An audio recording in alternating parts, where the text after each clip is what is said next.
Yo, yo, yo, yo, yo, good morning, everybody, and welcome to the broadcast here today.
All right. We're back for day 2 of the next generation of Nintendo.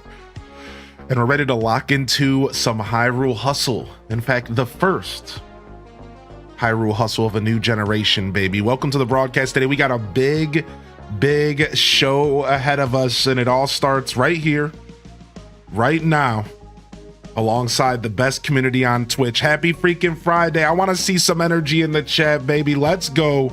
Good morning. Welcome to my show today. Let's freaking get it, baby. Let's freaking get it, baby.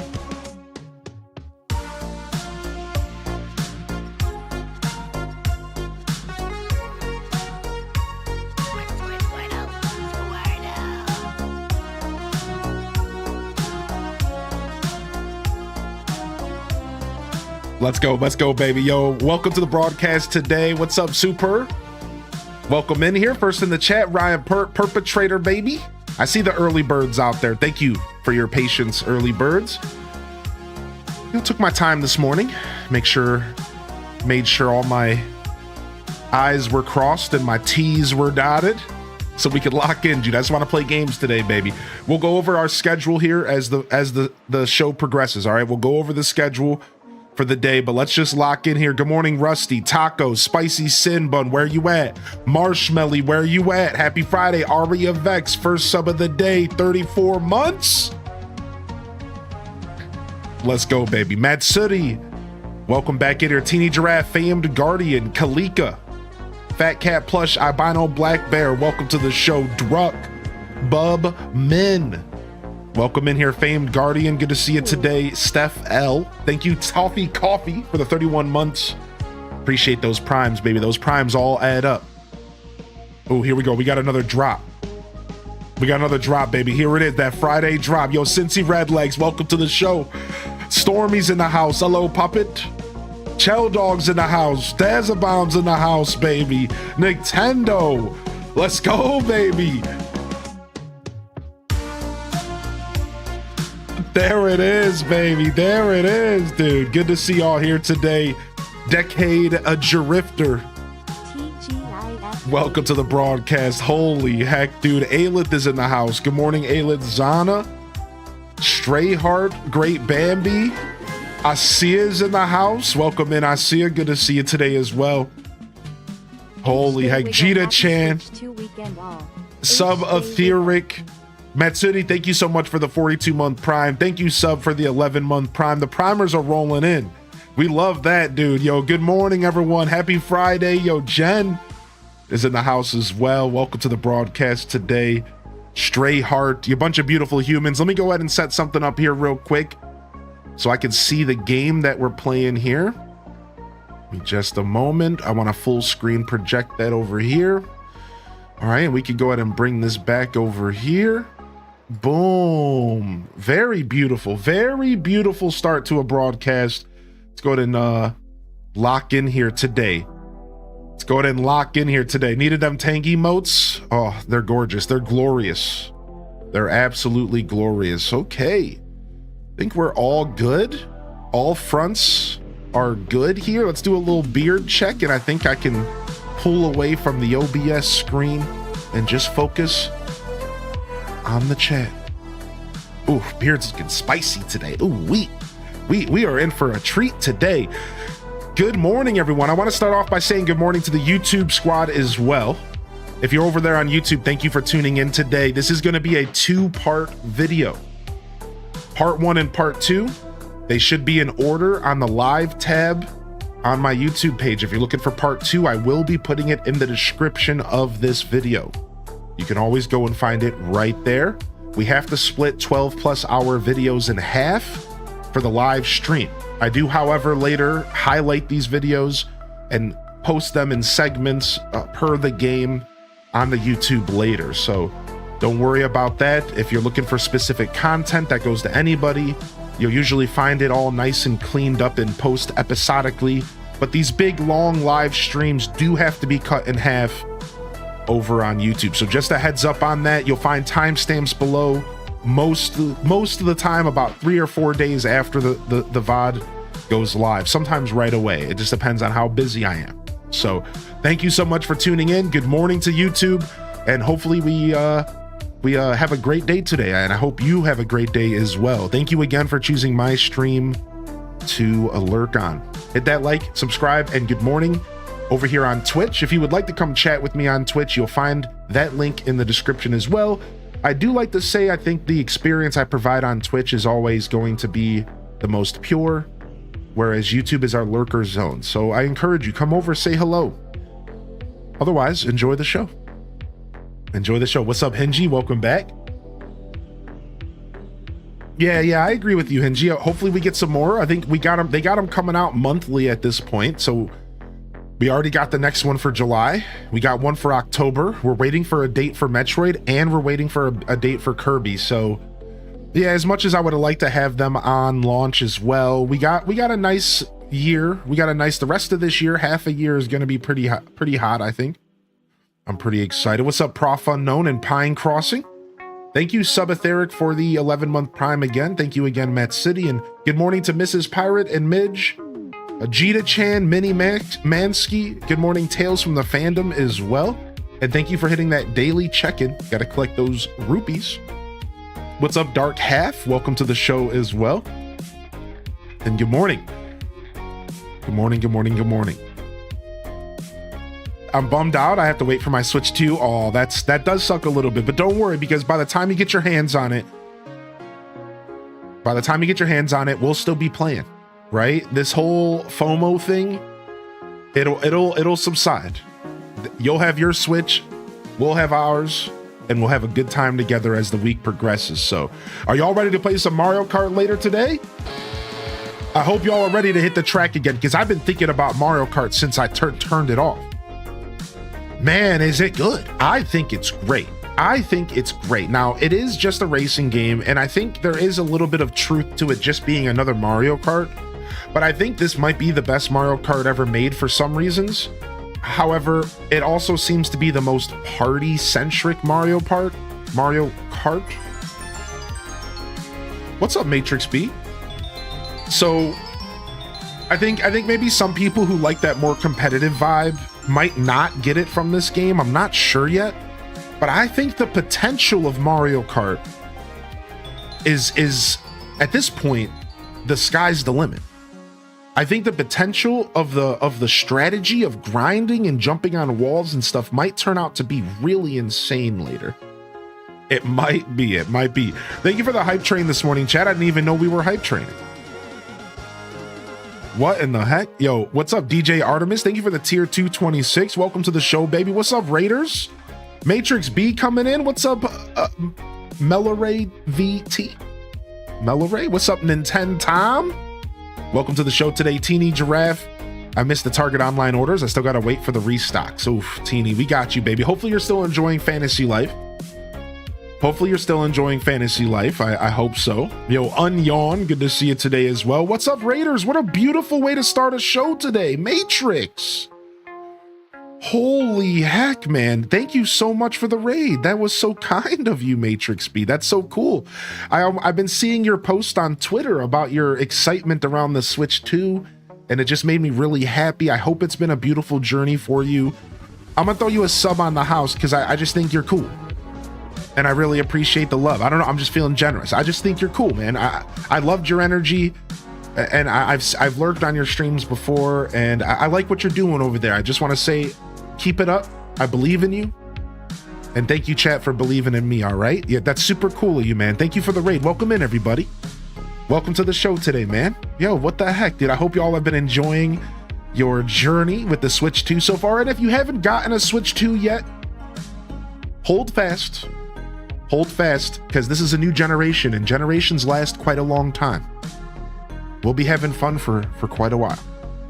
For quite a while. What's up, Garbononics? Good to see you today. What's up? What's up? What's up? Welcome in. Just got done with an 8-hour stream, so I'm happy I could bring the community here for the Switch 2 good vibes. Thank you. Thank you. Thank you for trusting your community here. And for those that's tuning in, I'm Hylian Descent. You can call me Hylian or Joshua.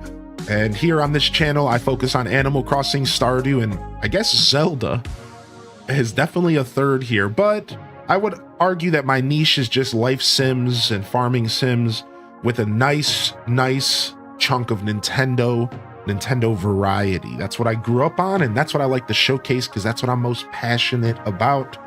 So welcome to my show. Hit that follow if you haven't already, and I hope you're having a good day today. We're just getting started over here. You think the Anthonys will join? Maybe they will. Yeah, maybe they will. It was cool, man. That was so cool that they both popped in. That was like really cool, and that really shows me, you know, that whole thing with the Anthonys. And let's pull back and talk about that for a sec. So the context here is when I was in line waiting for my Switch 2 at GameStop, I met two individuals that just so happened to be named Anthony. Before we all left, I was shaking their hands, asking their names, and then that's when they realized that they were both Anthony. It was really funny. Well, in that scenario, it made me realize, man, I do want to go out and do real life stuff. And I think my community would support it. So I think I'm going to start putting money away now. And I think by the end of this year, start of next year, we're going to commit and we're going to buy a backpack computer. We're going to get the router, and we're going to maybe start going into the world of real life stuff. I wanted to do it my whole stream journey, but it's an expensive endeavor, but I think it's worth it. I think this is something that I would be good at. I'm a social guy. I like getting out there. I love the idea of people finding my stream from me in person. Like, that is such an insane idea. And I think I want to try it, man. I think I'm going to start thinking about it. This is just the beginning thoughts swirling around my head. It would be like a $3,000 investment, I think, from the research I've done, to get a backpack book computer that could really do a good live stream out in public. I think it would be a worthwhile investment, and I think I get enough support to invest in it. A scary investment, because once you buy it, you got to commit, right? Like, you can't just throw that money away. So let me think about it, but I just wanted to talk a little bit about that because I've been inspired, man. The Anthonys inspired me, dude. I've been inspired, man. And I think it would be really cool to be able to do some of that stuff in public, whether it be like walks through the zoo or gamer cons, or, you know what I mean? Just like really interesting out there, just like going out and adventuring type stuff. I'd love to play Pokemon Go. You know, that was the first thing I've ever wanted to do real life. Years ago, I wanted to do Pokemon Go. Right? And that's kind of where my vision all started years ago. And then from there, it's like the possibilities are limitless. You know what I mean? So yeah, it could be cool, man. It would be really cool. So we'll have to stay tuned. Hopefully we can pull it together. That would be really awesome, man. Oh, I'm nervous about getting the Switch 2. My PS5 and Xbox One was from the scalpers. I will not do it again. You got this, Strato. They said within 2 to 3 months, they're going to be restocking. So you got this, baby. Yo, good morning, everyone. What's up, Seth P? Yeah, the problem with the phone cameras is the internet connection. Really, mobile data isn't strong enough. That's the only thing that's a problem. That's why I can't just go take my phone out in public and go for it. Because phone data, it's like, it's not strong enough to have a really good stream. You have to have like a real internet, and there's a couple options. You can get like a Verizon router and connect it to your phone. There's a bunch of cool ways to do it. And like I said, there's a company that sells like backpack computers that have routers and little laptops and make it all like real streamlined. So I'd look into those as well. Either way, it's the internet. And your point is still valid though. There are affordable ways to do it. And you're right. Maybe I don't have to commit to the computer first. Instead, I could maybe look into a more cheaper option to test it. And if I like it, go from there. So you still bring up a good point. And I've actually already thought of that because I'm not one to commit to a big purchase first. I usually like to take my time. So good morning, Tiff Trilla. And thank you, Tech, for the heads up, by the way. Yeah, thank you, D-Tech. I appreciate that. Like I said, this is all very new to me, but I'm actually seriously considering it, and I think I will over the next couple years or next couple months. What's up, Futuristic Joe? Welcome to the broadcast, baby. Good to see you, Tiff Trilla. Yo, Raina B's in the house. Yo, we got our new smug emote, by the way. Shout out to Raina B for putting it together. HDez Smug 1 and HDez Smug 2. Get your smug on, baby. Get your smug on, baby. Yeah, dude. All right, let me get some water real quick. Get your smug on real quick, dude. Yeah. Yo, what's up, Rosie Poo?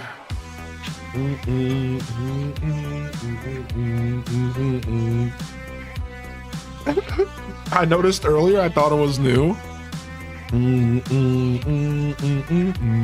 What's up? How you doing, Caesar Salad? Thanks for joining in the raid, man. Thanks for showing off those cute emotes. Yeah, you made it in time, buddy. You could have showed up an hour later. I'd still appreciate you. Thank you for popping in. Thank you for popping in. Good morning, everyone. Welcome to the show. Let's go to talk about our schedule today. We have a big day ahead of us. We don't have to rush, but at the same time, I do want to try to get to as much stuff as we can, all right? So just to talk about it for a second, today we're going to start off with the Hyrule Hustle, all right? Hyrule Hustle is a segment I started 6 years ago in which I hustle through Hyrule, aka we play some Zelda. We're going to start off this morning by showcasing some Tears of the Kingdom, and guess what?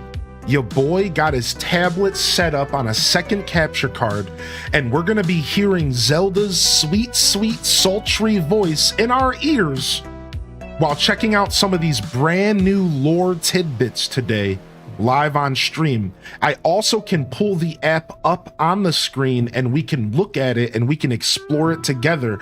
Last night, I looked at this app just a little bit, and it is probably one of the coolest things I've ever seen for a Zelda game. It is so neato, and we're going to show that off today. Otherwise, we're going to be diving into some Mario Kart afterwards. So I want to do Tears first, and then I want to dive straight into Mario Kart because there's plenty of people here who would love to play some Mario Kart with me.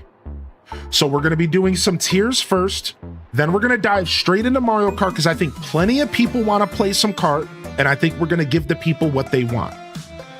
Afterwards, we're probably going to be diving into Breath of the Wild just so we can see what the upgrade looks like. Why not? Maybe 30 minutes to an hour of Breath of the Wild today. Then I also have installed Echoes of Wisdom and Link's Awakening. I think we might have to go get well, no, those are patches, so those aren't Switch 2 versions, so we're good. And we're gonna maybe just pop into those games and just see what they look like and see how they're running with their new performance patch. Again, these will be lighthearted endeavors. We're not doing full playthroughs. We just want to see how they're running. Just see if I can notice the difference. Just for conversation, I want to showcase as much of this journey as possible.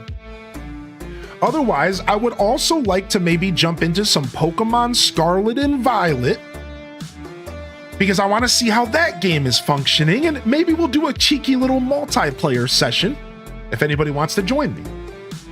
After that, maybe some Mario Odyssey because I did start an Odyssey playthrough recently, And it would be kind of cool to maybe continue that playthrough today for a couple hours as we enjoy the new free patch update. Lastly, maybe Rune Factory today. Now, if I don't deliver on Rune Factory today, don't worry, because it's a guarantee for tomorrow. Because we're doing a 12-hour variety-a-thon tomorrow. So if we don't get into Rune Factory today, don't worry, because we'll do it tomorrow for the variety-a-thon. But I'm going to try to make it happen today. But lastly, we have the Summer Game Fest at 5 p.m. ! SGF in the chat. There's a whole schedule for the Summer Game Fest, and we're actually going to go over that schedule around noon today. You can check out the schedule right there in the chat if you want to see it first, or you could wait and we'll talk about it later in between some games. Either way, Summer Game Fest kicks off today, and technically it already started because there were some little events, but we're going to be clicking through the Sony State of Play a couple minutes just to see what was announced. Then we're going to be watching that at 5 p.m. ET. After that, there's the Day of the Dead Direct, and then after that is the Devolver Digital Direct at 8 p.m. And then after that is more stuff at 9 p.m. I don't know if I'll stay up that late, but we're going to be watching as much of this stuff as we can. So welcome and lock in for a 12+ hour stream, all dedicated to gaming. Tomorrow, there's more Summer Games Fest. Wholesome Games starts at noon tomorrow. So for the record, our 12-hour variety-a-thon is going to be riddled with game shows.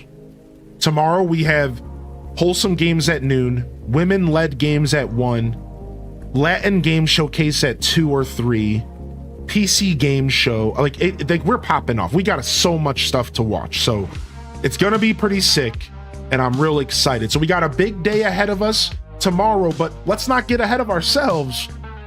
Let's lock in for today. So games all the way until 5 p.m.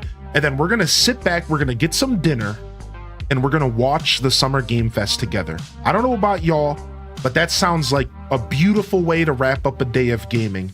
Sitting back, eating a meal, and watching the Summer Game Fest live with my community. 5 p.m. ET. So if you got dinner plans, or rather if you don't, join me tonight, 5 p.m. ET. We're going to be watching some games. We're going to be watching some game shows. We're going to be eating some food. It's going to be great. Yeah, it's going to be great. That's right, Aurelia. Join us. Nice. All right. So I'm pretty excited. And I want to dive into some games this morning. Thank you for the biddies, by the way. I'm not sure why that alert didn't go off, but I'm sure it will at some point. What's up, Binary Digit? And if I missed anybody rolling in, good morning. I saw a Ham Lab. Good morning, dude. Welcome in here, Aurelia. Welcome in here, Binary and Chrissy the Penguin. Good morning, Mary948. And good shout out there on the Hello Kitty Island. Kaisky, good to see you today as well. Yeah, we'll be checking out the Southeast Asian games, I think, as well. I think we will be checking out that. Yo, what's up, Rob Rain? Welcome to the show today, Rob. Nice, dude. I'm glad you picked up a Switch. Yeah, Summer Game Fest is today. Good to see you, Rosie Poo Poo. I was thinking about you here just this morning. Yo, Cincy Redlegs and JR Prisma. Irish Stitcher, good to see you today, Irish. Welcome in. I'm glad to hear that Switch, that Scarlet and Violet's running well. And what's up, Doodles? Good to see you, Doodles. Welcome back, Doodles. Now, I should have said this, but I haven't. Thank you for reposting your message, by the way. I have not purchased Fantasy Life for Switch yet. But we got enough support yesterday. I will be buying Fantasy Life for Switch. I had some donations yesterday that pushed me over the edge. Thank you, supporters. I will be buying the Switch 2 version of Fantasy Life, and we will be squeezing it into the schedule this weekend. ASAP, in fact. So for those you Fantasy Lifers, just know that I haven't moved on yet. I'm still a Fantasy Lifer. I'm still going for level 100 farmer. All right, so I'm just giving you all a heads up. I saw Doodles and I had to say this. We will be playing Fantasy Life at some point this weekend, all right? We will.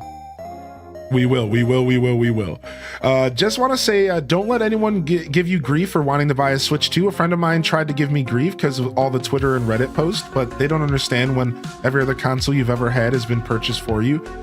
You're going to be telling people to shove it. Oh, I'll be honest with you. First off, thank you, Cozy, for the gifted. And we've only had 1 or 2 people all day yesterday that commented on some negativity, and I put my foot down as far as my stance on it, and you know, it wasn't a bad situation at all. One guy just offhandedly shared some negativity, and I just gracefully said, you had your time to complain, let us enjoy this, and we moved on. So I think there's gonna be a little bit of that over the next week, but it'll be fine. Yeah, ain't nobody gonna take away our fun, I can tell you that much. Did you get any other games besides for Tears? I can recommend Fantasy Life if you haven't bought it. What's up, Roy? Yeah. So I picked up Cyberpunk, Mario Kart, and Tears. And then Fantasy Life is a game that I've been playing on Steam, and I'm going to pick it up on Switch too. What were people complaining about? Well, it's not complaining. It's just people are still upset about all of the drama before the release. The prices, that stuff. There's still that whole like lingering negativity from before the release, and some people kind of feel the need to kind of express that. And again, it's okay to have an opinion, right? And it's totally okay I'm not even like an overly toxic positive guy. Like, I'm a realist. Nintendo sucks right now. There, I said it. But I'm still playing this game and I'm still having fun. Those things do not have to be mutually exclusive from each other. I'll call them out on all their bad deeds. I'm still going to sit down and play these games and have a blast. So all that I ask is that you let us enjoy our games, right? Like, it's okay if you feel some type of way. That's cool, man. But like, let us enjoy our games for a little while. Then you can get back to complaining everywhere, right? And that's all I ask. That's literally all I ask. Just let us enjoy our games a little bit. Yeah, those things can be true at the same time, right? Exactly. Don't talk shiz about my childhood.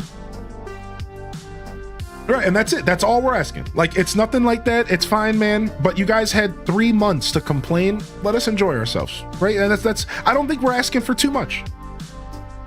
You know what I mean? It's like, yeah, just like you guys had months to complain. Let us enjoy ourselves for a little bit, and then you guys can get back to doing whatever. You know, we don't care. We just want a couple weeks. All right, let's jump over because we can keep chatting while we game. I said we have a big day ahead of us. We don't have to rush, but because I want to try to squeeze as much content in today, I think we should like at least move over to the game screen, and then we'll go from here. I will be moving stuff around. I think we do have to move chat today.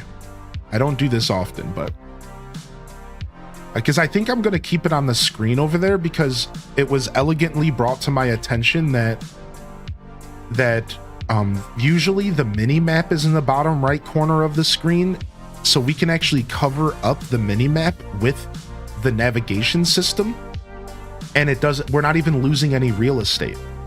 Now, I will tell you this, I know that it's not the biggest. I understand that this tablet isn't the biggest, right? I could make it bigger, and I probably will as we go forward so I can show off the features. But while we're playing, it's probably going to stay that size. But like I said, I will make it bigger so we can show off some of the shenanigans so you guys can kind of see it all in action. But this is what it's going to look like while we play, and I think it'll be fine. So, all right, let's go ahead and let's load up our save here. The app is called the Nintendo Switch Online app, or I think it's just called the Nintendo app now. Just go type in Nintendo app and it should be the first one, because there's the music app, there's the Nintendo app, and then there's the Nintendo Today app. You're looking for the one that's just called the Nintendo app, I'm pretty sure. The Today one is for news, the music one is for music. Yo, thanks for the follows coming in, and good morning. Good morning, Michelle. Good morning, Spank.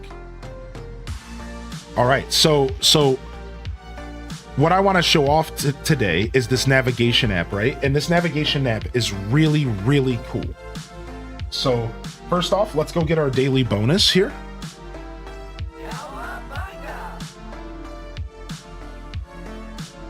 right. Let's go ahead and get our daily bonus real quick. And like I said, as the stream goes on, I will go ahead and pull the app up and make it bigger so you guys can get a real good look at it. All right, we'll do that here shortly. Yeah, I'm using the Zelda Notes app, correct. All right, let me pull this over here so I have a nice place to use it. I think we actually will put it here. I wasn't gonna, but this seems actually very good as long as I'm okay with having a cord running over me. All right, sick. Yo, what happened? Give us some of that juicy Sky Island music. All right. I got stealth up for 5 minutes. Yikes. All right. Booty. All right. Yo, what's up? What's up, Rack? Welcome back. So here, if we go to navigation.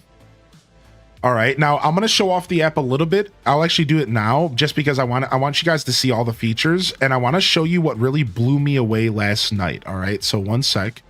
We're going to go over here to capture device number 2, and we're going to just make it a little bigger. I want you guys to see how cool it is. All right. And let me come back over here for a moment. All right. So first off, you can search by all these different categories, and look how nice this is. Look how nice this is.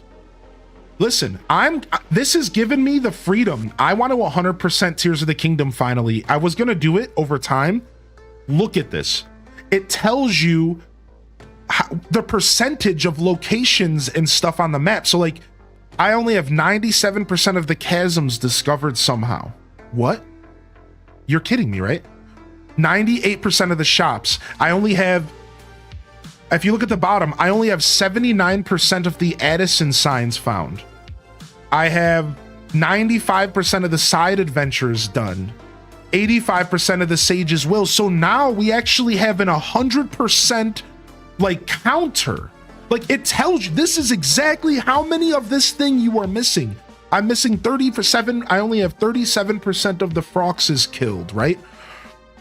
And the Koroks. Now, let me tell you this. Let's say you're the type of person who's like not really into the Korok stuff, right?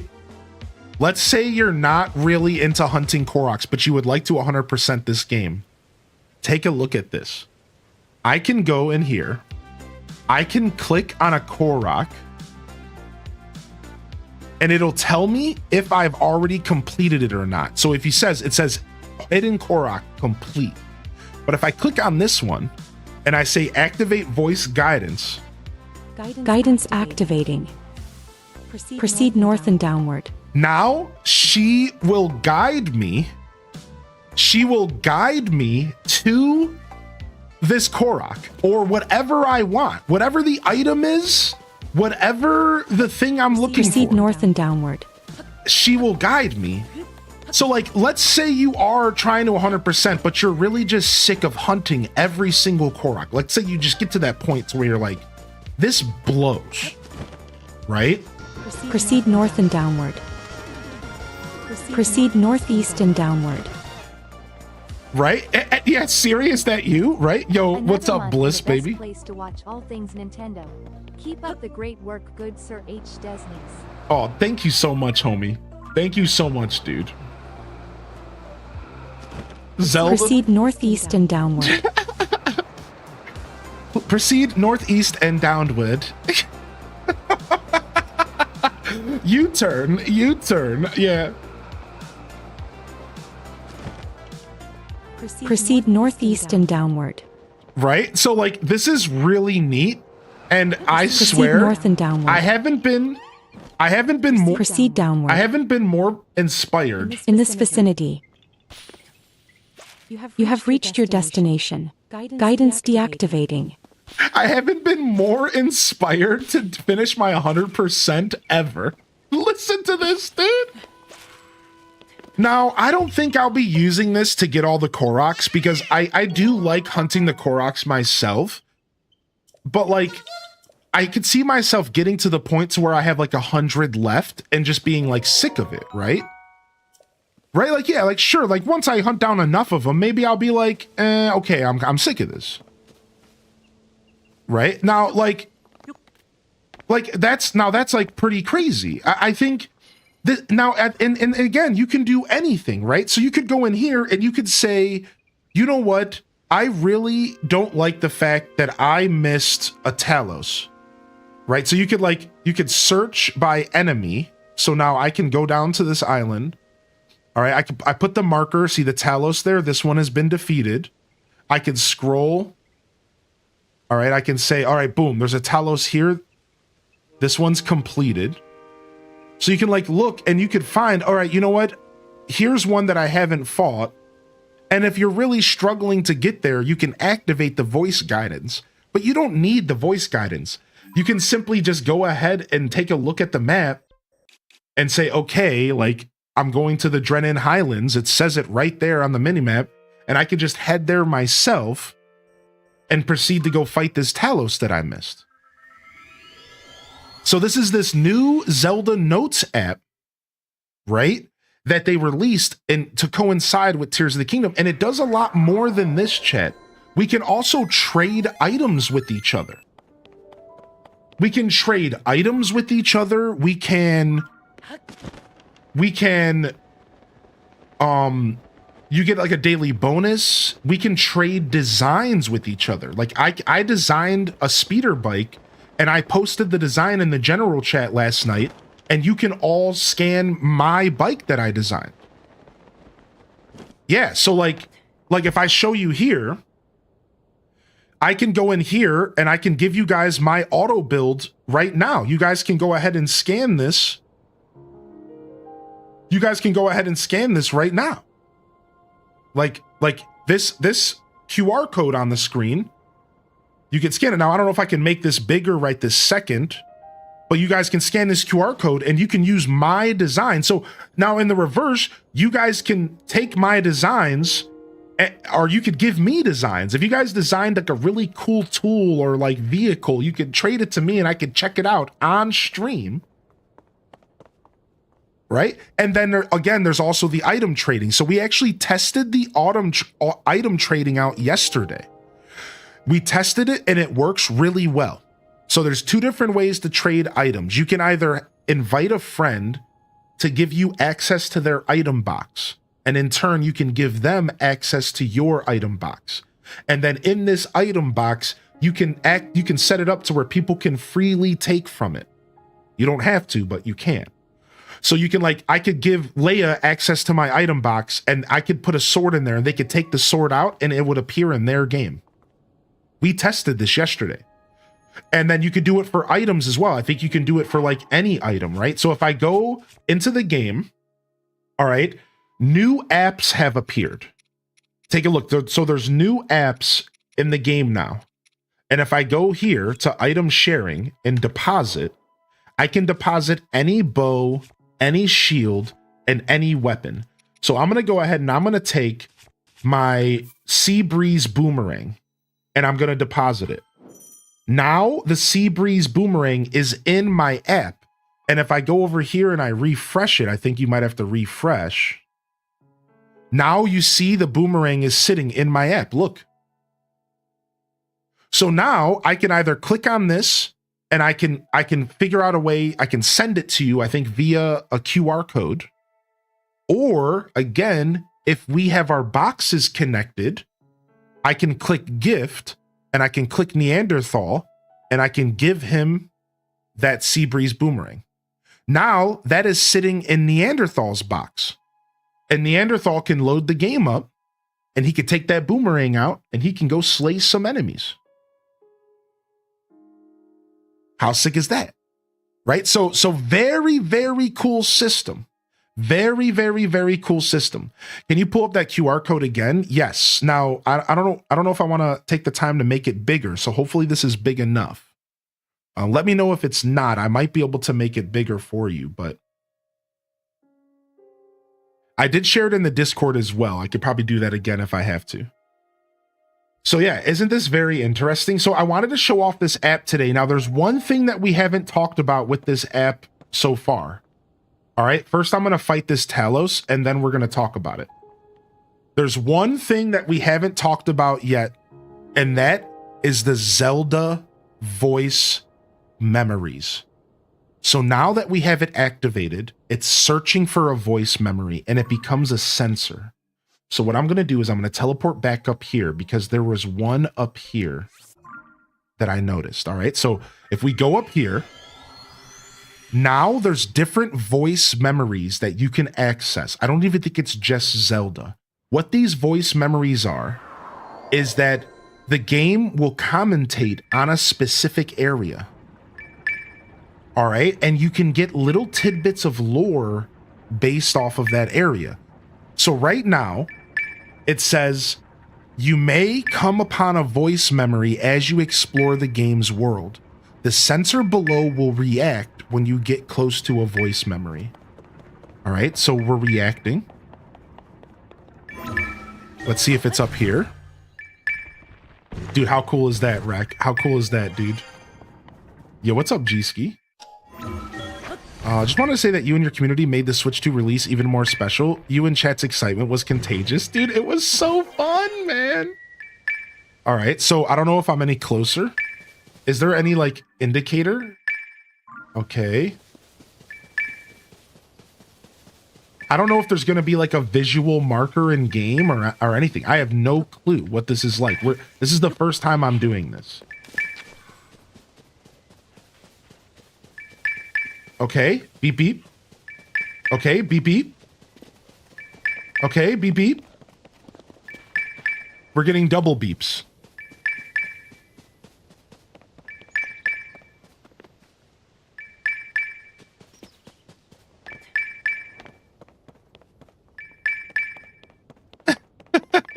I have no clue. I have no clue. Do they want me to go lower? No. They want me to go in this building, maybe. Maybe it's right. Maybe it's the room that Link starts in. Once you find one, they all pop up on the map. Happy Friday. The alert when the voice memory starts scares me. Maybe it's the room that you started. Nice, Matsuri. That's the strategy. I know, right, Michelle? Interesting. It's gone down to one beep again. Yeah, muy colder. Okay, maybe is it up in this tree maybe? Let's check.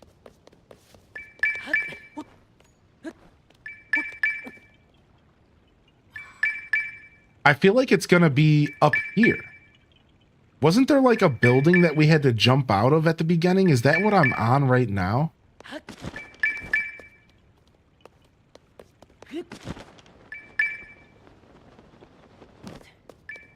Okay, so I'm walking in the right direction. Because it's just like the regular sensor. I'm walking in the right direction. Could it be below the Sky Island? Yeah, maybe. Let's check. Because I can just teleport back up here.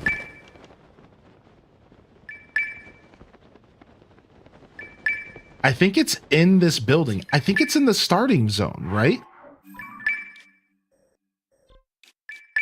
Like I feel like it would make sense if it was in the room of awakening, like the room where we wake up. Yeah, it's got to be the room where you wake up with the broken sword next to you, right? It's gotta be. It's gotta be.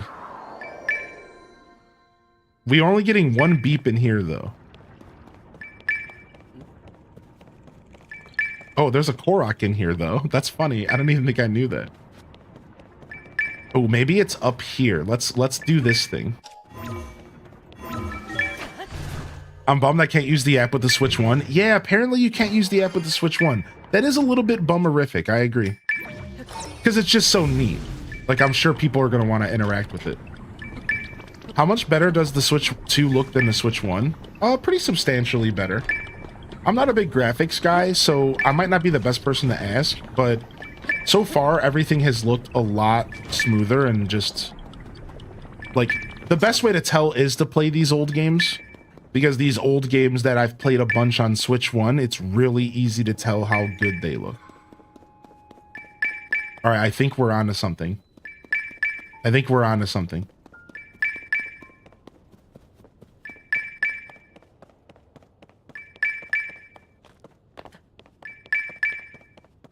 think another thing that's really cool with this feature is that it doesn't feel far off from the game or out of the story. Yeah, it doesn't.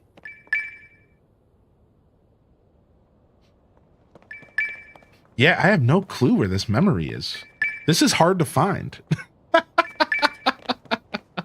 I'm okay with it being hard to find, though. This is interesting to me. Like, I'm glad it's not just like, go here and listen to the voice.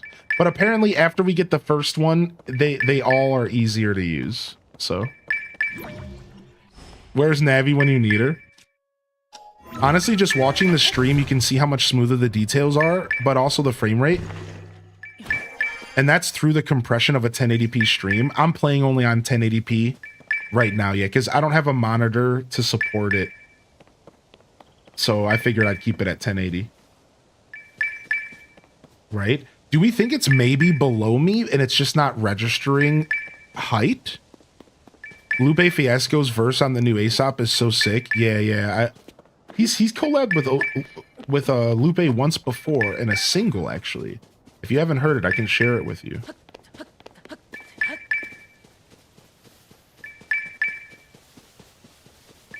Yeah, maybe it is below. Since we can teleport back up here, let's try dropping and seeing again. It feels like it's obviously in the building, but I feel like we've explored the whole building, have we? Maybe we haven't. Maybe I'm leaving the building too soon.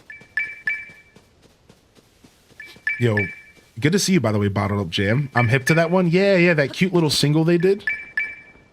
It shows that island, though, right?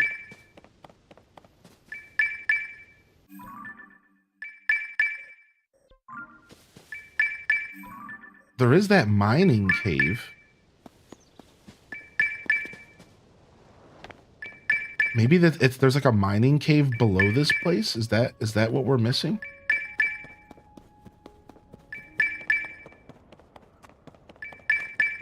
All right, let me try jumping down from here. Yo, thank you, Sarah, for the 10-month Prime, man, and thank you again, Bliss, dude. Yeah. I also liked Homeboy Sandman's verse. I'm a big fan of Homeboy Sandman. I actually liked a lot of Sandman's like solo work. So I was pretty happy with that verse as well. Sandman's cool. I've been hip to Homeboy Sandman for years.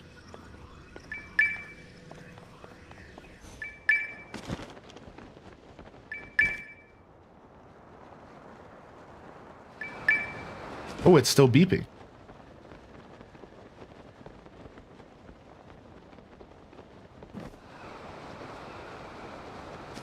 Dang, we lost that one. Interesting. Okay. There's the shrine. That's the shrine of the room of awakening. There's that little island. Probably the Temple of Time. You think so? But we lost it. Your scooter flies so much straighter than mine. Yeah, I know, man, because I'm a legendary scooter maker. Some people slay Ganon. Some people make scooters. Right? Yeah, let's just fast travel around. I think we might end up if we leave this area, wouldn't we just find another one? Like we could just end up finding another one if we leave, but like yeah, let's go over here and see what happens next to the Temple of Time. I'm still convinced that there was one in this area, but as Tripp said, if we just find one in general, they'll pop up on the map. And then we can figure out why we are going crazy with that other one. All right, let's see if there's one around here. Yeah. Maybe it is the Temple of Time, because the Temple of Time makes sense. I'd love to hear about the Temple of Time. You know what I mean? Like, I'd love to hear what's up with the Temple of Time. Especially the fact that there's two of them.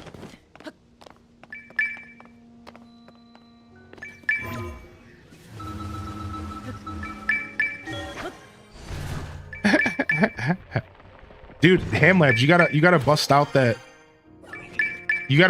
new Aesop if you haven't already. I haven't shared it in the Discord yet, but I will. What's up, Death from Above?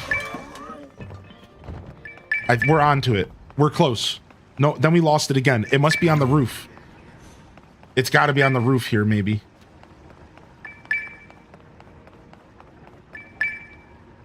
All right, are we gonna have to do a classic ascend up?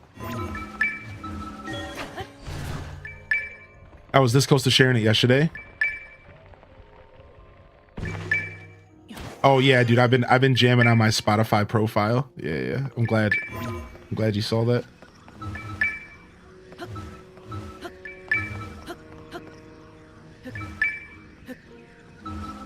Got it. How do you know? So the circle, just like the regular sensor, the circle gets a bit like wider. Like right now, if you look at the center of the circle, it's only one little yellow dot. But you see, it'll get multiple lines around it as we get closer. So like we lost it again coming up here. Watch. What about the place where Zelda picks up the Master Sword? Ooh, good call. Let's jump over there.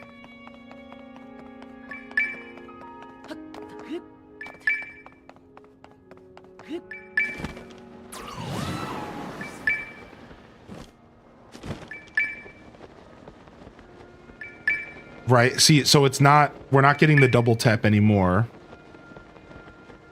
Now it's just complete. Oh, look at, boom. We got it. Voice memory located. Raru. Ooh. This altar is considered the most holy place in the temple, and it is where we give offerings as part of our prayers for a bountiful, peaceful world. I have heard ancient legends that it could interact with a sacred power, allowing travel back and forth through time. Though how this was done is a mystery to me.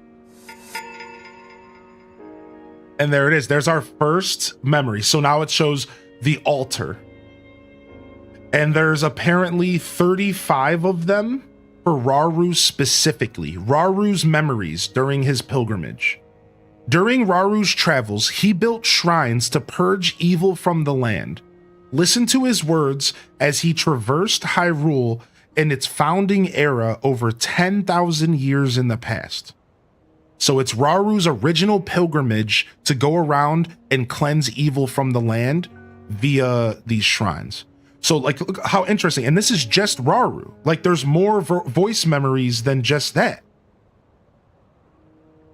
Like that's just Raru. There's also Zelda. I've heard I think the king might even be a part of it.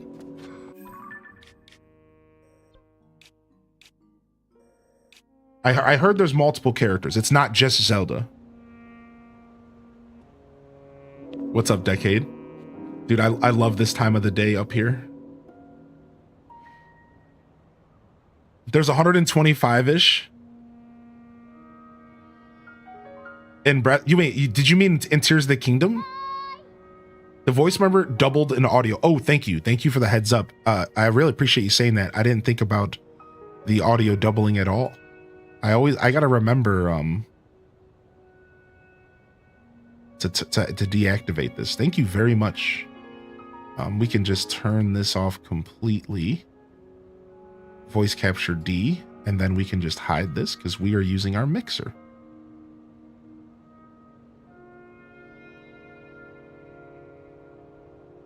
Yeah, just hide this.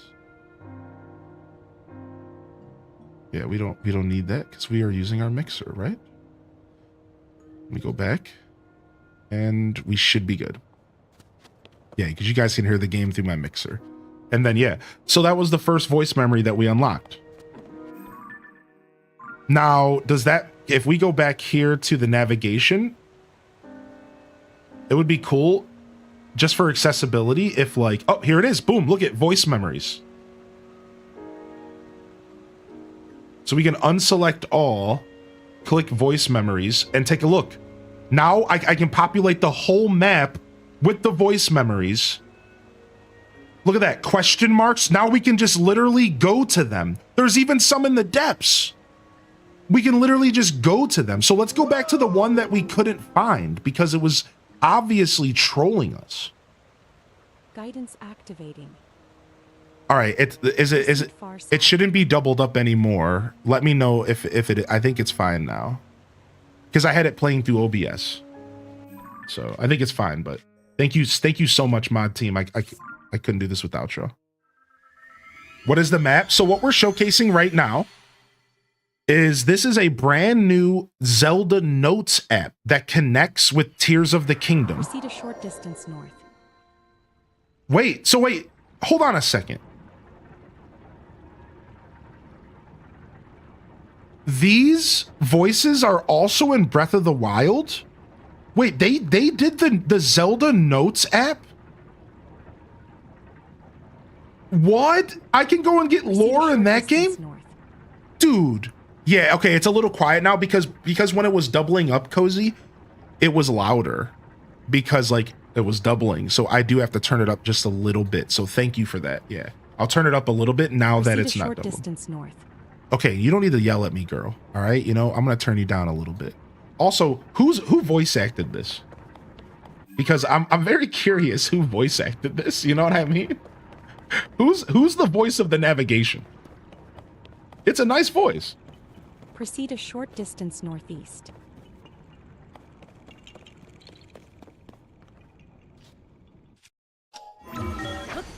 Me.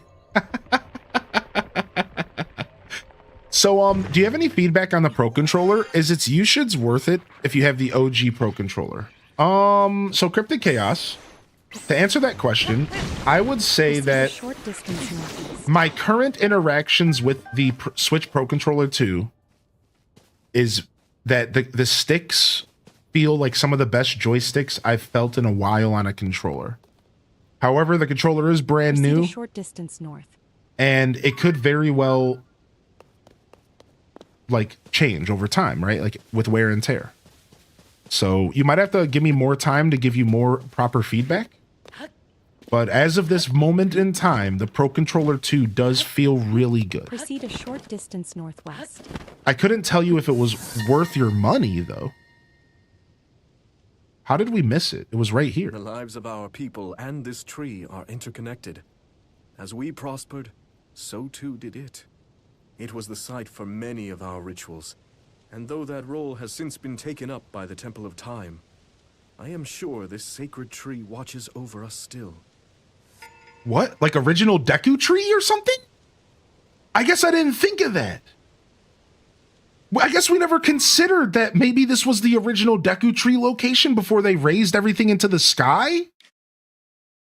Like maybe there's some kind of vibe like that going on? What, dude? That does make sense, right? So yeah, here you guys go. So this is the new app that we're showing off. And if you have any more questions about the Switch 2, just ask, all right? All right, is this going to be big enough? I might actually need to... Hold on. Let me go ahead and grab a screen. So I want to see what you guys are seeing. Give me just a second. Yeah, this is good. This is good. All right, we can just go ahead and that. Yeah, this is smooth. All right, so now we'll just leave it on the screen this size so you guys can see more of the game, but you could still see the app while we play. Nice, so we just got our second Rauru memory. Now, let's mix it up and go check out a Zelda memory just for fun, right? So let's go to a location that the map shows here for a Zelda memory. So navigation. And let's go get a Zelda memory just for fun. So there's obviously a ton in Hyrule Castle. Look at that. A ton. Now, again, you guys could also go and you could also explore this stuff by yourself. You don't need to use the navigation. Here's what I think is probably the best idea on how to do this. I think you could, in theory, just incorporate this into a fresh playthrough and stumble across these voice memories as you're playing the game naturally. And I think that would be such a really interesting way to do this. So I'm kind of jealous to all of you that haven't played these games yet. Breath of the Wild and Tears of the Kingdom. If you haven't played these games yet, or if you're maybe in the middle of a playthrough, this would be the perfect time to buckle this up and to have this as your true companion while you explore.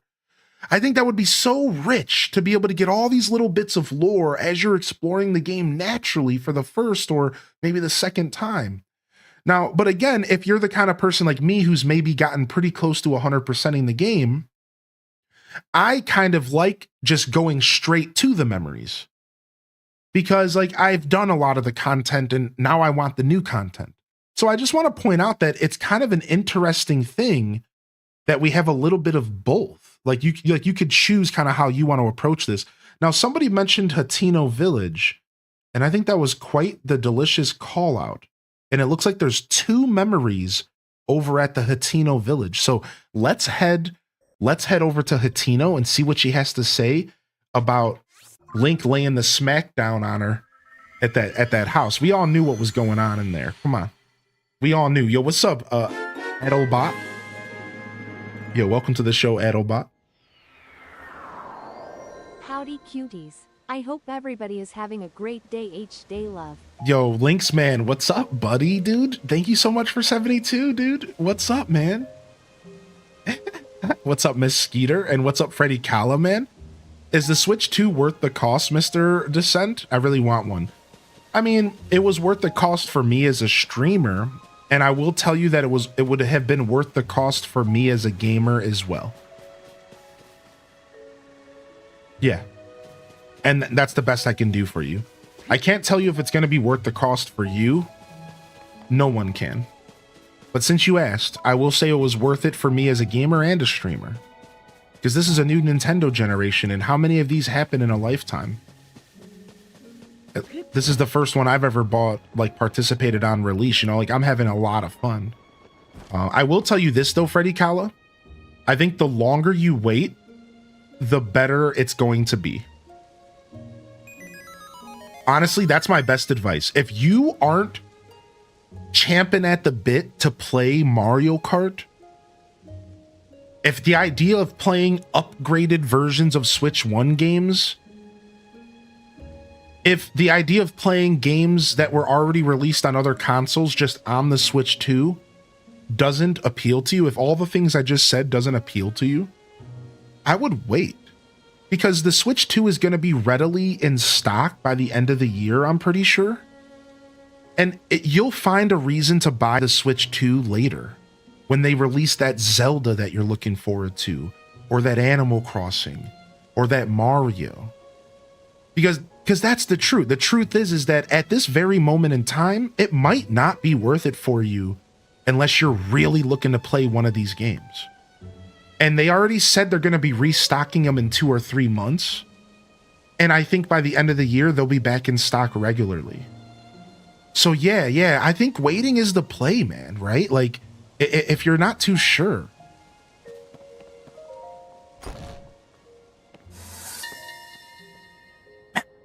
Zelda!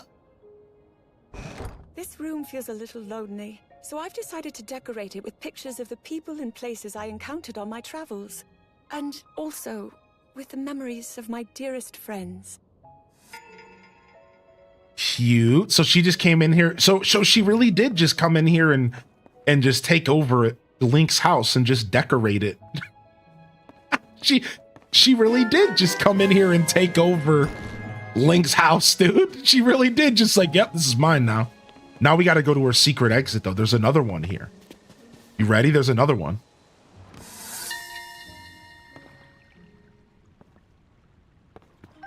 While we were digging a well, I came upon a hidden room.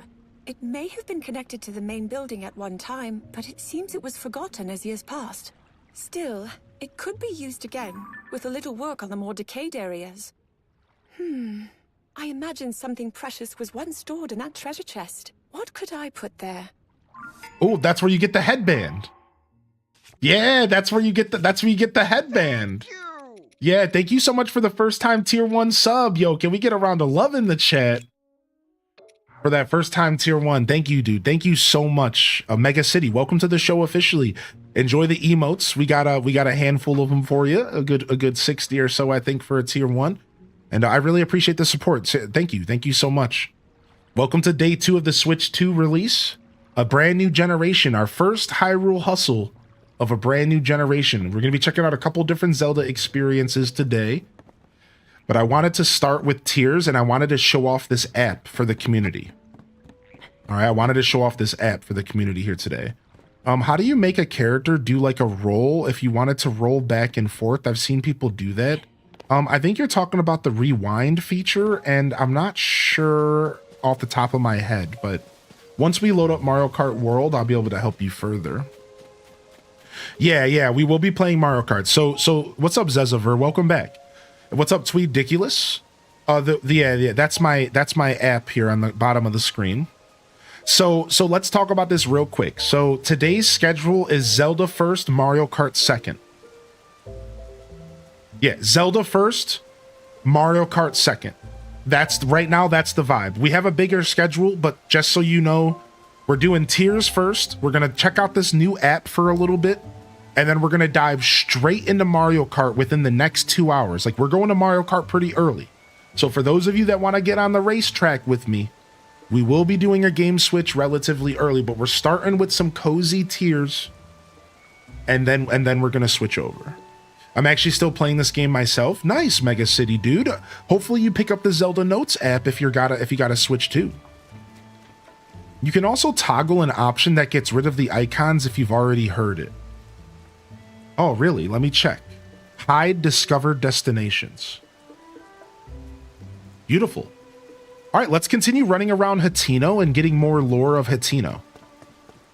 Not Breath of the Wild next. Well, I didn't know Breath of the Wild had the companion app, so I was going to do Breath of the Wild after Mario Kart. Yeah. I think I'm still going to stick to my plan just because I know people want to play Mario Kart with me. Yeah, I think Mario Kart is still pretty fresh, and we will do some multiplayer, yeah. Yeah, I didn't know. I thought it was only tiers. Yeah, so yeah, we'll stick to it. We'll do tiers, Mario Kart, Breath of the Wild. Even though that's a little disjointed, we'll do it that way because I think a lot of people do want to play some Mario Kart. People took off work, let's have some fun.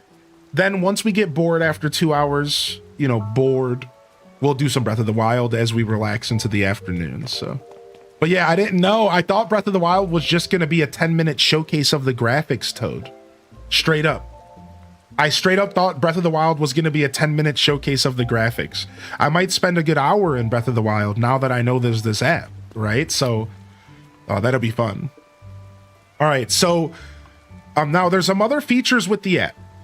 All right, there's some other features in the app. Just for those that are just tuning in, I'm going to talk about this again real quick. I do want to quickly say, if you're over on YouTube, please consider hitting that like button and subscribe if you're looking for more content here. Thank you for tuning in today, and I hope you're having a wonderful day. Liking is a free way to support and get me out there in front of other people, so thank you for that.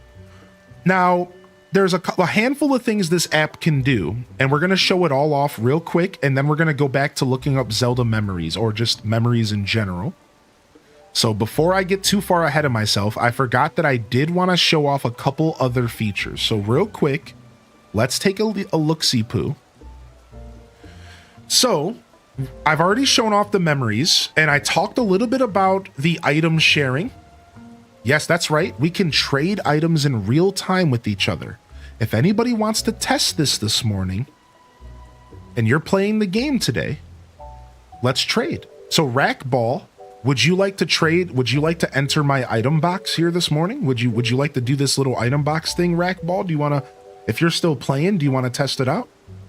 Anybody else, you're also welcome to do this.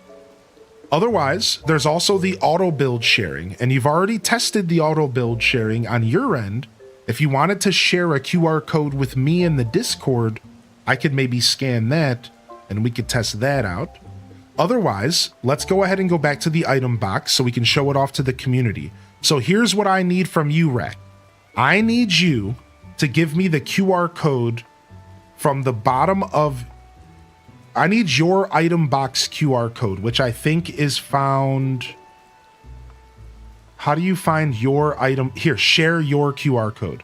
So here's mine. If you want to go ahead and scan mine, here it is, chat.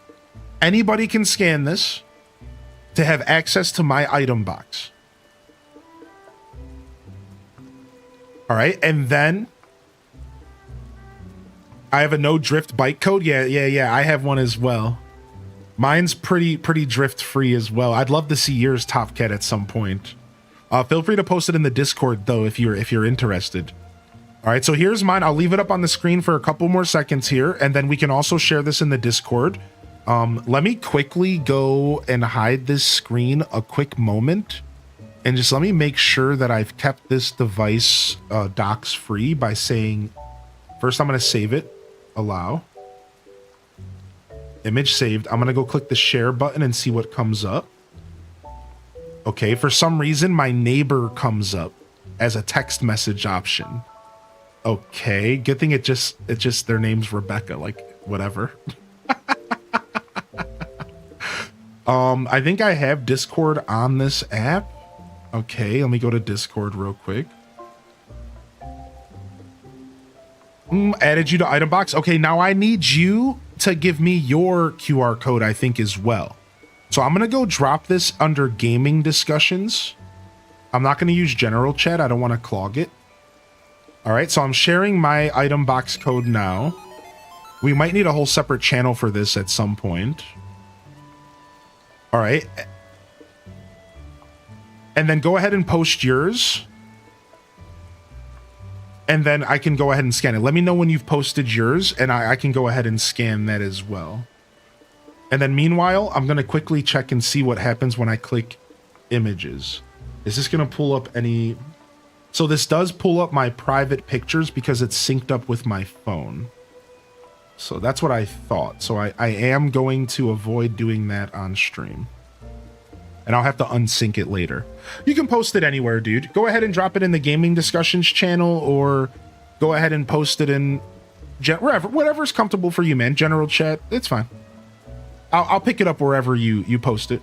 For now, I think general discussions or gaming screenshots is fine, I guess. We're going to have to make a thread or something. We're going to have to make like a channel specifically for sharing Zelda stuff, I think. But for now, let's just post it wherever. All right. Oh, dude, it's Flip Toast and Miss Bernia's birthday? Yo! Give me a second. I'm a little slow. Yeah, take your time, man. We're not in a rush. Yo! Happy birthday, dude!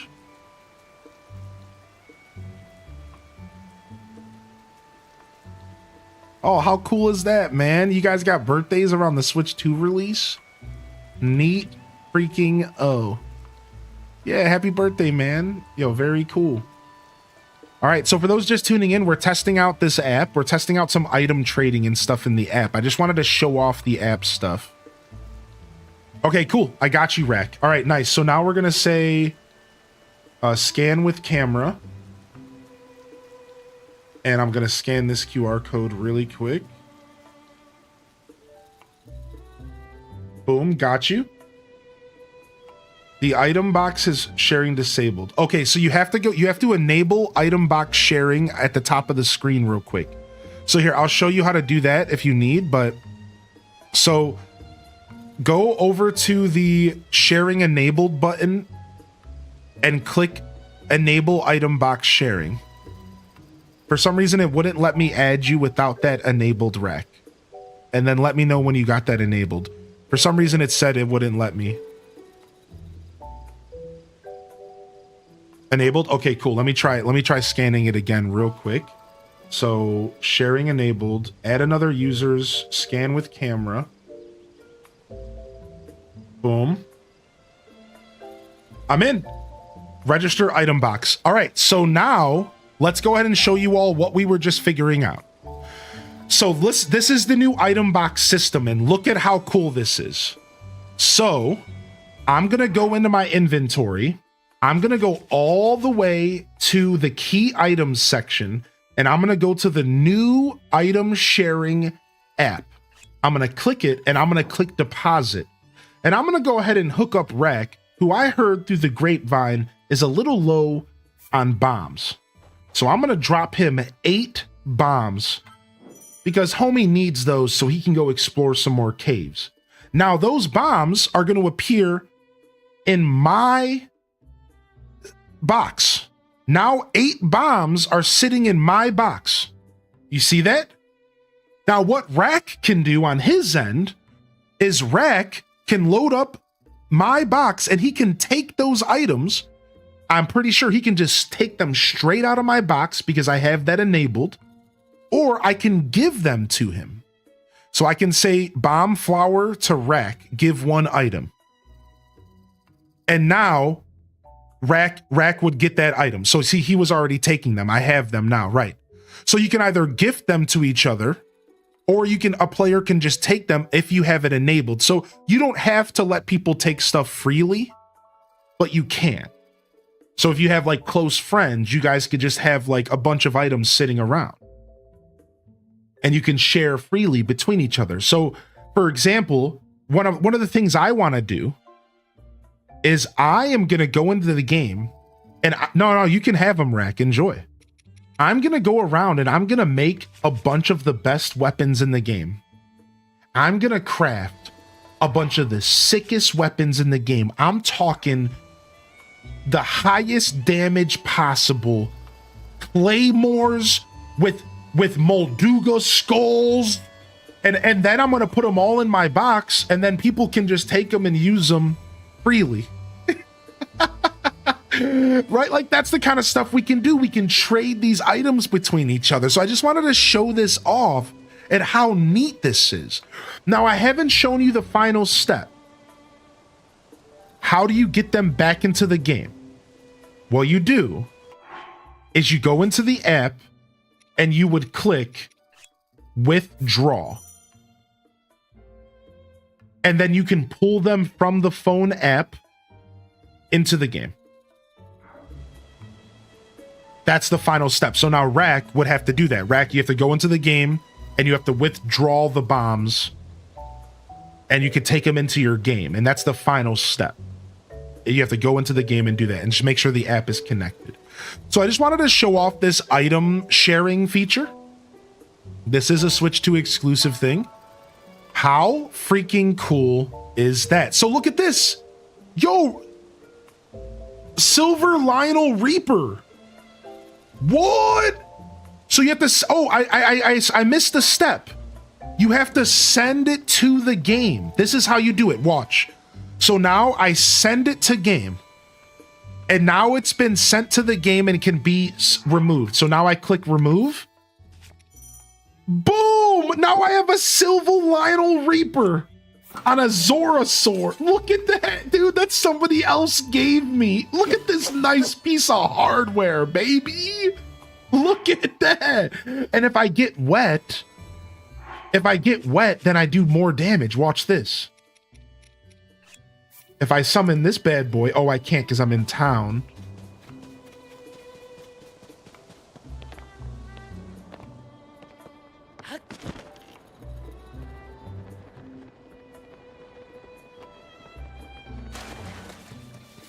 Okay, I got wet here. Perfect. Now let's see what my damage is. 134. Dang, son. Dude, what a nice weapon. So yeah, isn't this really cool, man? So thank you for helping me showcase this, everybody. Thank you for helping me showcase this. How cool is this? Now, I will say, I think you can also share items. I think you can also share stuff. Like codes for specific items. I think so. I think you can share codes of specific items as well. It doesn't have to be the whole item box. I think that's how that works. So you have a lot of options as far as how you approach this stuff. Either way, there you guys go. I just wanted to showcase this for a little bit. Let me go ahead and go back and make this screen a little smaller. Well, let's see if there's anything else to showcase first. So next up, we have the global play data. How neat is this? How neat is this?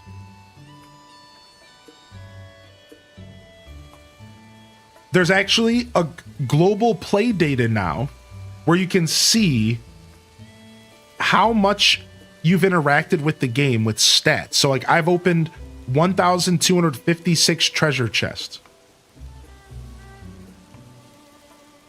All right, now rupees must be bugged out because obviously I've collected more.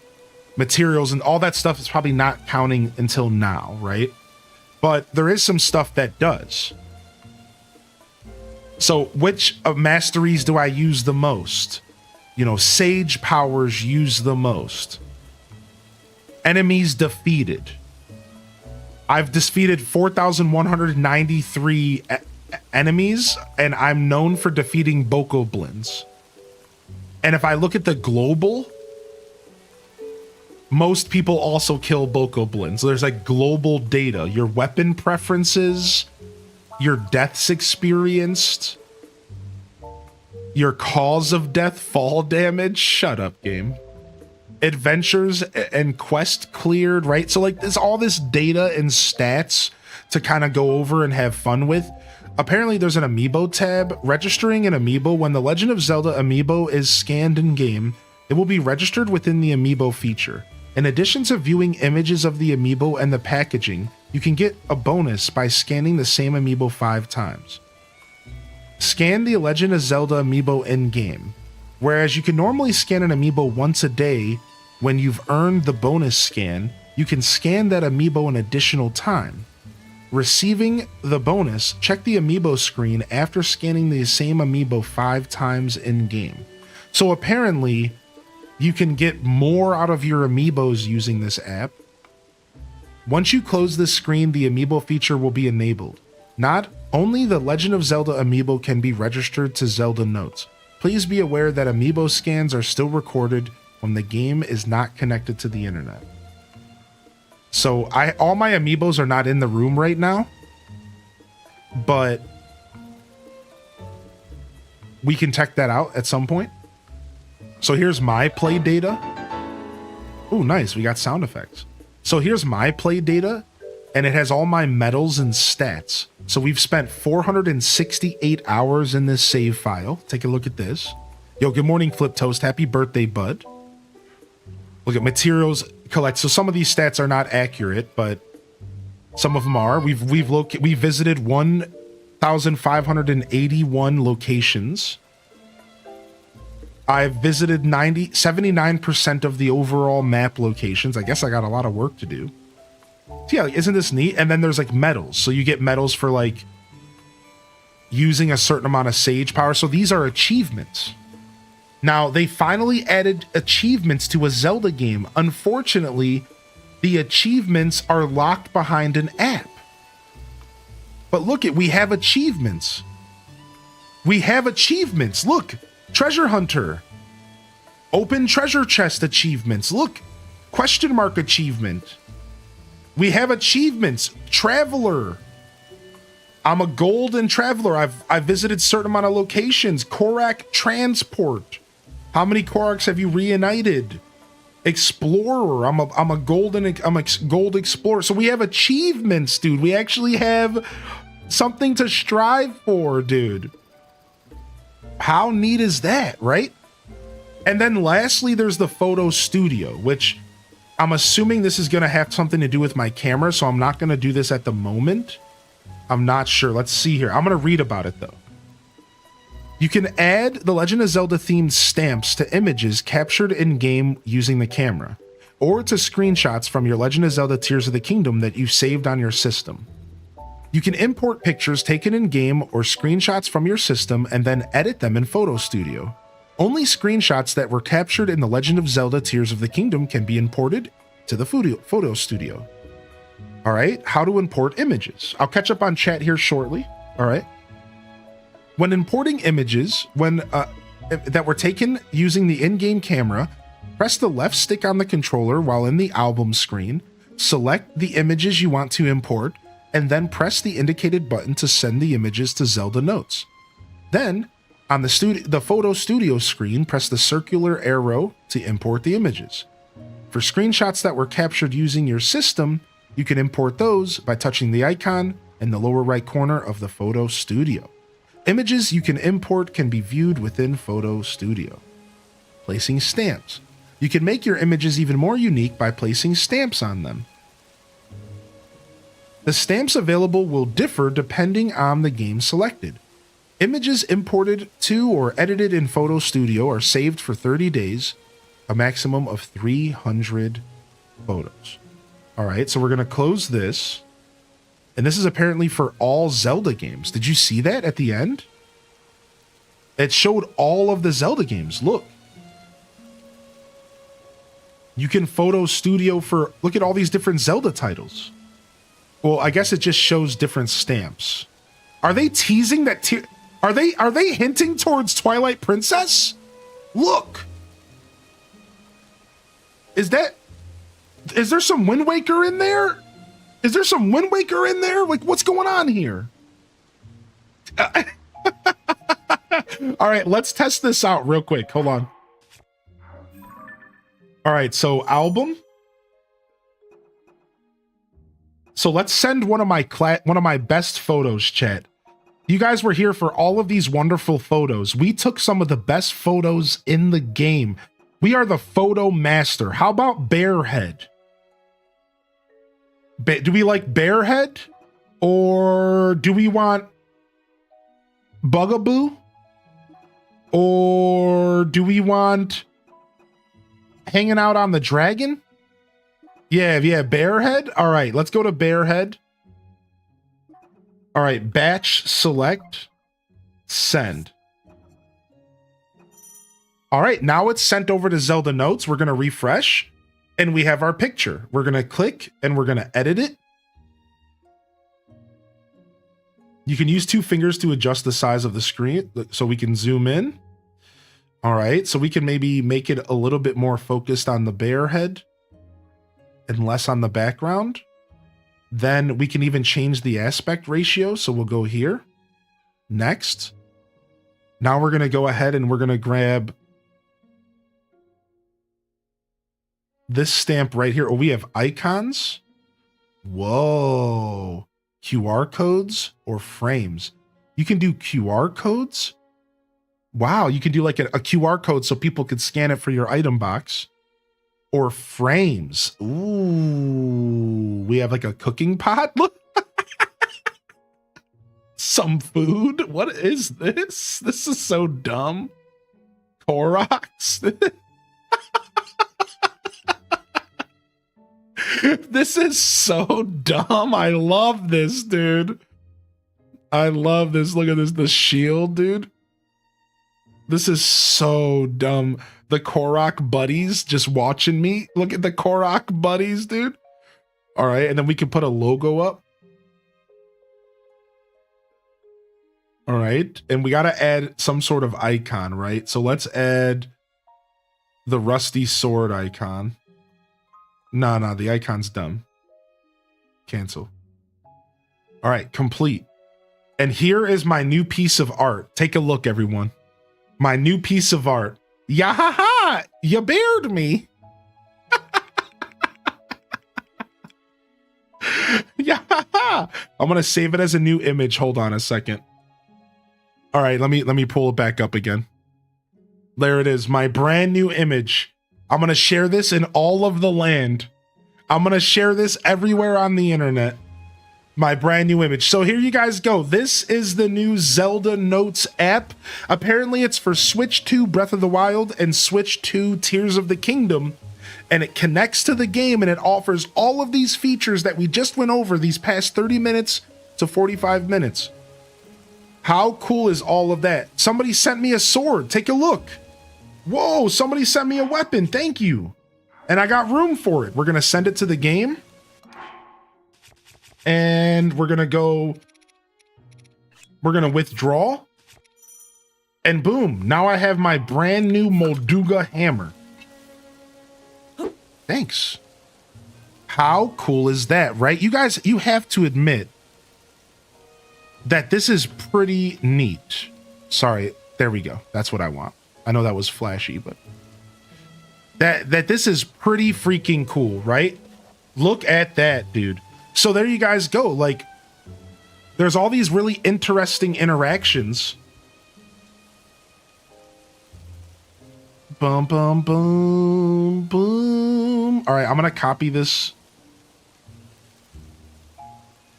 All right, sick. Thank you guys. Thank you guys for posting in oh, nice. And the perfect speeder bike. Top Cat just shared a no drift speeder bike in gaming discussions as well. Very nice.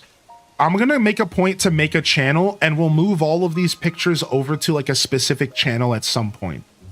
So for now, we'll just leave them in gaming discussions and I'll clean it up later. Ooh, we're getting a blood moon. All All right, let's go check out some memories. Let's go check out some memories here. Yeah, we got some Zelda memories to explore. There's a bunch in town here.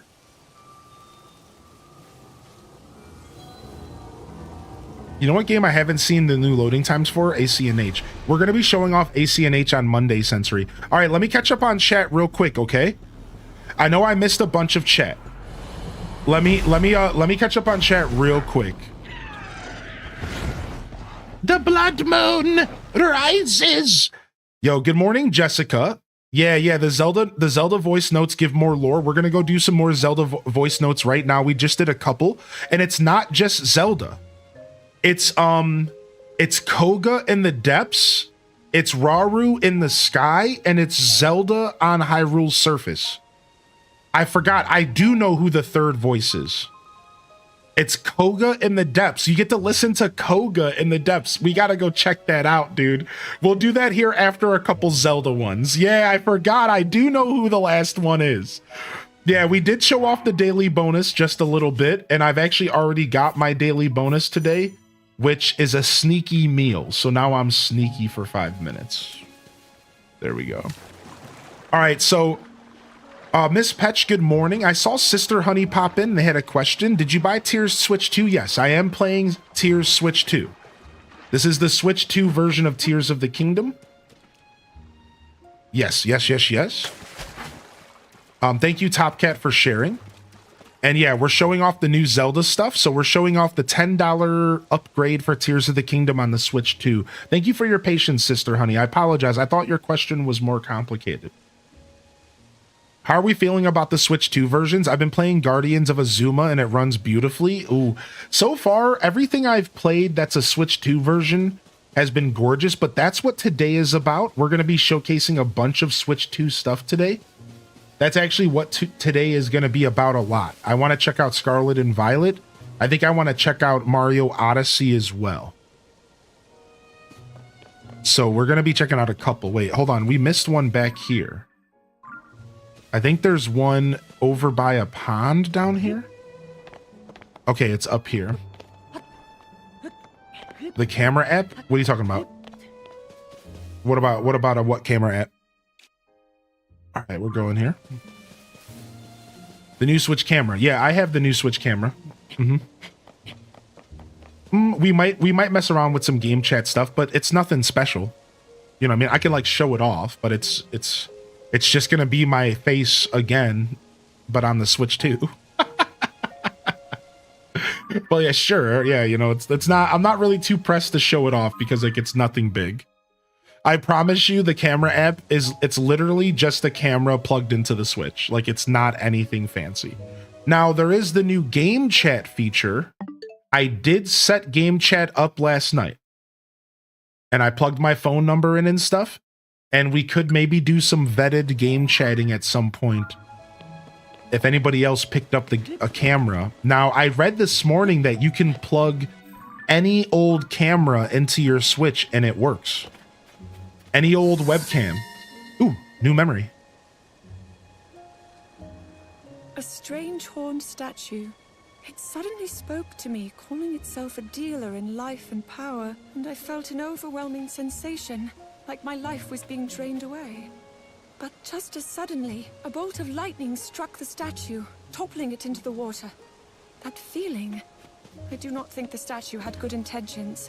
It is best left submerged. What? So she's commenting on the statue that used to be in Hateno. You know the statue that moved over to the under the base? She commented on that. What an interesting little commentary about the old statue in Hatena that's not here anymore. Dude, I wonder if we can somehow see it. It's just kind of dark in game because it's nighttime. I wonder if we look close enough if we can see the statue in the water. Let me use some glow orbs.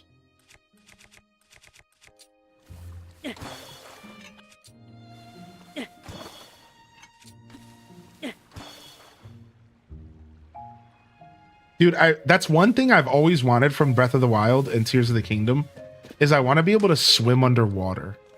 And I hope that they deliver that one day. I hope we get the ability to swim underwater in the next Zelda. I really miss that. I really like swimming underwater in Zelda games. That's one of my favorite things about Twilight Princess is that they brought that back and they did an even better job with it than Ocarina of Time. Like in Ocarina of Time, it wasn't like a big deal, but in Twilight Princess, it was a really big part of the game. Where's the Guardians? Dude, she might talk about that. That's what this whole thing is about. Yeah, she might talk about that. The depths, but an ocean map? Yeah, that would be so sick, dude. I love Zelda so much. I have no one to thank but you, Zelda, for bringing it to my attention and starting with Breath of the Wild. I've never played Zelda before I watched you play it, and now it's an all-time favorite of mine. Oh, that's the tallest compliment. I'm gonna cry.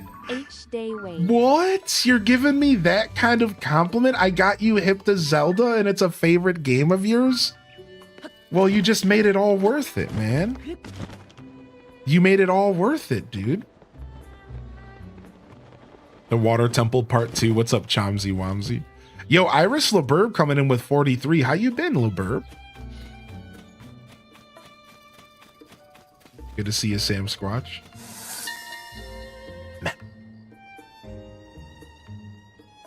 I always feel at home when I am in Hateno village. The smells of well-tended soil and freshly cut grass, the refreshing breeze coming off Mount Lanayru washing over me, the sound of children at play in the village. I am so glad to see life slowly returning to normal here.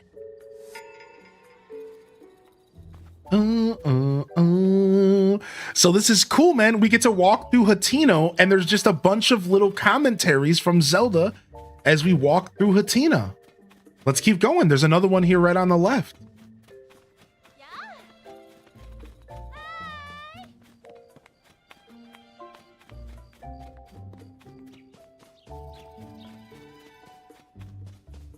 Oh, I missed it. It's over here somewhere. Is it in this building?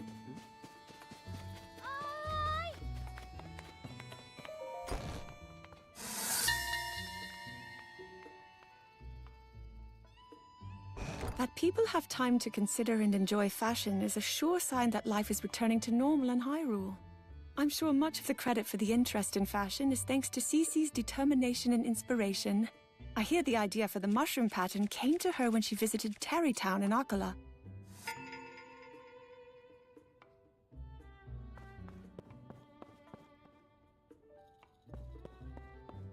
I wonder if you could probably go back and listen to them again. So like once you unlock them all, you could probably go back and listen to them all again if you really wanted to like really join in on the lore. I'm good. Finally done with my exams. Now I have time to Twitch again. Nice, dude. Good to see you here today, Iris. This is a 60 FPS.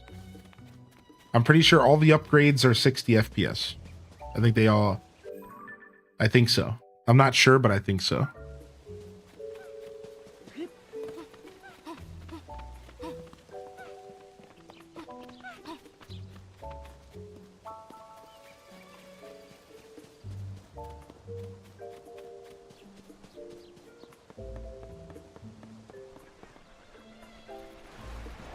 Oh, it's not here.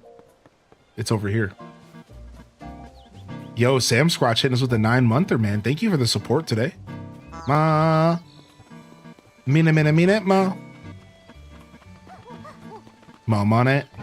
Mo. What a moment, mommy, mo. Minute, mo.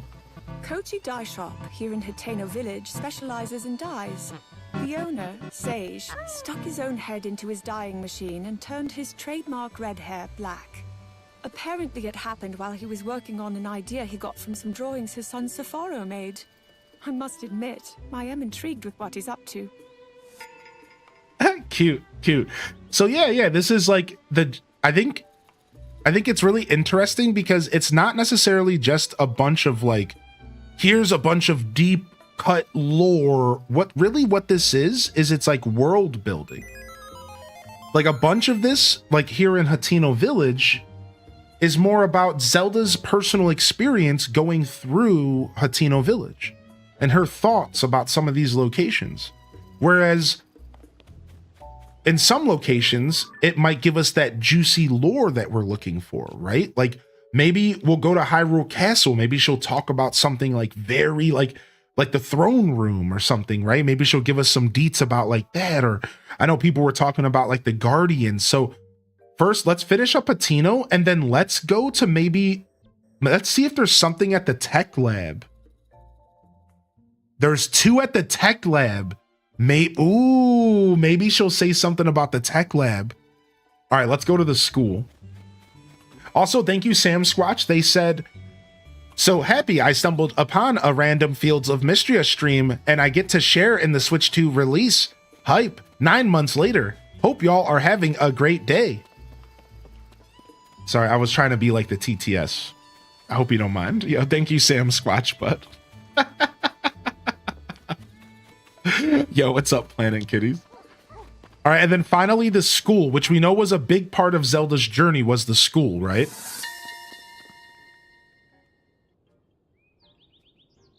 I pray that as the restoration work continues, Hateno School will become a place where children can find many paths toward their futures, that it will shine as a beacon of hope for generations to come. That it'll shine as a beacon of hope for generations to come. Cute. Yeah, she was really into like rebuilding everything in Hyrule.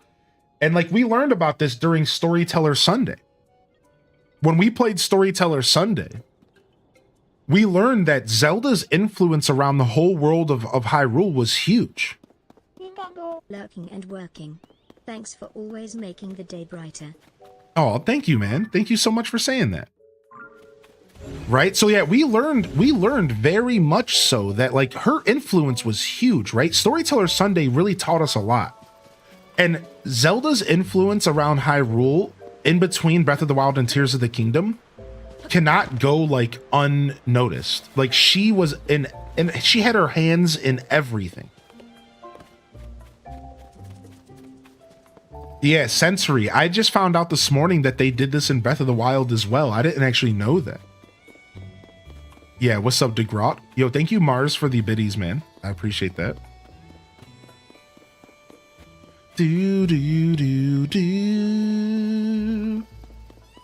Yeah, a wonderful excuse to go around the game and play again, right? Plus, like, this is one of the best games to just like relax in.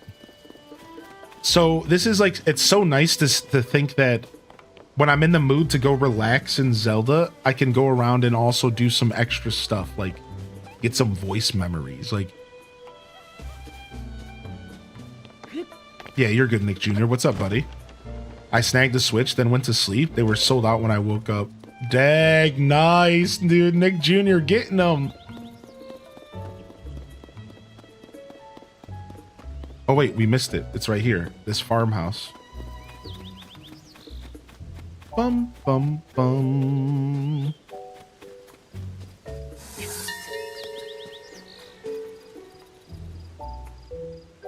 I will forever associate Hateno Pasture with the meal I had here 100 years ago. However, when I returned recently and inquired after the recipe, no one seemed to know what I was referring to. Could that unforgettable dish be lost to time? So she's talking about like her favorite food. Let me go ahead and unhook this real quick and rehook it. She talks about that meal in the Breath of the Wild notes. No way. So it's like she goes back and forth between the apps. That's so cool. That's so cool. My Walmart pre-order finally got updated, but it's getting delivered tomorrow. Oh, Food Manchu, just one more day, man. Just one more day. Not many games I keep coming back to and still finding new stuff. Tears of the Kingdom and Breath of the Wild still do, though. Yeah, same here, man. Same here. All these years later, it's something real special about these games.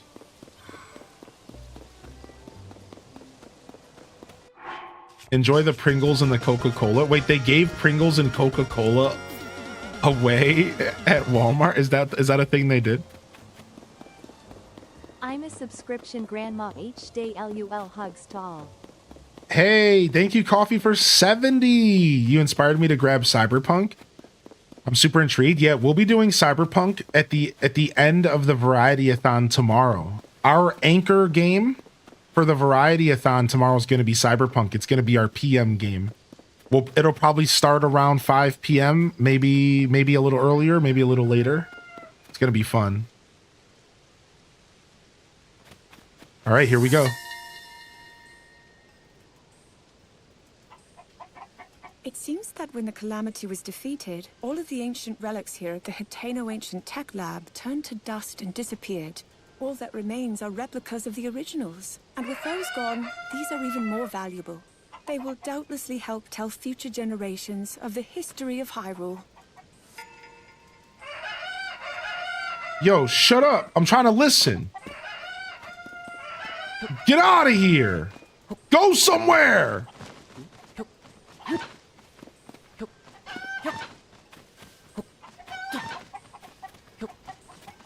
No, don't come back. No, for real though. What did she say? Hold on a second.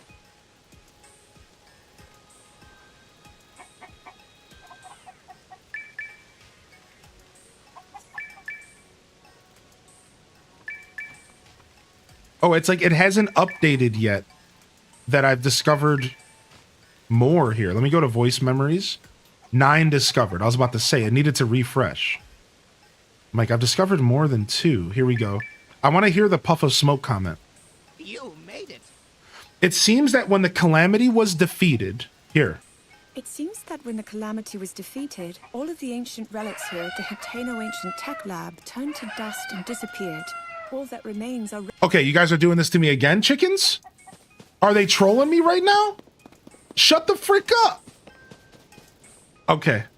replicas of the originals. And with those gone, these are even more valuable. They will doubtlessly help tell future generations of the history of Hyrule. So weirdly,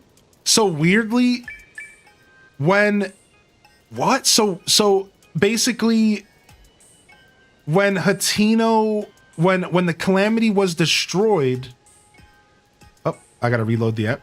So when the Calamity was destroyed, essentially they're saying that some of the Hatino Tech Lab, some of the technology in the Hatino Tech Lab turned to dust and disappeared, as if the technology was connected to the Calamity in a weird way. Right? Interesting. All right, let's keep going. There's one more up here, I think.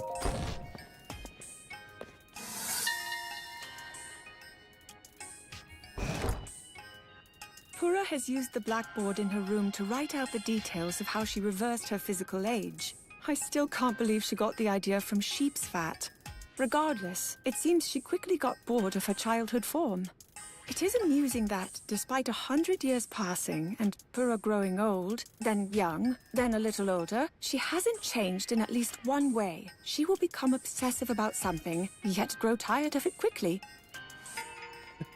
Okay, so a little bit of lore about Pura and her obsessive yet short attention span. Yeah, it's called the Nintendo app. Just look it up on your phone or iPad. It's called like the Nintendo app or something like that. Yeah, something like that. Today marks a special day for The Legend of Zelda Link's Awakening. Today celebrates the 32nd anniversary, as on this day, back in 1993, it launched on the Game Boy. Nice. We're going to be checking out Link's Awakening, the free patch upgrade here shortly. Princess Zelda certainly sounds 100 years old. I don't think she's meant to be 100 years old here. I think this is just a voice log of her travels and her thoughts. Here, right? Like this is her her memories, right? I guess you're commenting because she was like there before the 100-year bath in Breath of the Wild, right? Yeah, didn't they talk about that? Don't they talk about why it's like, so the Zelda just like doesn't age during the 100-year bath? Does she just like does she just keep young because she's like a time goddess or something like that? Do they ever address why Zelda just like stays young from Breath of the Wild to Tears of the Kingdom. And even in the story of Tears in the Kingdom, she's just frozen in time. Is that what it was? I think they approached that at some point, right? Not that the explanation is going to be satisfying, but there is an explanation regardless. You know, not that it's going to be satisfying. All right, let's go to a memory in the depths of with Koga. I find that this would be really interesting. Let's go to the abandoned Lineru mine. No. Yeah. Abandoned Lineru mines. Let's go here. He's the Sage of Time. Thoughts on Hunter Schaffer being cast as Zelda? Do we have the Zelda cast? I don't even know who that is, so I'm not sure. To be honest, I'm not really good with actors and actresses, so I should have just said that first. I have no clue. I'm really, really, really bad about that. I'm not an actress guy. I voice actors, all that stuff. I'm not good at keeping up with that stuff. So I don't have no clue who that even is. Nothing confirmed yet. But does Link really seem older between the two? Not sure they should look really much different with just a few years going by. Yeah, I think the Japan Productions person was commenting on because the beginning of Breath of the Wild, Zelda's there. Then Link goes in a 100-year bath, and then Zelda comes back, but she's the same age. That's what I think we're talking about. Not necessarily between Breath of the Wild and Tears of the Kingdom. All right, and then the last set of memories is actually Koga. So it's Rauru in the sky, it's Zelda on Hyrule's surface, and for some reason they thought it would be super silly to make Koga the person that we listen to in the mines. I'm not sure how I feel about this, but it'll be fun to hear Koga's voice here. I'm pretty sure it's Koga. Here we go.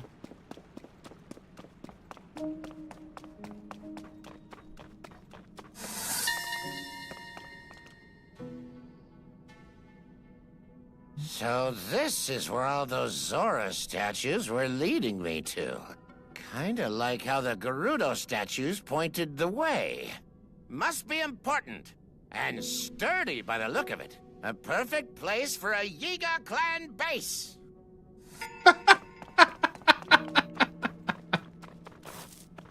We banish him to the depths. Him narrating it makes sense. Yo, what's up, Kodhimi? Good morning, Alto Girl. Dude, what the heck, man? That's so goofy, dude. So now there's all of these Koga memories, dude, that we can go through. How goofy is that, dude? I love that. Yeah. So here you guys go. I wanted to start off today's show showing off Tears of the Kingdom and this new app and the Tears of the Kingdom version.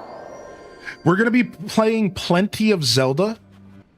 So if you're a fan, don't worry. If you're new here, hit that like button. And we'll be, again, plenty of Zelda to come. Today, we have plans to showcase a couple other Zeldas as well, as this is the Hyrule Hustle. And we will be hustling a little bit through some Hyrule today. And I've installed Echoes of Wisdom. I installed Echoes. I installed Link's Awakening. I have Breath of the Wild upgrade pack as well. So we're going to be checking out these 3 games today. And you're all invited to hang out and check them out with me, of course. Let's see here. We're going to be able to climb this efficiently. So we also are going to be doing some Mario Kart. And Mario Kart is going to be next for the most part. I think we will do a quick stop over to one of the 2D Zeldas next. And then we'll be off to Mario Kart. So if you're here to play Mario Kart with me, that's going to be our next major showcase today.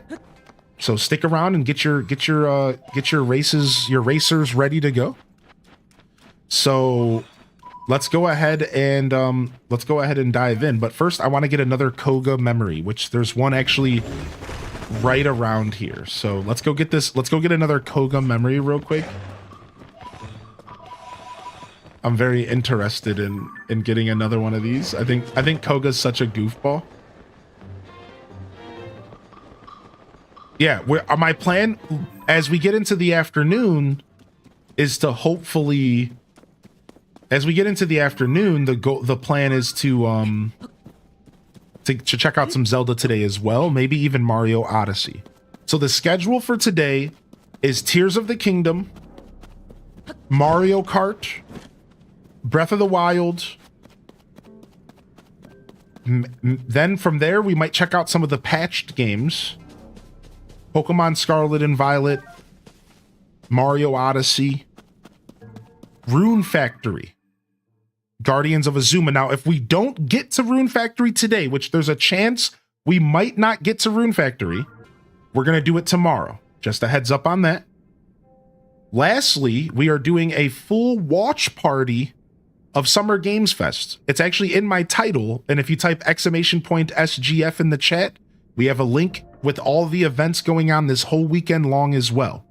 So yes, we will be participating in Summer Games Fest tonight at 5 p.m. Eastern Standard Time. So we have a long day ahead of us, a lot of content, and tonight at 5 p.m. we'll be sitting down to watch and get some dinner together, and we're going to watch Summer Games Fest. That starts at 5 p.m. So we got a big day of games ahead of us, and it's all going to come to a point with Summer Games Fest. We're going to sit and pick through the Sony State of Play, since I said I would do it on stream, at around 4:30. After we pick through around 4:30, then 5 o'clock, Summer Game Fest starts. From there, at 7 o'clock is the Day of the Dead showcase. And then at 8 p.m. is Devolver Digital. And then at 9 p.m. is another showcase. I might not be around for that one. So yeah, all night, we're going to be from 5 p.m. until about 8 or 9. We're going to be watching stuff together, and we'll eat a meal together, and it'll be nice and cool and chill. So we're going to be gaming all the way until about 4:30 p.m. Eastern, for those that are curious about the day today. So a big day, a lot of content, a 12+ hour broadcast. And I'm very, very, very excited to be here with all of you. Yeah, that's right, Sensory. Summer Game Fest today, baby. That's right. Did you get the red cartridge? No, I just got the upgrade. There is no difference. No, I don't think so. I'm not sure. Bearded Juan, I think the difference might be, I heard, and I don't know if this is true, that if you buy the Tears of the Kingdom Switch 2 edition, I heard that it's all on the cartridge. Meaning you install it, like you load it up, and it's the Switch 2 version of Tears of the Kingdom. It's the full upgrade. But then I heard from another source that actually all it is a copy of Switch 1 Tears of the Kingdom, and you still have to download the upgrade on the Switch 2. But the download is free because you bought the Switch 2 version. I don't actually know the answer. I'm not sure. I didn't buy it myself. So that might be the difference. The difference between buying the Switch 2 version of Tears of the Kingdom, the red cartridge, as you said, might be the whole game is on the cartridge, that you are buying a brand new, fully complete Switch 2 game. I'm not sure how the whole upgrade thing is working with Tears of the Kingdom. That is up in the air for me personally. I've heard both people. We don't know at this point. I just got to wait for somebody who bought it to tell me. I'm not sure. And yes, Nintendo has confirmed that all of their games will be on the cartridge. Yes, Nintendo has confirmed that every single first-party Nintendo game is going to be all on cartridge. They have confirmed that. They have confirmed, yes. Mario Kart, for example, is full on cartridge. All right. Donkey Kong is full on cartridge. Right. So they've already confirmed that, but we're talking only first party. Now, again, These upgrade games might be different. These upgrade games might be weird. These upgrade games are different. Again, I heard before the Switch 2 came out that all the upgrade game was the Switch 1 game with a downloadable on the cartridge. I also heard that it's a full game. It's just one solid game. You plug it in, you play it. So that is a bit of a different conversation, just to be clear, because these whole upgrades are confusing. But if it's a brand new Switch 2 game, again, Mario Kart, Donkey Kong, Kirby Air Rider, these games are all going to be full-on cart. That has been confirmed. And I guess we'll have to wait to see if somebody picked up the Switch 2 version of Tears of the Kingdom in the red box to find out if it's like, different. So the $70 Switch 2 physical version would unnecessarily be $10 more. I mean, in that situation, right, it does get muddy. Exactly. So yeah, it's weird. I'm not sure what's going on with that at all. Right. So, otherwise, I'm not sure if there's like better read write speeds or something like that. I don't think the cartridge technology has upgraded. Memory. So there's a name for that red stuff I keep finding all over the depths. Gloom. I wish I had known it was flowing from the Magnificent One. I would have just followed it to him. I can't now, though. The blasted stuff is all over the place and impossible to backtrack. Stupid, no good... I like the Magnificent One's gloom. A lot. So much. The acoustics down here just made it sound like I was complaining. But I wasn't. Gloom, gloom, gloom. He's such a rat. Why are you such a rat, Koga? You just a big rat boy, dude. You just a rat boy, son. Let's go do one more real quick over here. What capture card are you using? I'm using an Elgato 4K. It's like their HD 4K Pro Max certified Extreme XL version or whatever. You know how they release like 8 versions of the same capture card. But you plug it into your PCI slot. So it's an internal.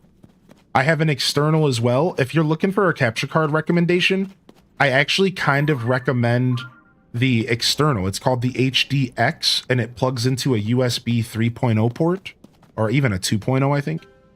I actually can't recommend that one enough because it's really cheap. So if you're looking for a good place to start with a capture card, I would honestly go with the Elgato HDX. I think it's only like $100-150, and it's a really solid piece of hardware. I've been using it for years. That's actually how I'm capturing my tablet right now, where we're using this to find these memories. So yeah, I recommend that one. I have an HDS, but it's getting old. Yeah, you can upgrade to the HDX. And that's what I did. I went from the S to the X, and it was a pretty nice upgrade for like $100-150. I will say though, Mr. Anderson, I have since upgraded to the internal one, and I do like the internal one more. Personally, because I don't like to take away from my USB bandwidth. Because USB bandwidth is pretty important as a streamer, because I have cameras and stuff plugged in.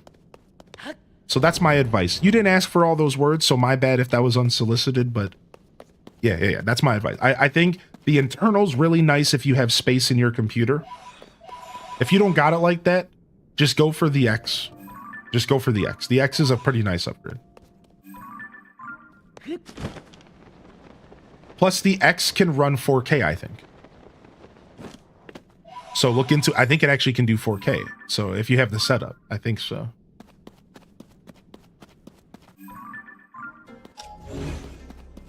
Yo, what's up, Bert? Good to see you, by the way, Bert. Did you unlock Dolphin in Mario Kart? Not yet, Captain Fox. Yo, what's up? Welcome back, Captain Fox. Hey!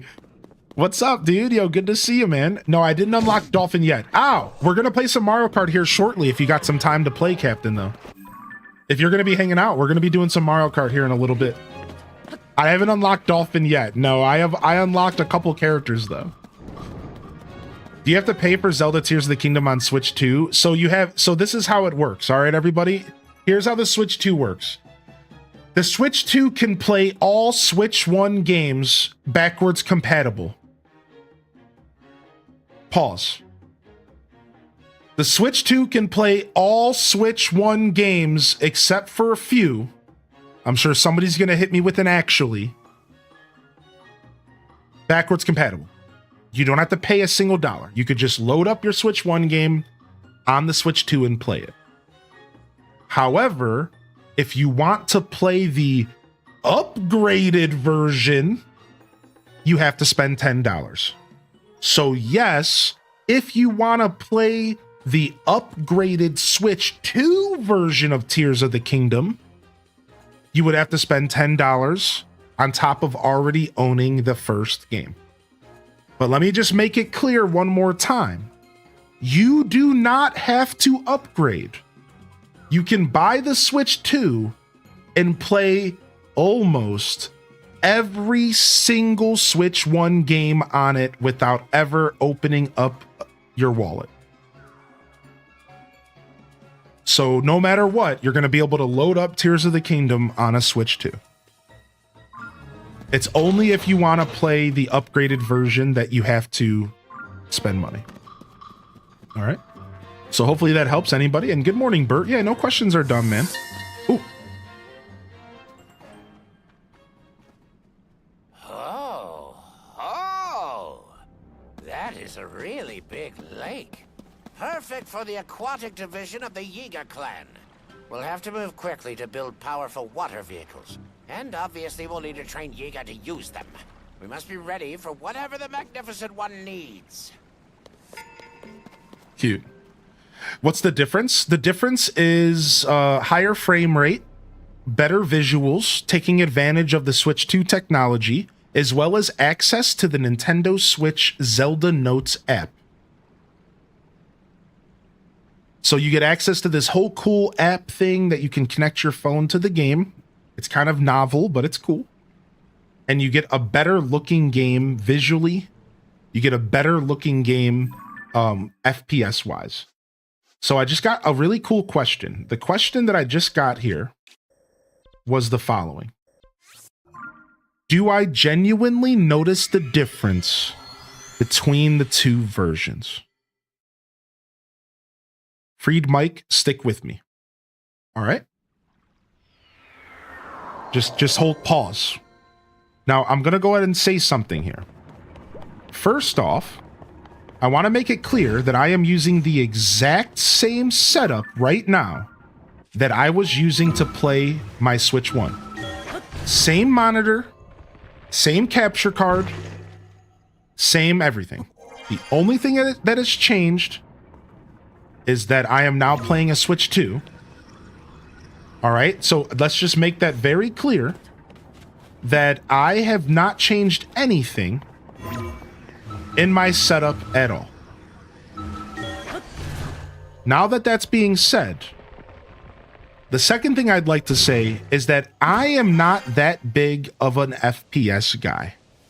I've been gaming since the Sega Genesis era, and I don't ever really notice the differences in FPS that much.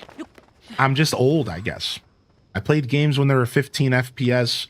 It's not even different from when it's 30. I just don't really care. So I'm going to answer that, sure, maybe I don't always notice the differences in FPS. But if you're going to sit here and tell me that even through my stream, that this doesn't look better, you tell me yourself, Freed Mike.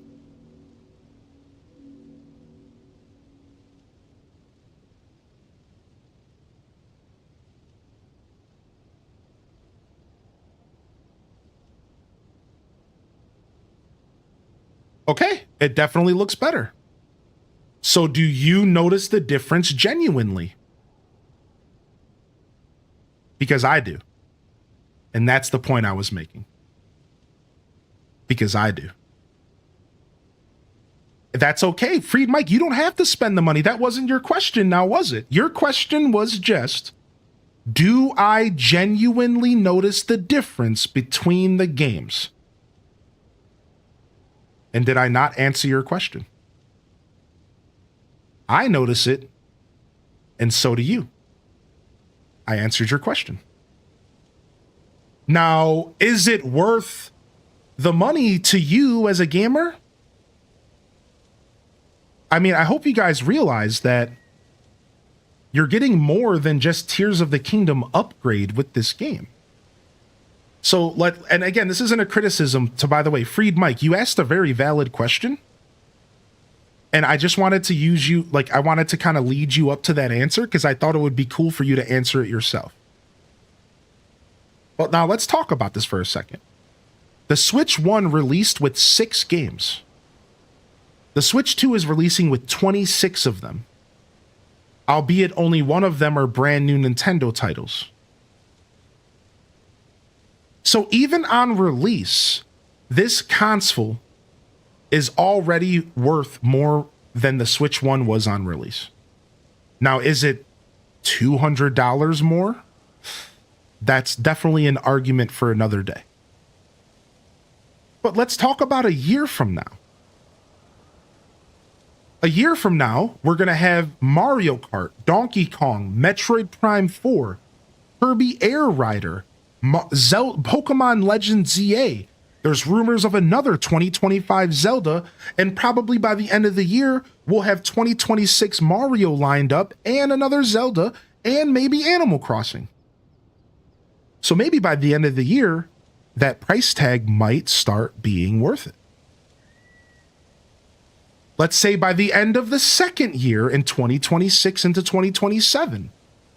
The point that I'm trying to make here is you're not just going to be buying the Switch 2 to play Tears of the Kingdom again and have it look better.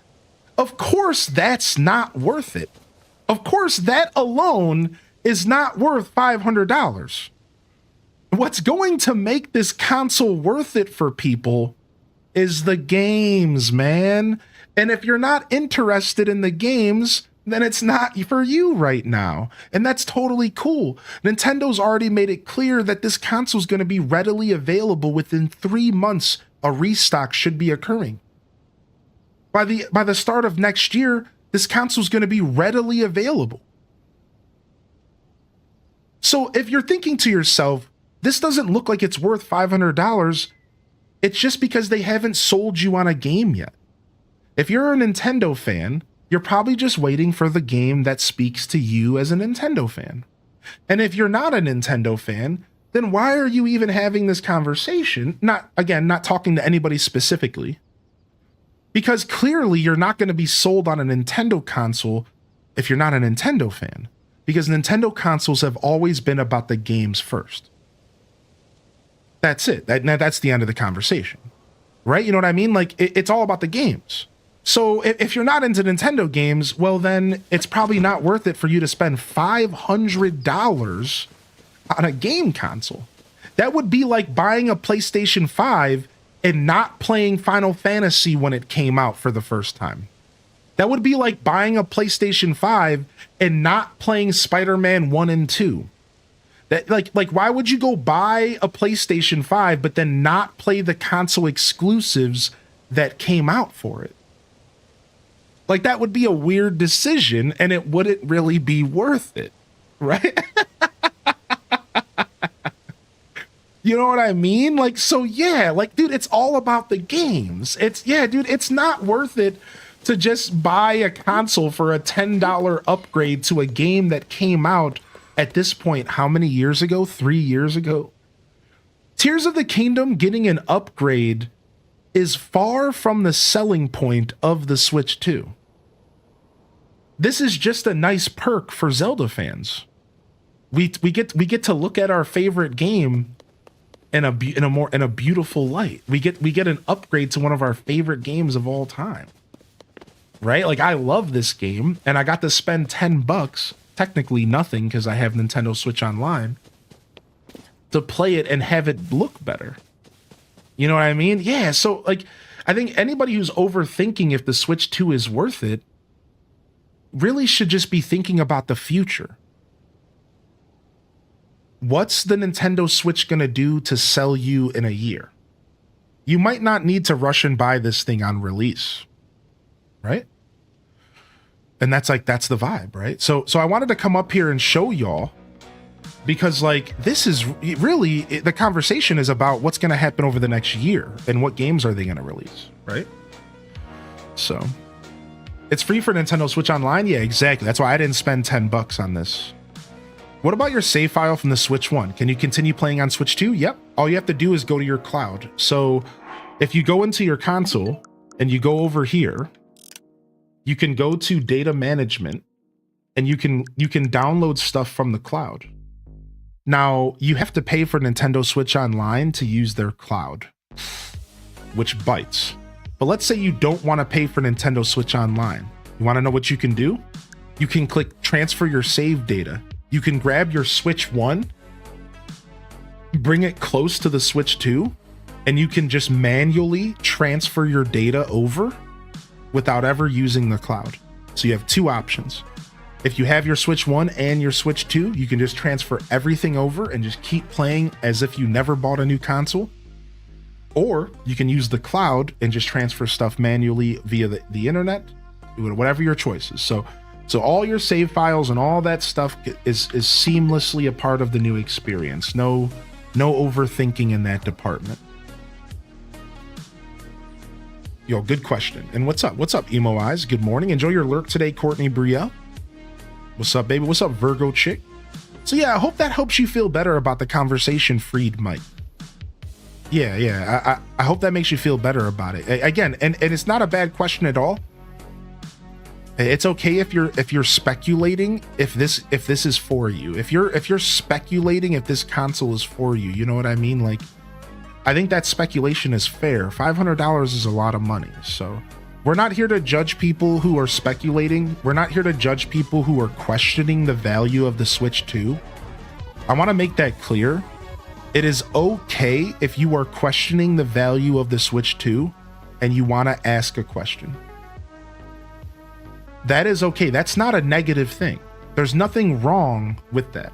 I just want to make that clear. If you are out there lurking, I want you to all feel comfortable that you're allowed to question the integrity of this device. That makes sense to me. And if that's you, that's fine.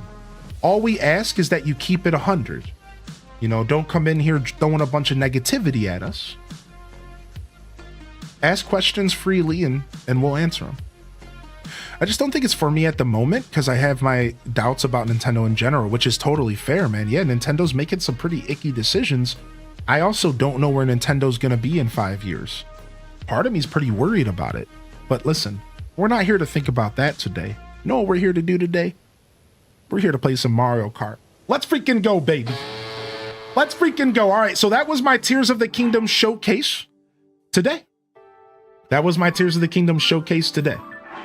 So please play the game while talking. If you give me a subscription, I will gladly do that, but only if you specifically subscribe to me. Your subscription will get me to keep playing the game. I only play games while I'm getting subs. That's actually how this works. So no subs, no gameplay. Sorry. That's how the cookie crumbles.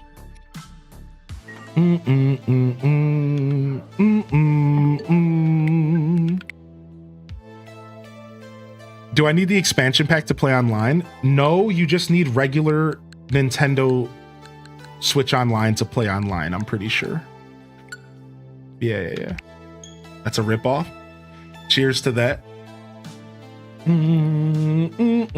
Why is it only when I play in the Zelda category do people get super impatient? That's the third time, and that's happened in a week. And it's only been Zelda fans that come into my chat and ask me to stop talking and to play the game. That is the third time, and it's only been Zelda games. It's like I'm actually starting to get sick of playing Zelda content on Twitch. It's actually making me not like playing Zelda content on Twitch. Because it's like, it's icky, man. Don't come in here telling me what to do. Either enjoy my show or don't, man. Don't do that to me. Yeah, that's weird, man. Yeah, they think you're a speedrunner. That is the third time. It really is making me not want to play Zelda on stream. It sucks, dude. It's so rude, right? It's actually so rude, man.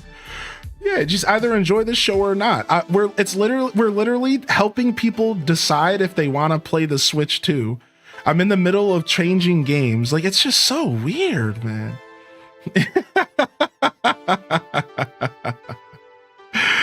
Oh my gosh, dude. Absolute nightmare, man. Like, it really is making me look at the Zelda community very differently.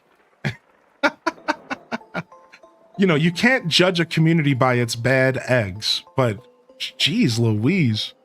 All right, let's go ahead and get Zelda notes off the screen here, and then let's switch our game category. Bam,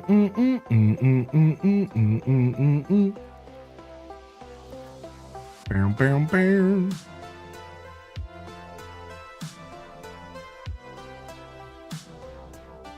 All right, sick. Boom, boom, boom, boom, boom, boom, boom, boom, boom. It's just so funny. I just can't get over it in my head. Yeah, like, it's only been Zelda games. It's so weird. Dude, that's so crazy, man. I hadn't noticed it was Zelda games. It was only Zelda games the past week.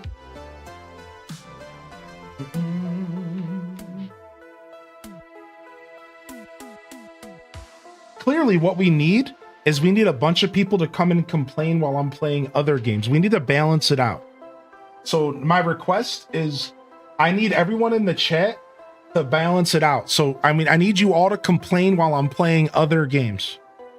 We need to balance it out. We have to balance it out. We need more complaining while we play other games.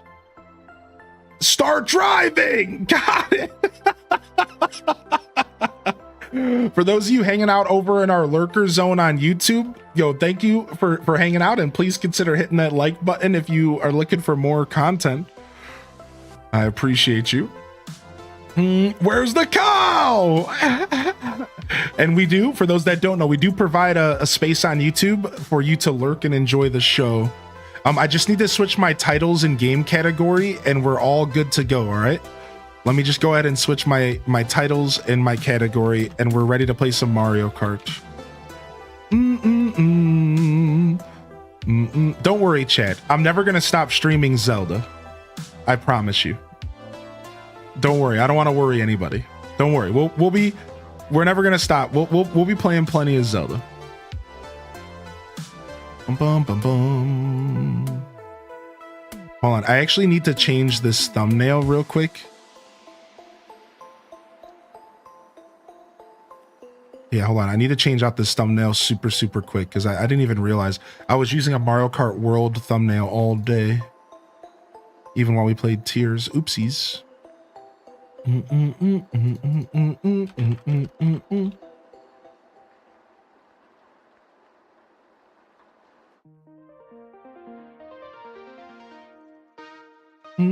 We should be at the third race by now. There's gameplay on this channel? I thought it was a talk show. What's up, M Swear? How you doing? I guess we can just angrily demand Hylian play something as well. What's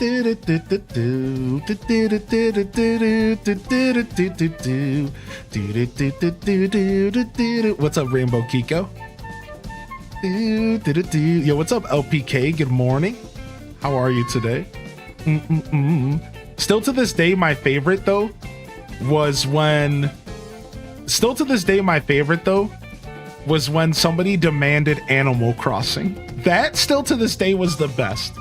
When somebody was so mad about me chatting, and they were like, wrap it up, buddy. We want to see some Animal Crossing. You know, you've crossed into oblivion when somebody is rushing you to play a game that is like the slowest paced, like nothing game. They were rushing to see me walk through the woods in my town doing nothing. Like, Animal Crossing is the definition of nothing. And they were like, hurry it up. It was so crazy. I was like, dude, calm down. Get cozy. I admire that for real. That was still to this day was the best moment ever, man. Like, that is some passion for Animal Crossing, dude. Fish faster. All right, we're gonna go back to our boy Dry Bones for now, so we can get warmed up. The Toon Thumper. Here, I'll choose my cart and stuff once people are getting in here. Let me, oh wait, didn't you guys say I could do something with stickers real quick? Hold on a second. We're gonna do some single player at some point, I think, in this weekend with this game, so I can unlock stuff. But let's, there's some kind of like sticker stuff I can do, right? So I can just choose a different sticker to use as my main sticker. Oh, I see. So that's it. You just like change, you just use whatever one you want. I like this one. It's kind of good for Dry Bones. I see. So it's like, it's just like the sticker that shows up when you're online. That's cool. All right, that's cute. Yeah, you get to choose one, right? All right, create room. And I'm gonna have the code up on the screen, and then I'll switch my cart and stuff after. All right, and then we'll update our code command as well. All right, here you guys go. I got a sticker that says Milky.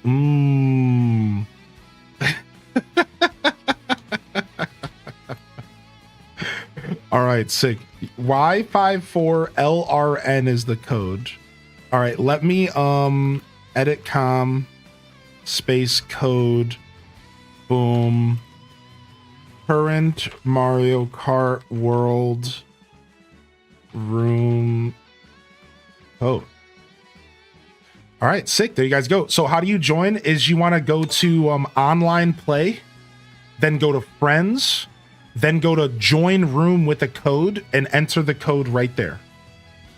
So go to online play and then go to friends and then join with the code. I think it's the top right, and enter the code right there in the chat. And it's also on the screen here as well. Take Dry Bones to the water and make him a wet bone. Whoa, wait a second. That's how that works? I was curious. Yo, what's up, Bright Princess? Yo, good morning. Welcome in. Getting a morning walk in before it gets too hot. The best response would have been to ignore it and say, and now it's time for a game switch. Yeah, I normally ignore that stuff, to be honest. But I seriously, it just threw me off guard. The whole, like, Zelda thing, yeah. We ignore that kind of stuff regularly. Yeah, it's fine. I honestly don't get a ton of that nowadays because my show is super enjoyable no matter what I'm doing. So, like, you know, I'm very confident in the show that I provide on Twitch. So, you know, whatever. I would, but my work's Wi-Fi is buns. All right, nice. All right, we're in. Dude, we almost got a full lobby. Dude, sick.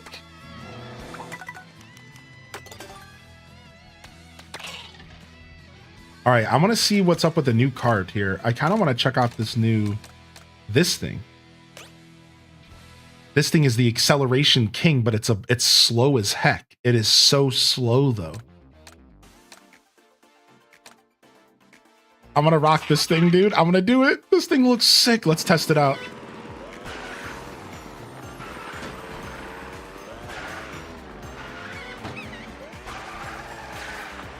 Nice.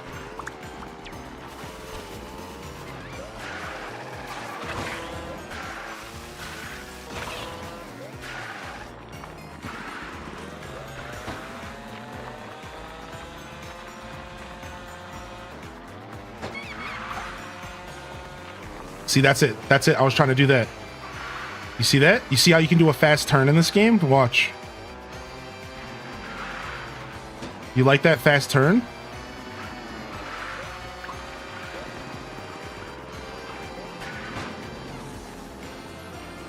All right, sick. All right, we'll give it a couple more seconds. Let's go ahead and start a Grand Prix because people can join while we're doing Grand Prix. So we'll go ahead and we'll get a Grand Prix started. I certainly don't want to get yelled at about talking too much again. So let's get it going. Quick, get into a game. This guy needs gameplay. Let's go.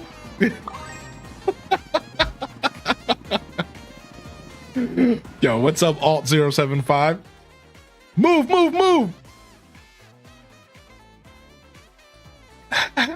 Yo, Kasayapa, welcome back.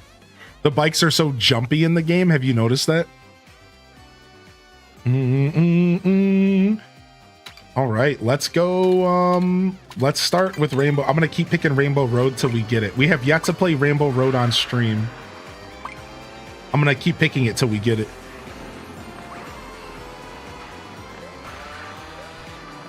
Green means go.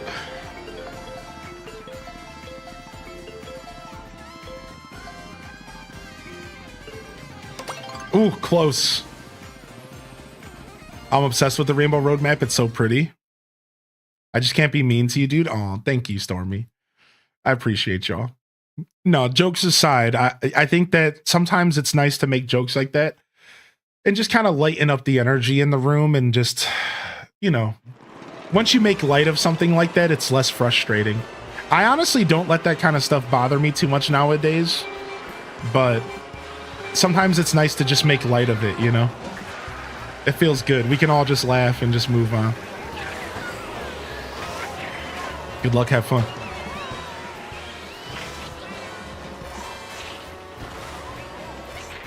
Nice. Give me that extra boost. Dude, I love this game. I'm so happy we're playing right now. I was really happy we started with some Zelda today, but I'm so happy we got a full lobby almost. I think there's 19 of us in here and a couple of punk NPCs. Let's go! Big dry bones on the way. Big bone coming. Big bone come. Oh, that's a big Wario. Oh my lord, my big bone couldn't handle big Wario. I wasn't expecting to roll up on big boy big donk Wario like that.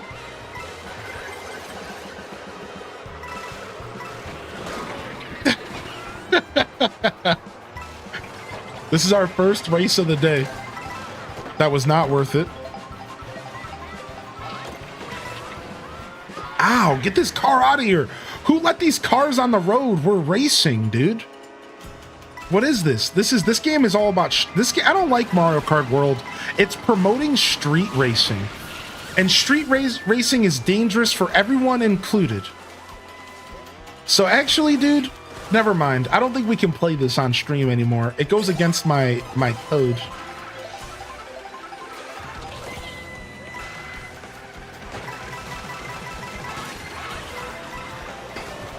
Whoa. I just got pushed around by bullshit Bill. Yo, Anthony the Dolphin. They said, dude, Anthony said he was gonna main the Dolphin in the line at GameStop, and he got it. Nice, dude. He said this girl came out, this human came out, you know, no assumptions. And they were like, they asked, who you gonna main in Mario Kart? And after sharing that I was gonna either stick with Dry Bones or check out Spike, because Spike, I've been using Spike in Jamboree and he's cute. Anthony said that he would be picking Dolphin, so that makes me happy. Go, go, go, go, ninja, ninja, ninja, ninja. Dang. 15th place. Not bad, but could have been a lot better. Aesop lyrics. I looked up Shrek quotes. I looked up, well, just about everything. I don't know what to say. I cannot believe I have known you and been a part of this community for 4 years. Truly a legendary and heartfelt experience. Cheers to many more years, Hylian and fan. Love ya bunch. Oh, thank you so much. 4 years, the tier 3. What a legendary resubscription. What an actually legendary subscription here. Thank you. Thank you very much, Minty Mont. Which Anthony? Anthony in a green hat. Or sorry, purple shirt. Purple hat, green shirt. I'll get it. I'll get it. No, we didn't test Fantasy Life on Switch 2 yet, but I am going to buy it today. I am going to buy it today. 2 turtle saves this AM. Nice. We are going to buy it. We might not end up checking it out till later this weekend, but I'm going to try to fit it in today if we can. Pretty sure I found your channel yesterday, right? I will say I'm going to miss having an Animal Crossing level. I am going to miss having an Animal Crossing level in Mario Kart. I am going to miss that. It would be cool in the future if they release DLC content where it's like themed islands. Like what if we get like a little mini island that's 4 Animal Crossing tracks and it's like a mini world tour and you can drive between them and all the same stuff, or it's just like 4 tracks, right? There could be like a Zelda island.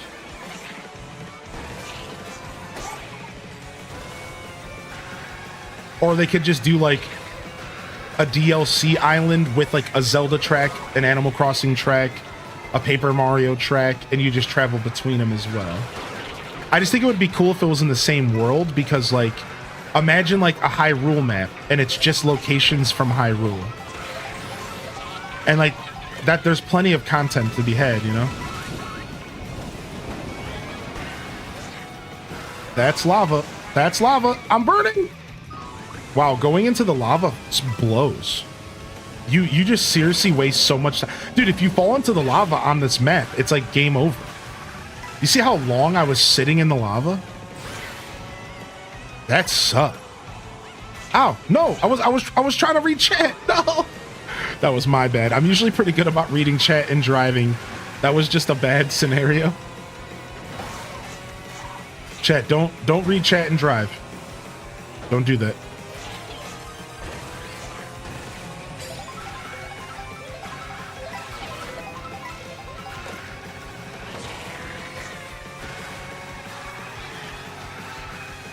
Dude, the handling on this bike is beautiful. Oh my lord, I am in love with this little buggy. The handling is amazing.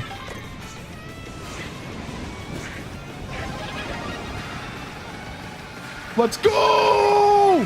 Out of the way!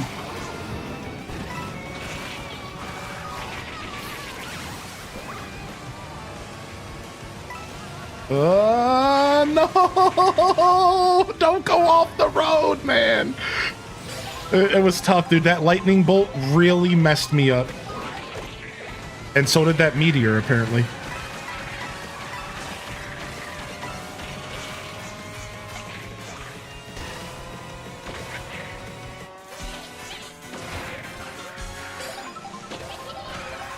Oh, what is that? Who put that wall there? That's a bad place for a wall, homie.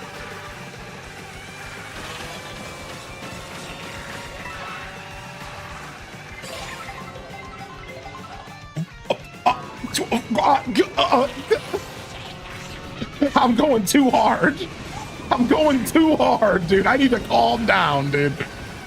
Oh, okay, we got out of that. Okay, not bad.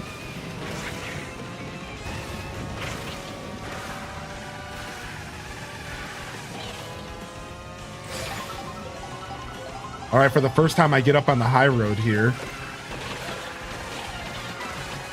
I need to make up for lost time. This is the end of the race. Get out of the way.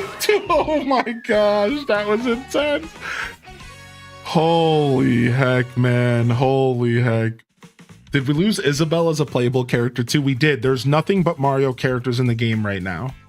Rob Boss Fantasy Life playthrough. Will you still play 8 Deluxe sometimes, or only World? I mean, I could see a future in which 8 Deluxe is something we like tap into as like a novelty thing. But outside of that, I'm very uninterested in playing 8. I think World's gonna be my mainstay for a while. Yeah, that's my take on it. Like I think 8 will be my mainstay, but like every once in a while we might go back for like novelty, sure. I'm not actually a big fan of Mario Kart 8 Deluxe, but I don't that's a me problem. I don't think the game's bad or anything. I've since changed my opinion. I think it's a me. I'm just not a big fan myself. Yo, thank you, Buggy McBug, for 37. Thank you, dude. Welcome back, man. You're not a fan of either of 8? Yeah. Somebody, I just saw our buddy Hunter, you know, the Animal Crossing YouTuber. Well, I don't want to label him, but so Hunter R posted on Twitter this morning. I hope it's not too soon to say this.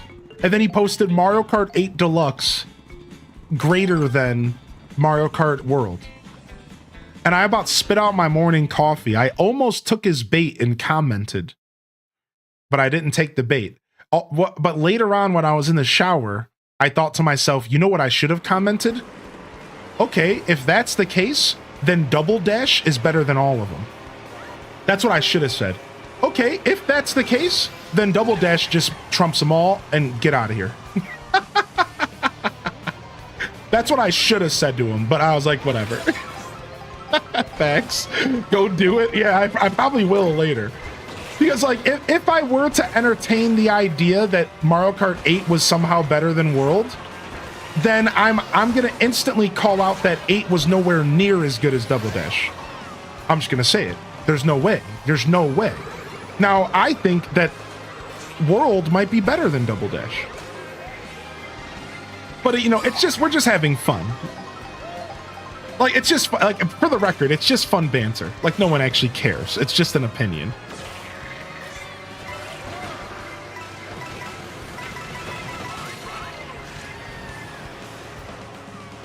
Hey, don't bump me out of my box. Who was that? I think it was Boo. Dude, what is this map? I don't remember this map. This might be my first time playing. This might be the road. This is the road between maps. That's why I've never done this one before. Ooh, we're going into the water. Ooh. So actually, that's one of the takes that people... That's actually one of the reasons that I think... I've been reading a little bit about gaming news. And I think one of the things that people like about 8 more than this is that people like the amount of tracks in 8, whereas in this game, the in-between tracks don't feel as like fleshed out as like the main tracks. Which I don't agree with that, but I see where people are coming from with like, whereas like Mario Kart 8 Deluxe had like just tons of tracks in general, old and new. But people have to realize that that game was around for literally over a decade. So like, of course it has more tracks and stuff. Like this game's brand new. Like give it some time to cook, dude.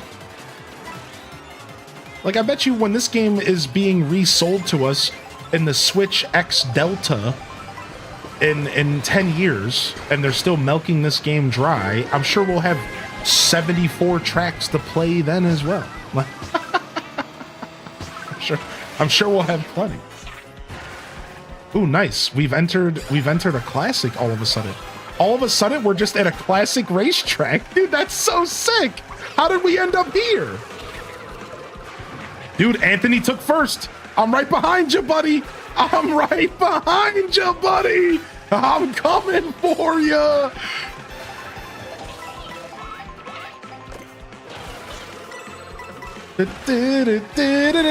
He almost green shelled me at the end. Who cares how this game is in 5 years, though? Yeah, exactly. Fair.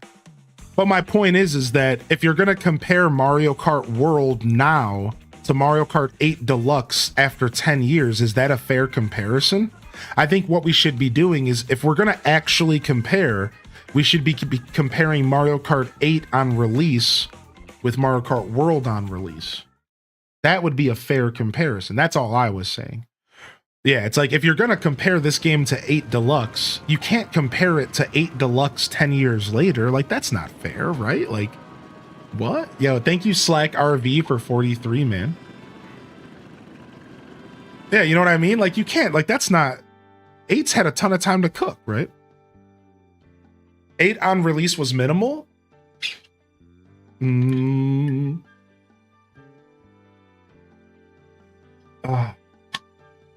Oh wait, I need to go quick. I need to go pick.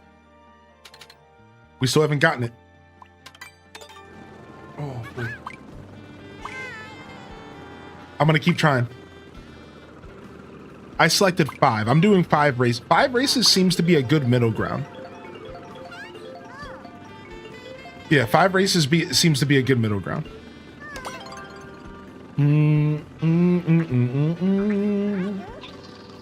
Yeah, the Wide People song, you hear it? I love that so much. I heard once you unlock it, the Rainbow Road courses in the world are amazing. Oh, wow.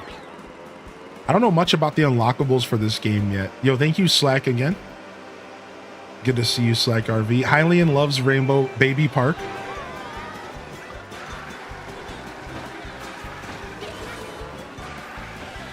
The choices are to play right now. How's that not fair? Oh, well, I mean, that's a fair point. If you're trying to just compare which one's more fun to play at the moment, I'm still going to say World because Mario Kart 8 Deluxe sucks. Sorry to wake up and smell the roses for you, buddy, but but that is a fair point. I guess I didn't think about that. I guess if we're just comparing which one's more fun to play at this very moment, I guess it is fair to compare them then. Yeah, that's a good point actually.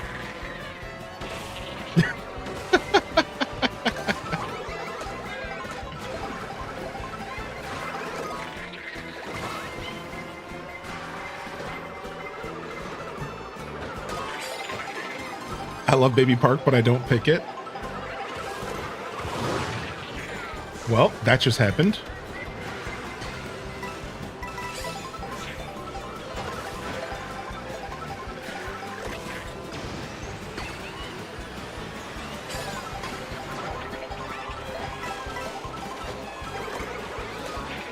Rick.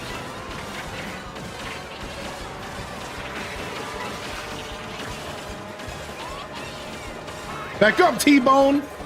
Back up, T-Bone! Oh, come on! That's what you get. Yeah, you give me a banana, you get a lightning bolt. The gods are on. Zeus is on my side. Competition is fierce. I don't know. I guess if I were to seriously give this game an actual critique, I would say that the reason I like this game a lot right now is I like the party game approach. I'm a really big fan of the party game approach. I like the party game approach. And I'm excited to see how competitive this game gets because I think in a competitive environment with like only 8 racers on the track, this game could get really insane. I think if you're playing this game with 24 racers, it's probably never going to be like hyper competitive because there's just too much going on. There's too many chances of RNG, kicking your butt. But I think if you were to sit down in like a tournament lobby with 8 to 12 racers and really turn this into a competitive experience, I think this game probably has a ton of competitive potential. I bet you it does, but I'm loving the chaos. I'm loving the 24-player party game vibes. I think it's so fun, dude. Did you already talk about how to do a trick to do a roll? I'm not sure what that means, but if you have some technology to teach me, yeah, teach me. You won? Yeah, I somehow got first. Yeah, dude, I know. Nice, right? We're cooking today.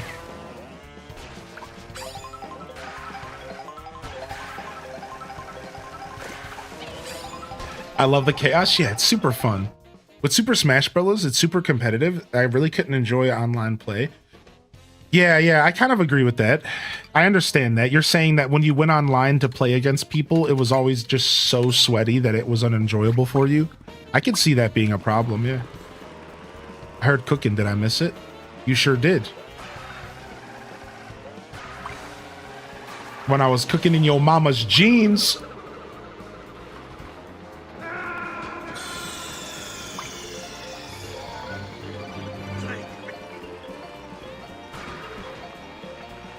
I beg your pardon? What? She needed them washed. So I was cooking them in a big pot of boiling water. You guys never boiled your jeans before? Come on, man. How else do you get your jeans clean? Oh, nice. We finally got Rainbow Royd. Boiled denim.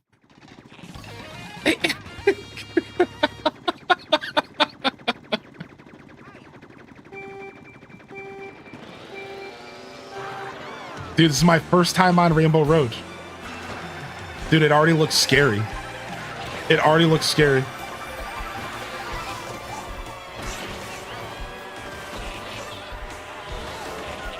So I wonder how much unlockables are there in single player? Does anybody know? If I play single player, do I unlock anything but characters? Is there like tracks to unlock or something? Because like Rainbow Road showed up after a couple Rainbow Road showed up on my map like after a couple sessions of multiplayer, I think, or maybe it was after I did the one single player thing I did.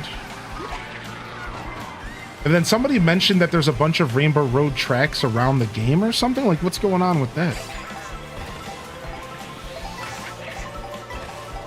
Like, I'm curious, can you unlock 200cc? Or is there like a mirror mode unlock? Like, I'm very curious.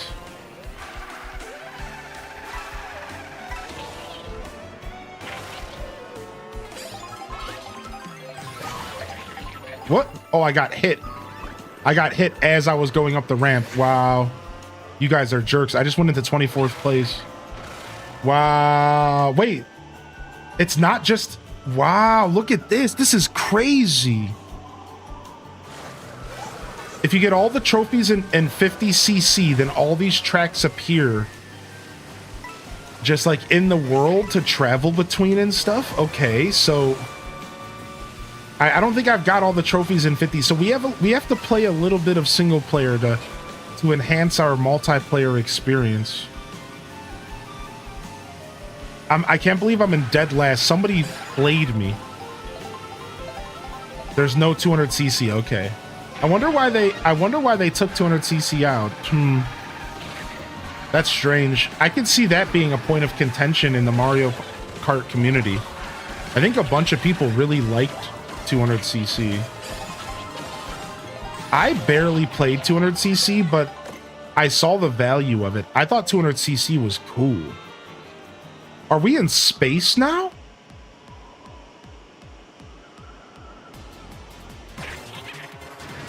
Dude, this is actually nuts.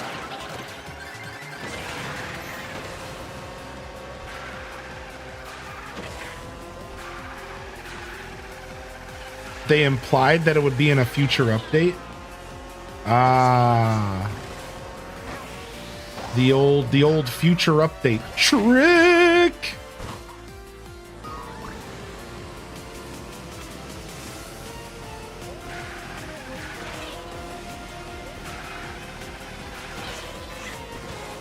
Oh.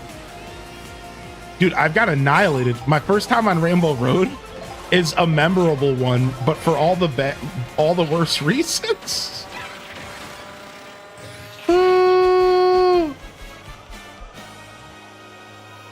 Where the hell are we going now? This is crazy, dude.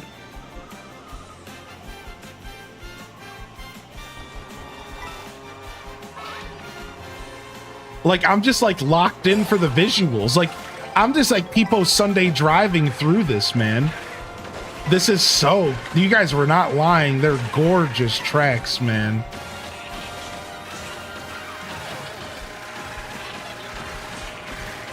Holy heck, is Rainbow Road crazy gorgeous, dude. I've made it back up to 15th place. Can we salvage? No, get out of here, Donkey Kong. Altanor, you punk.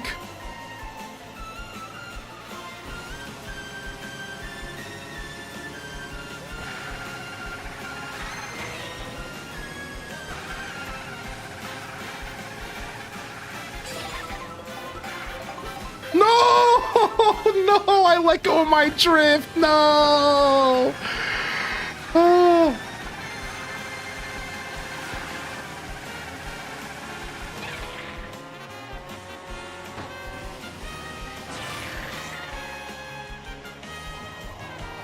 I've always disliked Rainbow Road, but you like this one? Wow, the finish line is a flying finish line. You ran away with Rainbow Road? Dude, I got destroyed. I got destroyed. Is it a one-lap track? Yeah, it seems like it's 4 mini tracks in one. Every lap was one track. Yeah, there was 4 tracks in one. Basically, it's like kind of the vibe. Nice. We still got 3rd place even with our failure ending. GG's. King Dolphin. King Dolphin. Let's go. King Dolphin reigns supreme, dude. Nice. All right. GG's. All right. We'll give y'all a second to catch your breath, and then we're going to do another round of Grand Prix, and then we'll do a knockout round. So that's the flow. We're going to do another round of Grand Prix, then we're going to do a knockout round. So stick around for the knockout round or take a break and come back. But remember, you want to be here from the start of the knockout round all the way to the end, because like that's a very specific way to play the game. So we'll do another GP first. Yeah, the knockout rounds are fun. Nice. We're at Peach's Stadium. We got dropped off at Peach's Stadium. Yeah, so what's this trick you're talking about? Yeah, what's this trick we're talking about? Doing tricks and doing rolls or something?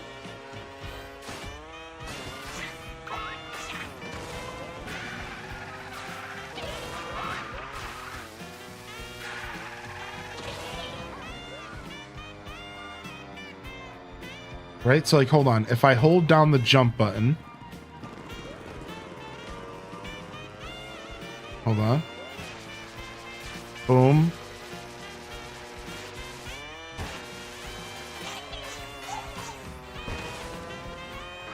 I'm not sure. All of a sudden, I want people to come over now that I have a Switch 2. Funny how that works. Friendships may be lost. Friendships may be formed. There's no telling in the world of Mario Kart.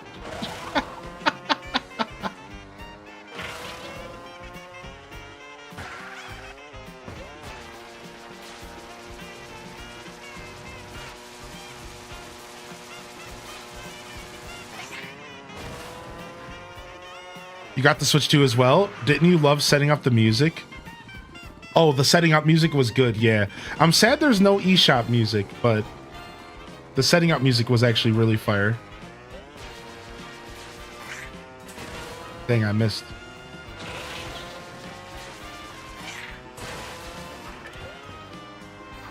Bring back shop music and themes. Yo, what's up, Atomic Potato? All right, we ready to start?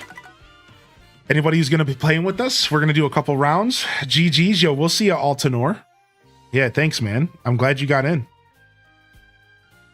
Are you going to be doing these community races weekly at least? So my plan is to... So right now, since we're playing with the brand new vibes here, brand new Switch vibes, the plan is to play a bunch of Mario Kart throughout this next week or two. Just a bunch, right? We did this with Mario Party Jamboree. We're just going to play as often as we can.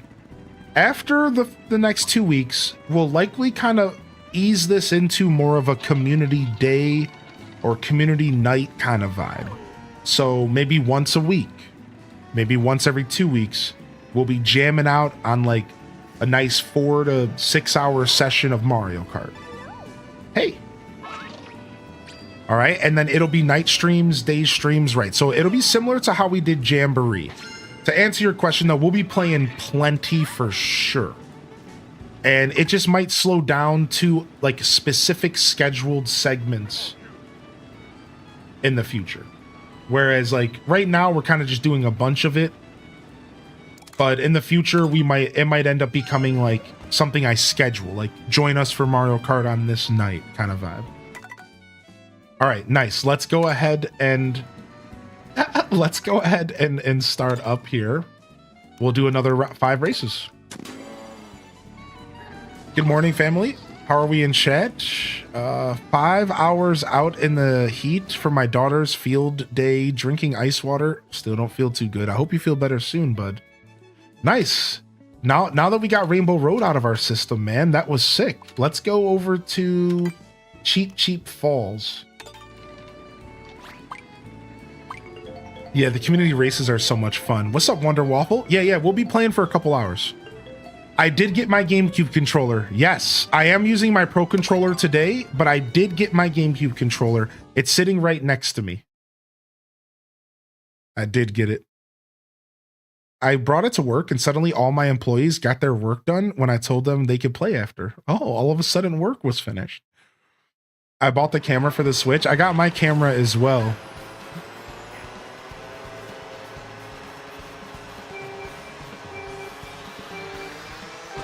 All right, nice. Looks like we're traveling somewhere.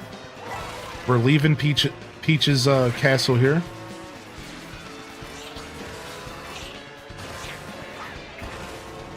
Oh, gotta watch out for Chain Chomp. I'm imagining he's not friendly. Dang it. I missed all those coins. Oh, now we're on the road. Dude, I love the between tracks. I really like the feel of this game. I have a lot of good things to say about this game because, like, I just think it's cool to evolve it into this Forza Horizon, almost Need for Speed Underground vibe, where, like, instead of it just being 20, 30, even 40 racetracks, it's like a solid 15, 20 with all of these really interesting in-between routes. And how, like, honestly, nothing's ever going to really feel the same. Like, when you do a Grand Prix, everything just keeps feeling fresh. Like, I don't know, I like it. I think it keeps everything really fresh. Dang it, I missed that boost. Yeah, it's just fun, man. I like the vibe of this game. I don't know, it just, there's something about it. Like, for me, I grew up loving Mario Kart, so I can safely say I'm a pretty big Mario Kart fan. But, like, I kind of fell off over the years. I pretty much played Super 64 and Double Dash. I played a little bit of DS. I didn't really play Wii, right? Like, I kind of fell off. So I'm not, like, a die-hard fan. I got washed at the end there. You see that? From 1st to 16. So, like, I will say that it's not like I've been playing every single Mario Kart ever made. But still, like, but I think I can still confidently say that this is, like, one of the cooler... I guess what I'm trying to say is that's what makes this even more fun for me, I think. I think because I kind of stepped away from Mario Kart all these years and came back to this one, and, you know, I played 8 as well. I feel like for me, it makes this a really cool experience because, like, I like a very casual kind of open world vibe. Like, I think it's really interesting. Yeah, what's up, Crash 82? What's up, McKay? Hey, welcome back. Can I celebrate with y'all real quick? They've ordered my equipment for me to work from home. It's official. Exclamation point. Bonfire in the chat. Let's go. Sammy Dot's gonna be gaming all week. No, I'm just kidding. Gotta make sure you're getting work done. Work who? Games. Boss makes $1, I make a dime. That's why I poop and play video games on company time.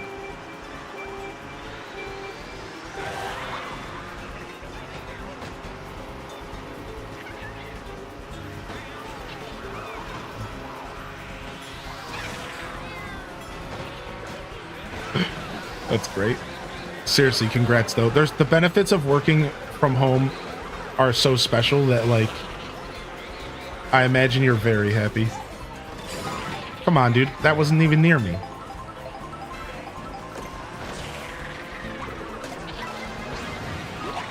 Oh, I just got ran over by a cow. I feel real good right now.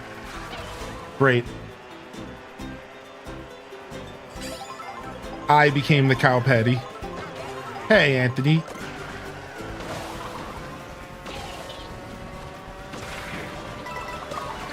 Oh, oh, oh.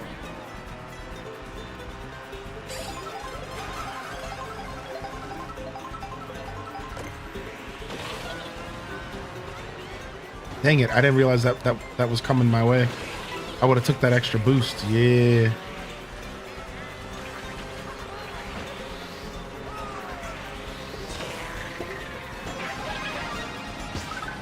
Let's go.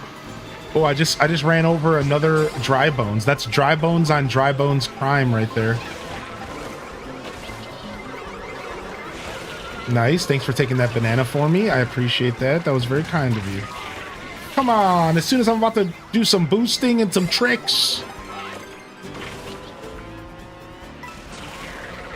I'm sad they brought back the Splatoon ink item because or the blooper. I hate the blooper.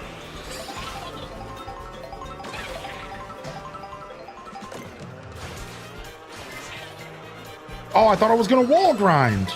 Okay, I still haven't gotten that shortcut down. That's all right.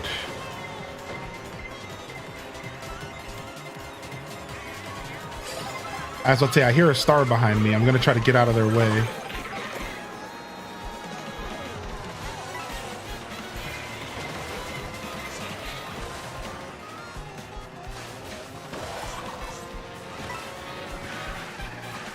Dude, I love the destructible environments.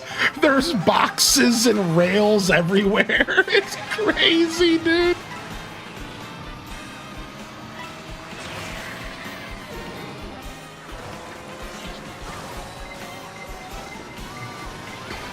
Okay, come on, bullshit Bill.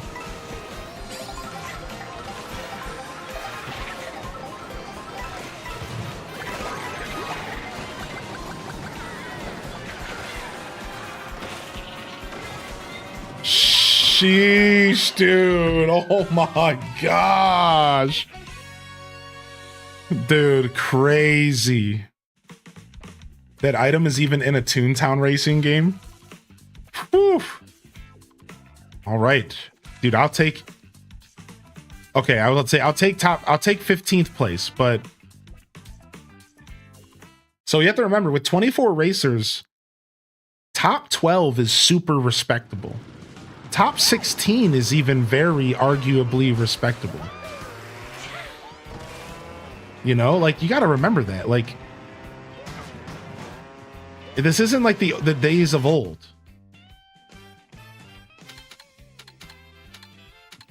Off the Chaco Mountain. My controller disconnected halfway through the race. Rip, dude. Sorry to hear that.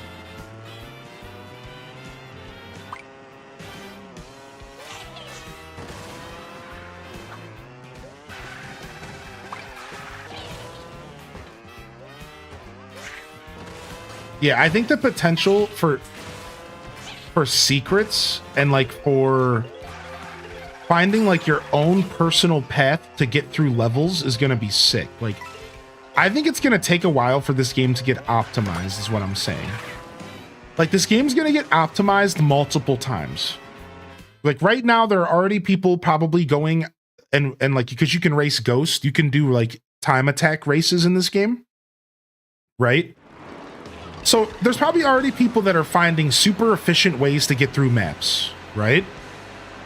And I bet you that's going to keep happening. Like, players are going to find ways to optimize these racetracks over and over and over and over again. Like, it's going to happen multiple times.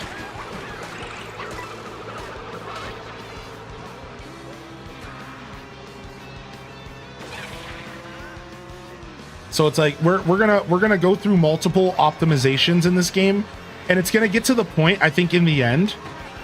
Dude, really? Really? You're pushing me next to the car? it's gonna get to the end, to the point to where I think in the end, like give this game like a year or two, and people are gonna be doing crazy stuff. Like the optimizations are gonna be like wall rides and grinds and like crazy stuff, dude.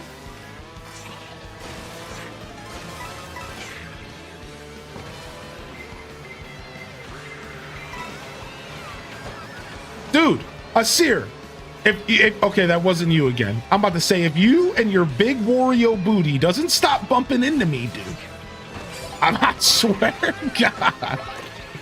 Bullshit Bill! Save me, Bullshit Bill, from my terrible racing. Save me!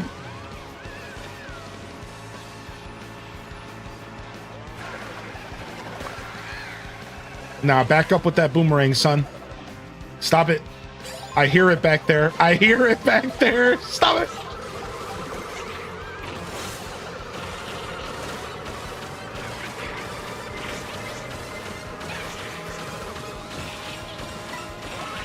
Woo-hoo-hoo-hoo! Gold mushroom, baby. We're cruising. Now, my car doesn't have a good top speed, so people can catch up to me easily. Yeah, I don't have a good top speed. I need as many coins as I can get. Thank you. Oh, bombs, bananas, green shells. No. Oh, how did I dodge that? Okay, I went in the dirt. Terrible.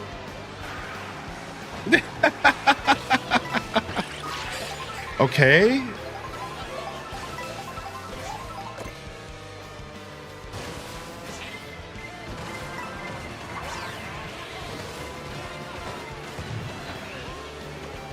Like sometimes I don't even know if going on rails is worth it, because I think driving is faster than being in the sky.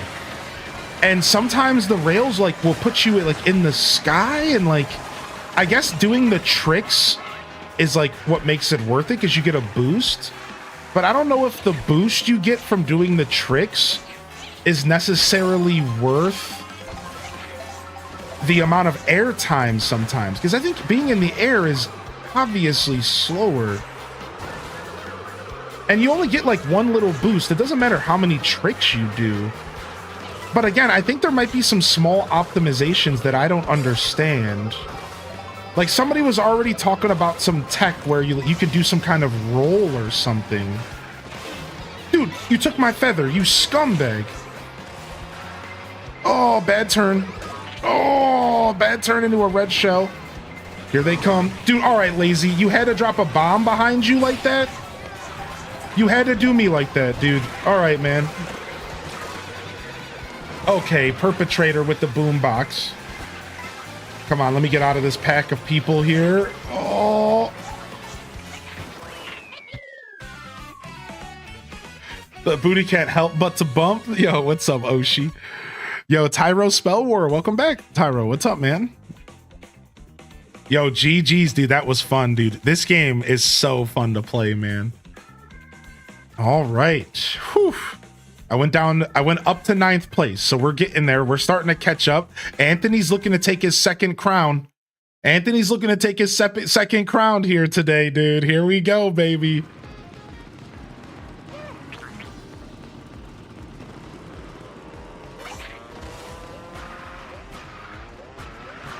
Dude, that was honestly like one of my first times in Wario Stadium, and Wario Stadium is a good map. Airship Fortress, Bowser's Castle. Let's go up to Bowser's Castle. Let's go up to the Lava World. Ric Flair? Yeah, dude. Exclamation point, woo. We actually got a command for you, dude. It's W0 or W after with 3 O's, I think, or 2 O's. Yeah. Yeah, thank you, Randall. Let's go, baby. All right, looks like we're going to the Airship Fortress. First time I got first online. Dude, nice. Caden, you were killing it. I saw you cruise past me, actually. You were on the Cloud. You're rocking the Cloud car. All right, 4th race. We got one more after this. Like Bone Crusher said, I ain't ever scared. Let's go. Dude, I missed my boost. Dang it, you guys took my coins. Did get the box though.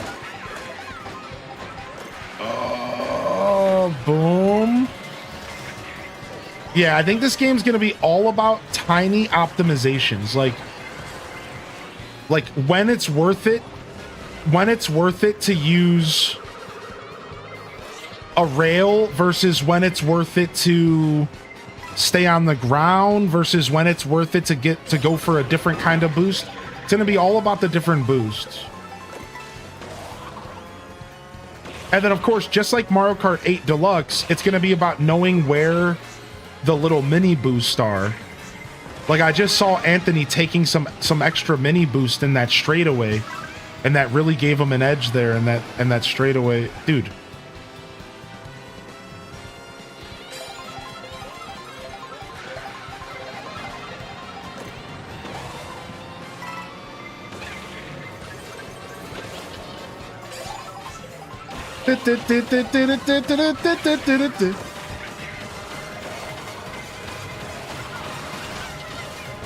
Oh, okay. I just saw Kita, I think, dude. Kita Bonita. Nice. Back up into the front of the pack.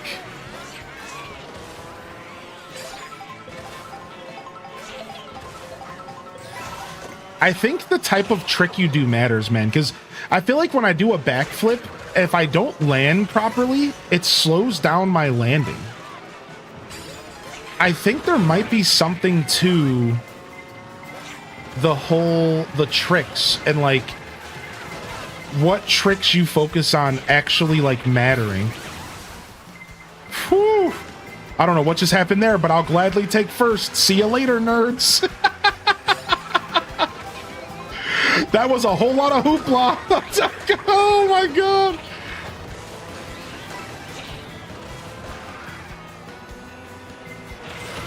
Oh my god. Oh, I might unlock a character. I unlocked Spike. Let's go. Oh, we got our boy, dude.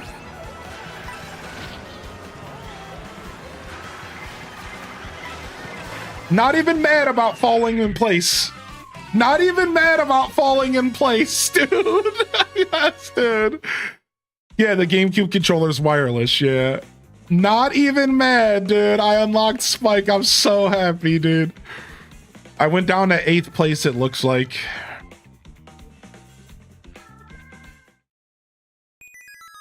I was in first, then I got hit by a blue shell. Dude.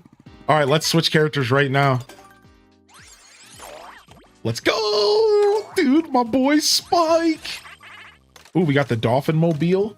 All right, Spike needs a new car though. Let's give Spike the Pike. Actually, I'm really liking the bike though. Oh, I gotta be fast. I'm gonna run out of time. I'm liking this little scooter for now. He looks really goofy on the scooter, actually. This is gonna be fun. You need to trick in the direction you're going after you land. Oh, what's up, Targon? You need to trick in the direction you are going after you land, and that helps. Okay.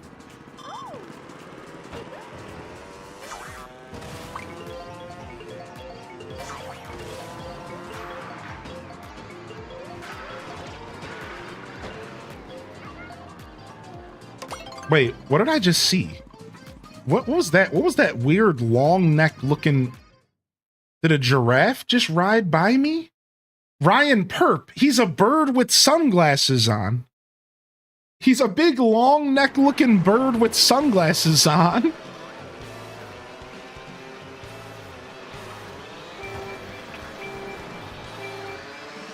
If you think that long neck of yours is going to give you an advantage, you're in for a wake-up call, buddy.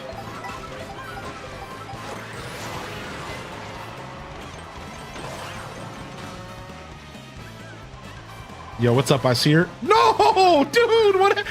I was too busy trying to chat with Asir. Oh no. Hey man, how you doing? Hey, what's up, buddy?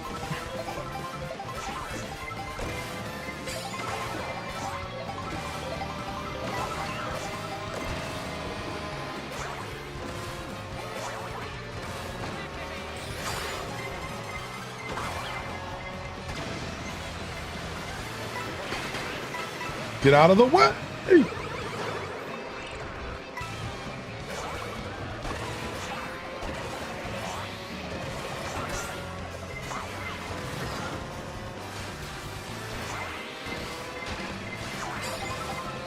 Dang.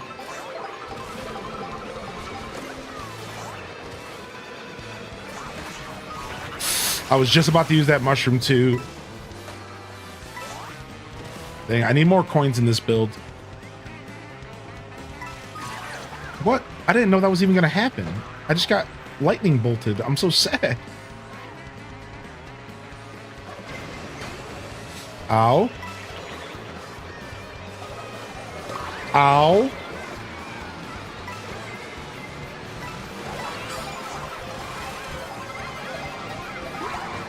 Ran over. Things are not looking good for me here.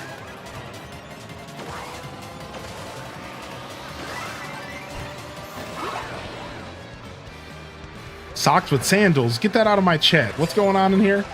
I look away for just a second and degeneracy ensues.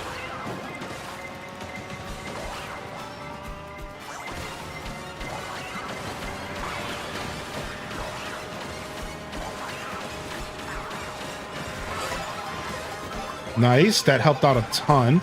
A little bit too soon on that. Oh, dude, I hate getting hit by a blue shell when I'm not in first place. It's the worst feeling. I've always said I think blue shells should not hit the people on the way.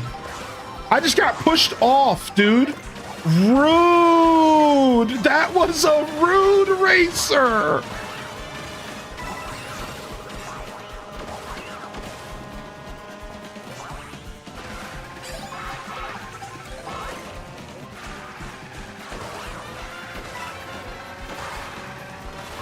I thought I had one more.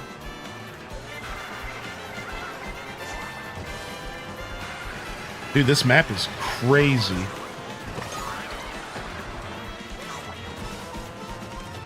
That was brutal, dude. Getting pushed off the ledge. Somehow we came back from getting pushed off the ledge, but it just wasn't enough. You like that they brought that back? It makes it more chaotic. Dude, whew, man, that was brutal, dude. Exactly. With this much going on, it just adds to the cast. Yeah, I agree with that. I just always felt like the blue shells in general should have never functioned that way.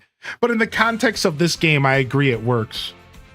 All right, I'll take a respectable top 10. Like I said, like top 10 in this game is respectable as all hell. I'll take a respectable top 10. Shout out to our top 3, baby. We got another crown going over to the Dolphin King himself. In fact, our only dolphin during the stream right now. Nice. Is there a formula to unlocking characters in the game? All right, so the way it works is I think you unlock characters via single player. All right, first off, we're going to do a knockout round next. So get in, make sure you're in, and let me know if you're joining. We're going to do a knockout round. However, you don't want to join late during a knockout round. So let me know if you're coming in, and otherwise we're going to start in a second. So here's how characters unlock. So all of the main characters are unlocked via the single player. I don't exactly know how it works. I don't know if there's a formula. I think if you just beat all of the different rounds, so like 50cc, 100cc, 150, you unlock those characters. However, the enemy characters, so Spike and Coop and Drybone, you know, all the enemy characters, they unlock when somebody casts a spell during gameplay. This can happen in single player, I'm pretty sure, as well as multiplayer. That's why I unlocked Spike in the middle of the game. Because what happened is somebody used the comic spell and it turned me into Spike mid-race. And when you get turned into the enemy, you unlock it. It's complete RNG. Complete RNG. So like if you're looking for a very specific enemy character, it could take you a while. That is the unfortunate. So the enemy characters are complete RNG. But it's fun though, because like you never know when you're going to unlock a new character, right? Like I think it's kind of neat in that sense, right? Like sometimes you'll get turned into a character that you already have. Sometimes you get turned into a new character. So yeah, that you honestly, I think you can this whole spell can be cast in single player and in multiplayer. So I think just by playing the game naturally, you're going to naturally unlock a bunch of characters, whether you're doing single player or multiplayer. The spike unlock. Yeah, dude, the spike unlock, man. I was so happy about that. All right. Yeah. So the code's on the screen, exclamation point code in the chat. We're going to start as soon as Wonder Waffle Prime gets here, unless anybody else speaks up. So otherwise, enjoy your free roam for a second while we wait. And here's my characters I've unlocked so far, Cozy. So far, the enemy characters that I've unlocked during gameplay has been Swoop the Bat, I believe, Coin Coffer. I think Pokey might have been here at the start, and I think so was Cheep Cheep. I unlocked Pianta. So not even enemy characters, just in general. I think I unlocked Chargin' Chuck, this little para bitty bud that gets in our way in Mario Golf, and the penguin.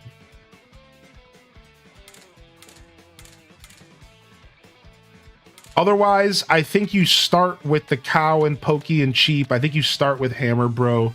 I think I started with Monty Mole. I might have unlocked Monty Mole. Look at him slapping his belly. I think I started with Wiggler. And then I've unlocked Daisy and Donkey Kong from the main character cast. But I've only done a little bit of single player. I've been hunting for a skeleton fish, but I haven't been lucky. Skeleton fish sounds cool, actually. I like that.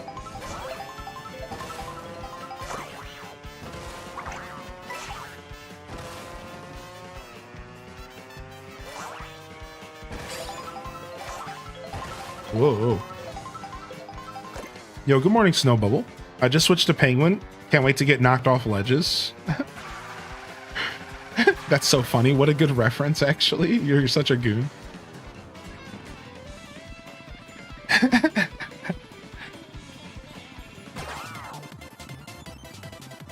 What? A star fell into me. How convenient. So, like, right here, you could take a shortcut, maybe. If you had another mushroom and you could just skip that whole portion of the track, right? Like, that would be sick.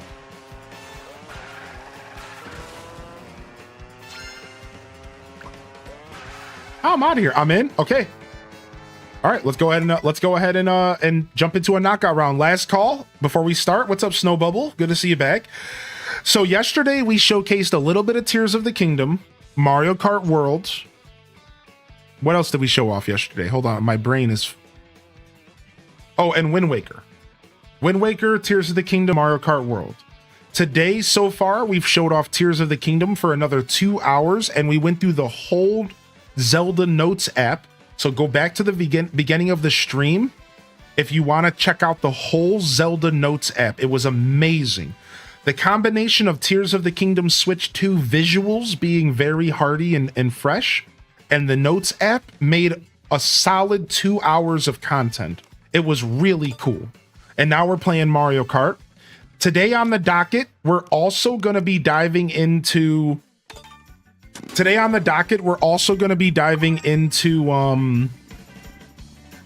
some Breath of the Wild. We're going to check out the Switch 2 version of that. We're going to potentially check out some Echoes of Wisdom and Link's Awakening because they got free update patches.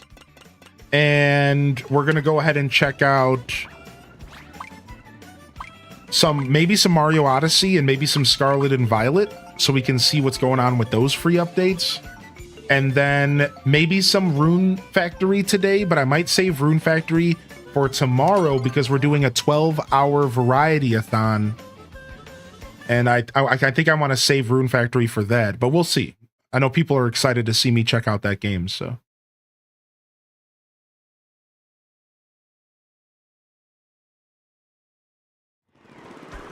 Yeah, Quelth. Any other questions are welcome, of course.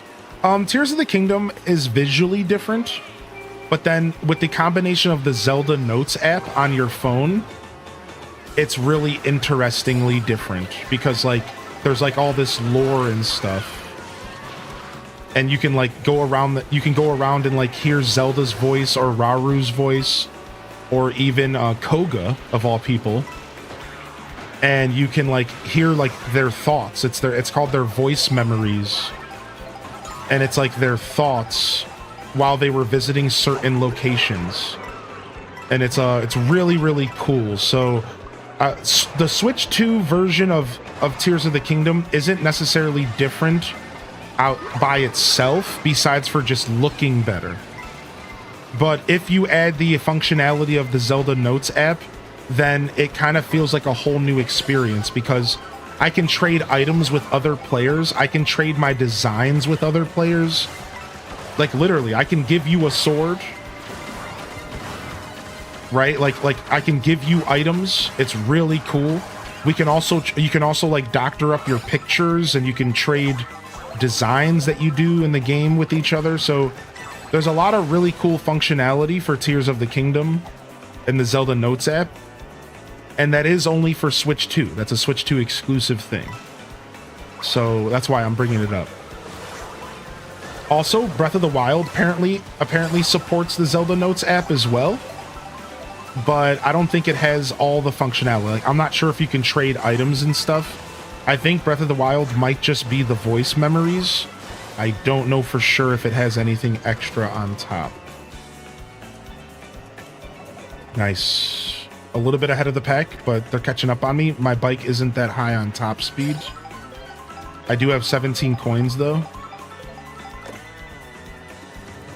Let's go ahead and grab ourselves another one. I wish I had a mushroom for that.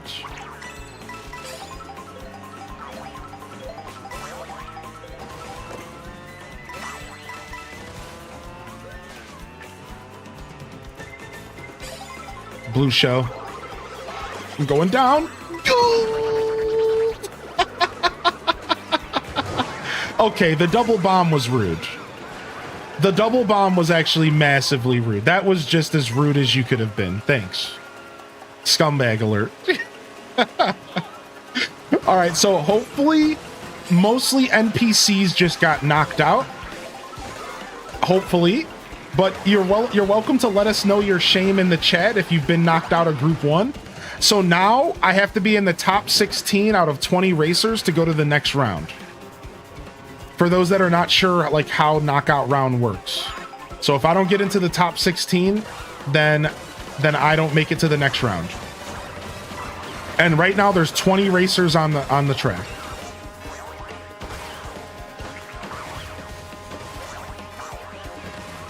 All right, nice, and we're cruising. Okay, steal my items, sure.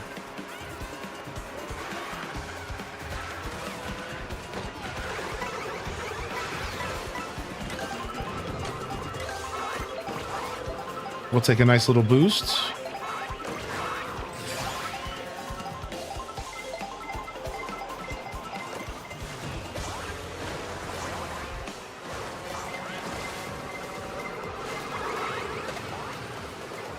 Oh, top 12. This is getting hot, dude. Get out of here.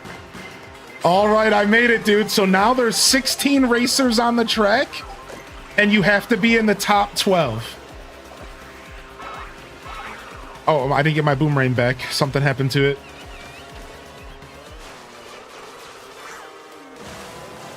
Do-do-do. I love this song so much. Do-do-do-do. Do-do-do. Do-do-do.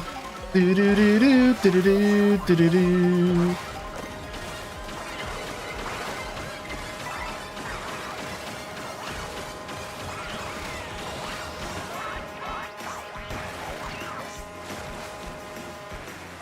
All right, top 12, boom.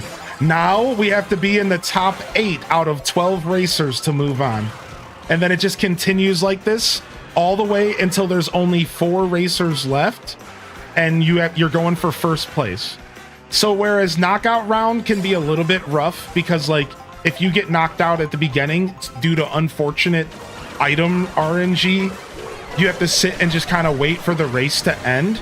Since the race isn't really that long, it doesn't really feel that bad. I'm realizing that the race isn't really that long, right? So like, it's okay. Like, you're not going to be waiting too long. We're already almost over.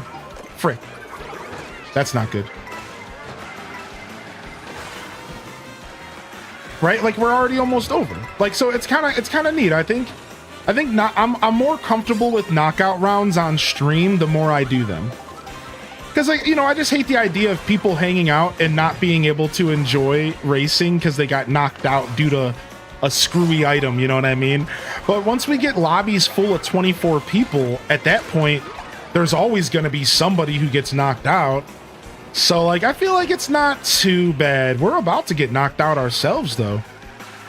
Speaking of unfortunate RNG, we got hit into not having any items. This could be bad. We need to get something here to pick us up the pace. All right, some mushrooms would definitely help. Come on, come on. Back up. 9th, 10th. No, Jen, get out of here. Dude, I barely made it, dude. All right, now there's 12 racers and I have to be in the top 4. Sorry, there's 8 racers.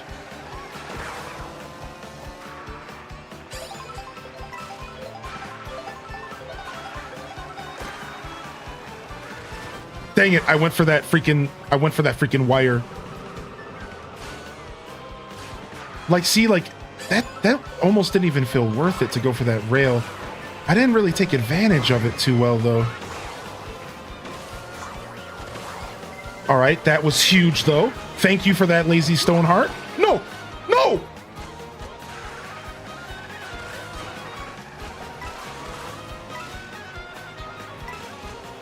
Back up. Back up. Back up.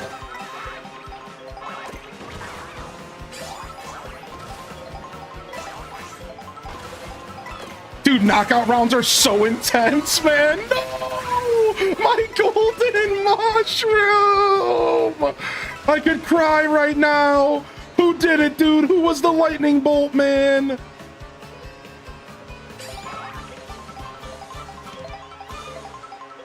Ooh, thank you for that boost.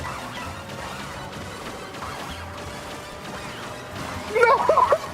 Sorry, Ryan! Sorry, Ryan, dude! And we're in the final lap, baby! Oh my god, dude! No effing way, dude! Oh, shit!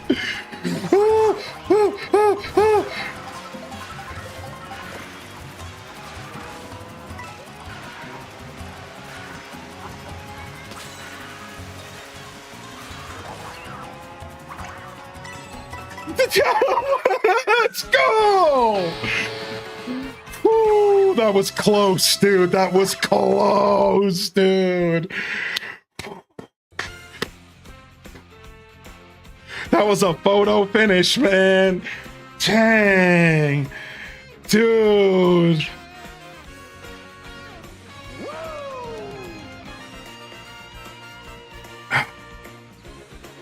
Dude, Ryan Perp in 5th place. I passed him up.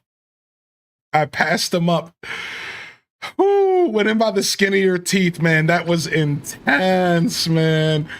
Holy heck. I'm out of here. All right, we're going to go back to Grand Prix, okay? We're going to go back to Grand Prix for a little bit. Let everyone warm up. All right, so Grand Prix next. We'll start here shortly. Whew, man, that was something else, dude. My blood is pumping right now. Sorry, Ryan. Couldn't resist.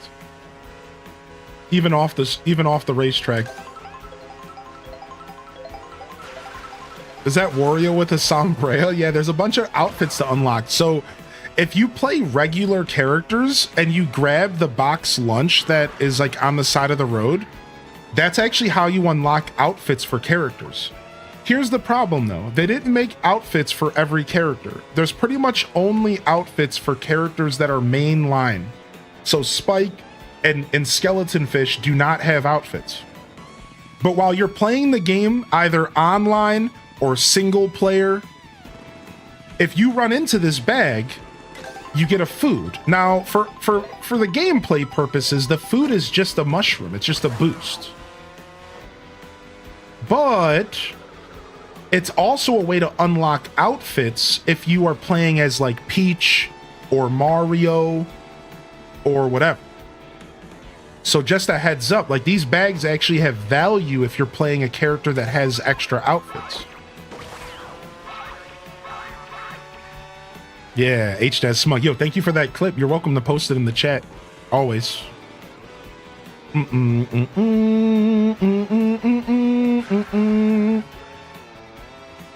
food seems a little better than a mushroom. I think you might be right.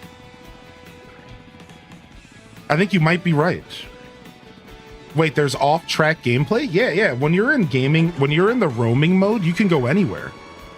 Like, let me show you just how crazy you can go anywhere. Hold on a second. And then we're gonna start as soon as I'm not showing this. So let me take you to one of my favorite locations to show this off because I think it's hilarious. We'll go to Sky High Sunday. So like, watch this. This game, when you're in free roam mode, it's so open world that you can do this. And I think this is hilarious.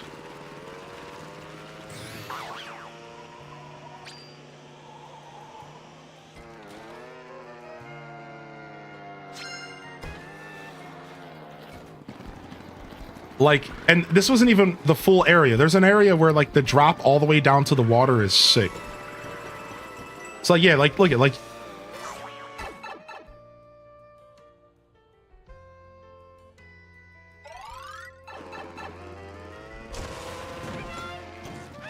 yeah, like it's really cool. Like, and again, you can play free roam with your friends. We're all playing free roam right now. So you can just go. Like I can just go out here and just drive on the, look at it. Now there might be at the end of the map might be coming up here soon, but like, look.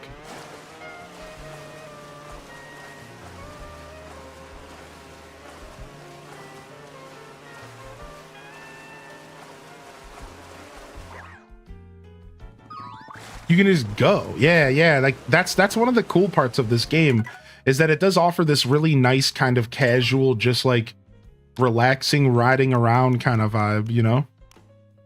I think what they should do in the future is they should make it to where you can make markers in the map. They should make it to where I can put a marker down and you guys can see it, and then we could create our own races. So I could say like, all right, everybody spawn here because everyone can fast travel. And then I'll say, all right, everybody, race to here. So we don't need a marker. Let's try it real quick. Let's try it. All right, everyone's hanging out over here. Everyone to Desert Hills. I repeat, everybody to Desert Hills. Let's try this out real quick because, like, you know, maybe the game's designed to do this and we just don't need a marker, all right? Let's just try this real quick. All right, come to Desert Hills, fast travel. And and come to me. And this is what we're gonna do. We're gonna say, hold on. First person to make it to Chaco Mountain wins the race. However you get there is your own business. No fast traveling. Whoever can make it to Chaco Mountain first on the account, and the way it's gonna work is I'm gonna say the words good luck in game. When you see the word good luck pop up above my character, that's when you start the race, all right? You don't want to go off of the stream because there's a delay. All right, are you guys ready for this? All right, so again, we're going to Chaco Mountain. Whoever gets there first, all right, however you get there, let's get to Chaco Mountain, all right? So on the account of 3, 2, 1. Good luck! Let's go! Off the Choco Mountain. Now, I don't know about y'all, but I don't exactly know where the hell I'm going, so I might have to bust open the map. Oh, yeah, dude, wait, we're going the wrong way, I think. Oh, no. We might be turned around. We might need to turn around. Hopefully this road takes us there. Hopefully this road takes us there, because I don't know what I'm doing. No, get out of photo mode. Stop it. I keep pressing the minus button for the map because of fantasy life. Okay, I think we're on the right path. We're on the right path. Let's go. So we have to leave this racetrack, though. So I don't know about y'all, but I'm out of here. I'm out of here. I'm not going to stay on this racetrack. Are you kidding me? I'm cruising. I think somebody's already got the idea. They're up ahead of me. I see Wario's already up here getting it. I wish I had a mushroom, though, because this is slow as heck. There's got to be a faster way to get over here. There's got to be a faster way, dude. Somebody has to find the road. Hopefully somebody finds the road, man, because... Oh, well, taking stars is not fair. What? Give me a star? Frick. What? You guys suck. All right, we found the road. We found the road.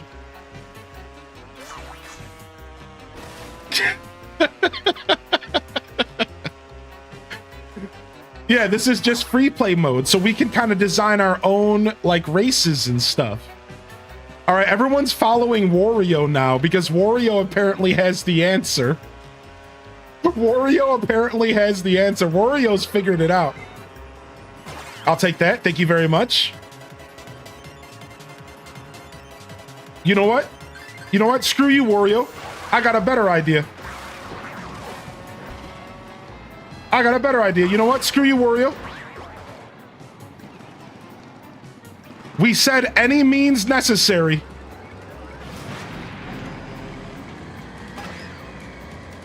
Let's go!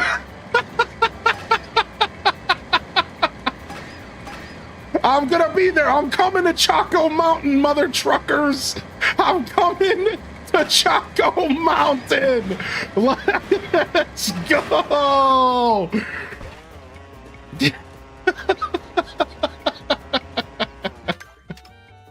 Wait, Choco Mountain's this way. Oh, dude, we gotta go off the road.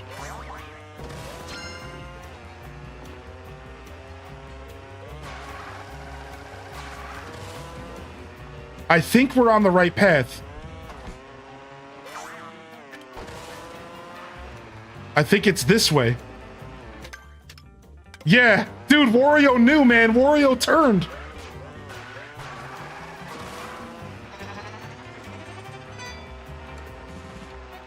Wait, have I got turned around? I want to go this way. Dude, I don't know how to get to Choco Mountain from here. Dude, this game's new. You think I know these maps? You think I know these maps, dude? I don't know how to get there. Can we go across the water? There's a camping toad over here. I don't think the truck helped. Listen, don't judge me, dude. Oh, Wario made it. I see, dude. We got our first person arriving the Choco Mountain. We got our first person arriving the Choco Mountain.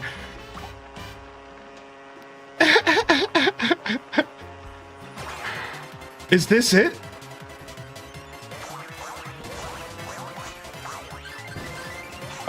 Is this it? Did I find it? I did. Okay, we made it. So I guess like it. Friday. Hope you are having a great day. I guess if we wanted to do this in the future, we would say, make it to Choco Mountain and stop at the finish line. And that's it. That's the race. Anybody hear stories about extra switches? So yeah, there was a bunch of extra stock at all the major retailers. I imagine they might be out at this point, but yeah, so there you guys go. So isn't that cool? I just wanted to show off the open world and how interesting is that? Now we had to develop our own path. Yeah, so Asir just drove directly in the direction of it. Whereas like maybe there was actually a road you could have taken. I don't know where the road is, but maybe there's a road you could have taken. Right? Like, isn't that so cool? We can like make our own little mini games, man. One day we should do a world tour. We should say, can you go from Acorn Heights to Peach's Castle? Or can you go from Starview Park to Whistletop Summit? Like, who's the fastest, right? Like, it would be really cool, dude. All right. Anyways, let's go. Let's get a race on. Of course, anybody can join, and you can join mid-race. So, like, don't be shy to just pop in anyways and join us. So, what do you unlock in free roam? So, in free roam, you don't unlock much. So there's these challenges that have a blue question mark. Those don't give you anything. It's just for satisfaction. Then you can find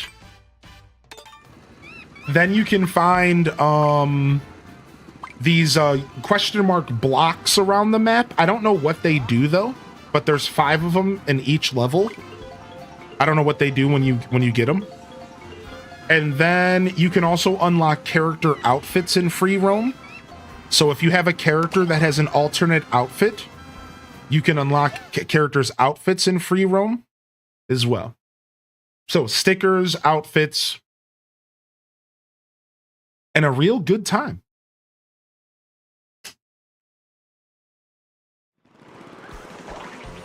Oh, yo, we'll see you later, Happy.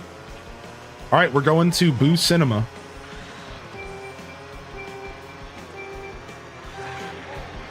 The rolling start. Yeah, I love the rolling start. Dude, welcome in, Dezabound. Dude, I hope you had a good time doing chores. Ooh, I barely got that.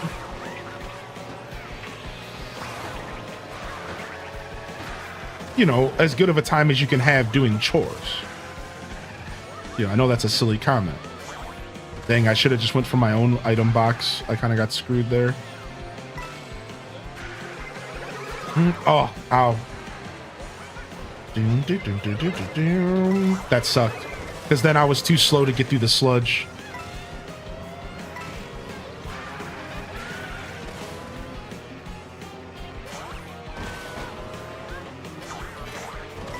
Nice. I'll take that coin, and I'll take that item block. Ow, not nice. Ow, stop. You boobs? You're all a bunch of boobs. And not the good kind either. The hairy man kind. Ugh.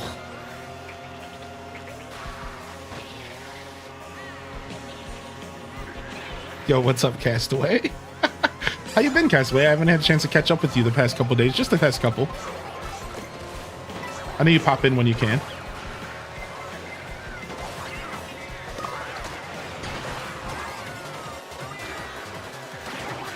What I just enter on? Me airing my frustrations with getting beat up in game by calling people boobs.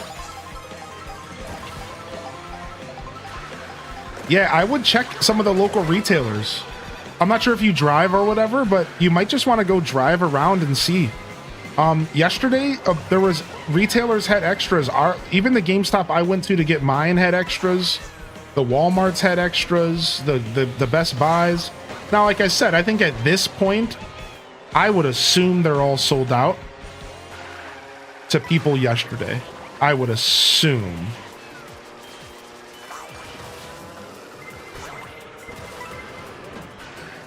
See, I don't know if that was worth it. I'm trying to find when rails might be worth it.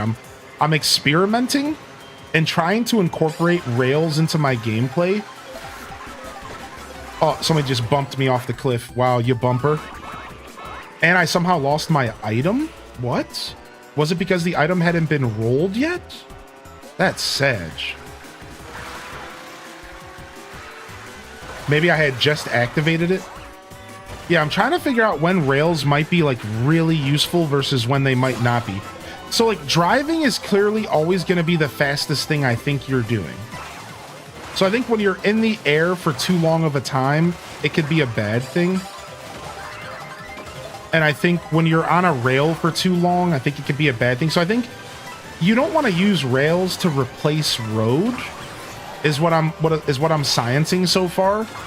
you want to use rails to get to locations that that maybe would help you benefit.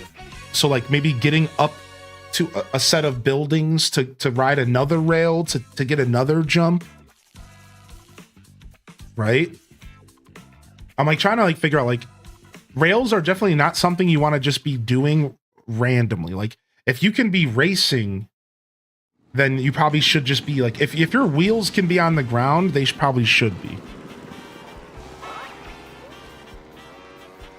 Yeah, rails can be a much longer route. That's what I'm noticing. So it's all about identifying what rails are going to really be good to go to. Like what rails, you know, what rails are going to be really good to use. Switch 2 Pro Controller came in right in the middle of the race. Got disconnected. Yo, what's up, Profound? No worries. And thank you, Maddie Senju, for the gifted to Yun Ron. And then thank you, Allie Allen, for the 14 months, by the way. I didn't say thank you for that. Thank you so much, Allie. How are you, by the way?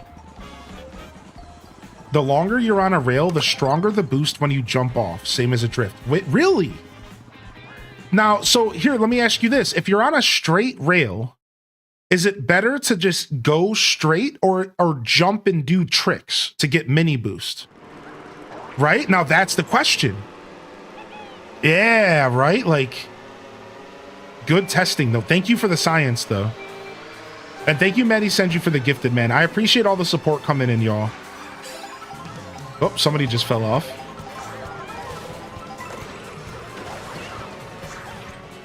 I think rails for straightaways sound... Oh... I think rails for straightaways sound like the play. Right off the top of my head. Just exclamation point code for the room number.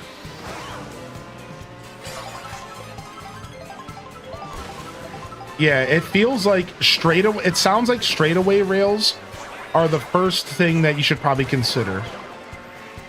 If you're in a straightaway and you can't drift, but you can rail, you want to be railing. Does that make sense? And there's a lot of times in the game where that happens, where like they'll put you in a straightaway, but and it's like frick, no one can drift, but there is a rail in the center or on the side. It feels like that might be the play. Nice. Whoa, I almost got karma for that though. I think the food is a better mushroom. I think that I can agree with that take. It feels like the food is a better mushroom. It seems like it's slightly better than a mushroom, like a little bit of a longer boost maybe, or maybe just more powerful.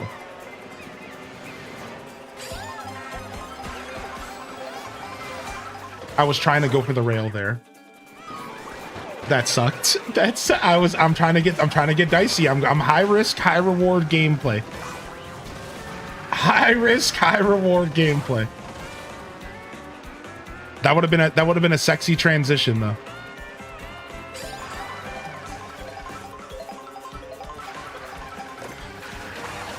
Nice. Golden shroom. Take me. I almost would have like wanted to save it or use the giant shroom first, because that area already had a bunch of natural boosts. It's really nice to use golden shrooms in an area where there's not natural boost already, because nobody else can boost. Oh, try to catch up to that toad.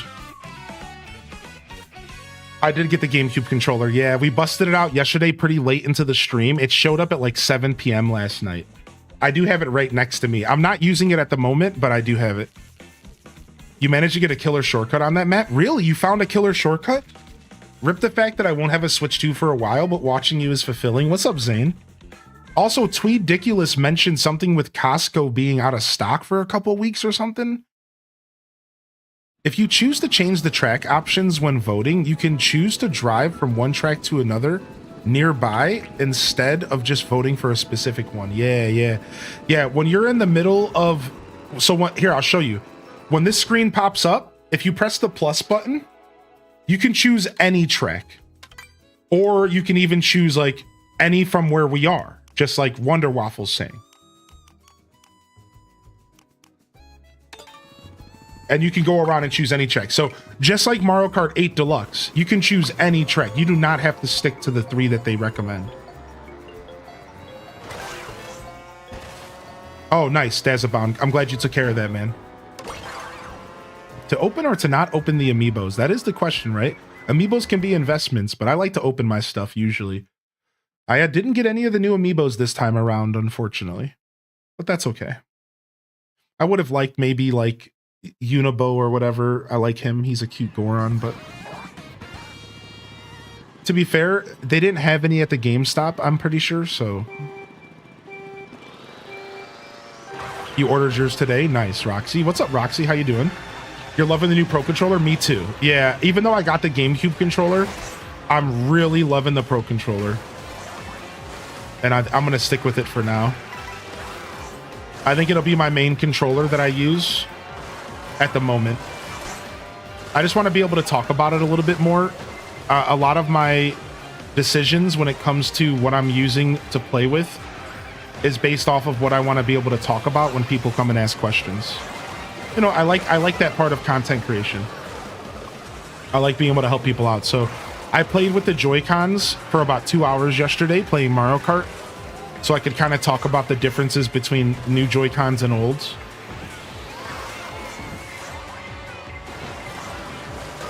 Oh, okay. Okay, Green Shell. Okay, but okay. Come on, dude. Back up, Bullshit Bill. Oh! And the person who was in Bullshit Bill did not get lightning bolted. How about that? I didn't know for sure if that's how that worked. Dang. So probably Stars and Bullshit Bills don't get lightning bolted. Maybe even Giant Shroom.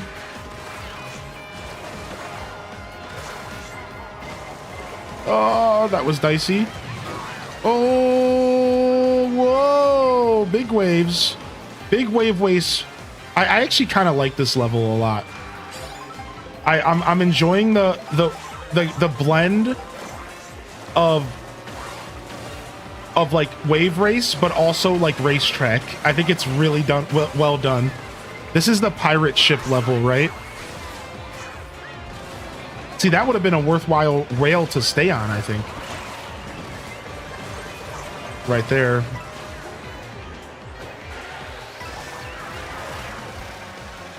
Yeah, I need these coins, man. I can't get any coins. Y'all are coin hogs. Y'all are coin hogging it up. I can't get any of these coins, man. Dang, I missed my chance for a boost there. Oh, we'll just take the golden shroom and go. Oh, wide turn.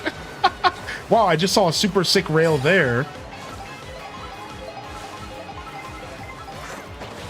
I'll take that shroom. Thank you very much.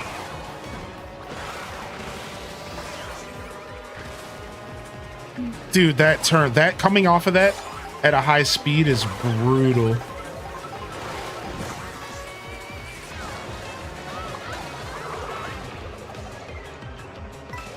I don't know why I slowed down so much.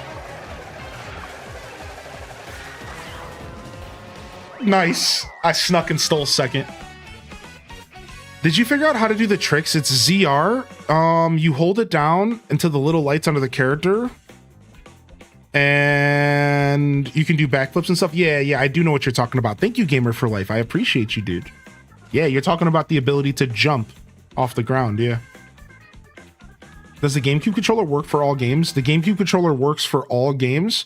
The only limitation on the GameCube controller that I've seen so far is the official Nintendo one does not have a minus button. But you want to know something really cool? They did put a miniature ZR on the top, or ZL. So you know how normally a GameCube controller doesn't have, it only has a ZR, it doesn't have a ZL? They put a little baby one up there. This way, it still looks and feels like the perfect controller, the GameCube controller, but it has the functionality of a regular controller. The only drawback that I've seen, like I said, is there isn't a minus button. So like if you need a minus button for some reason, you won't be able to use it. That's it. I tried that rail on all 3 laps and missed it every time. Yeah, you have a whale of a time with riding the whale with the waves. Something about this feels much more chaotic than Mario Kart 8. Feels like everyone stays more consistently blobbed up in the middle numbers. Yeah, Dark Apples, I think you're right.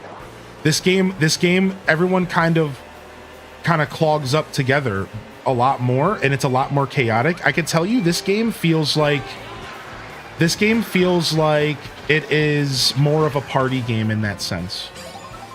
Like, in that sense, it's more of a party game. It's like it's a little bit more chaotic, and it seems like it's just more about having fun, and it's not as competitive as like maybe previous Mario Karts. That isn't to say this game isn't going to have a competitive edge and that players won't play it competitively, because they will. But I think like when it comes to like the 24 racer just like craziness of it all, it's definitely a lot of chaos.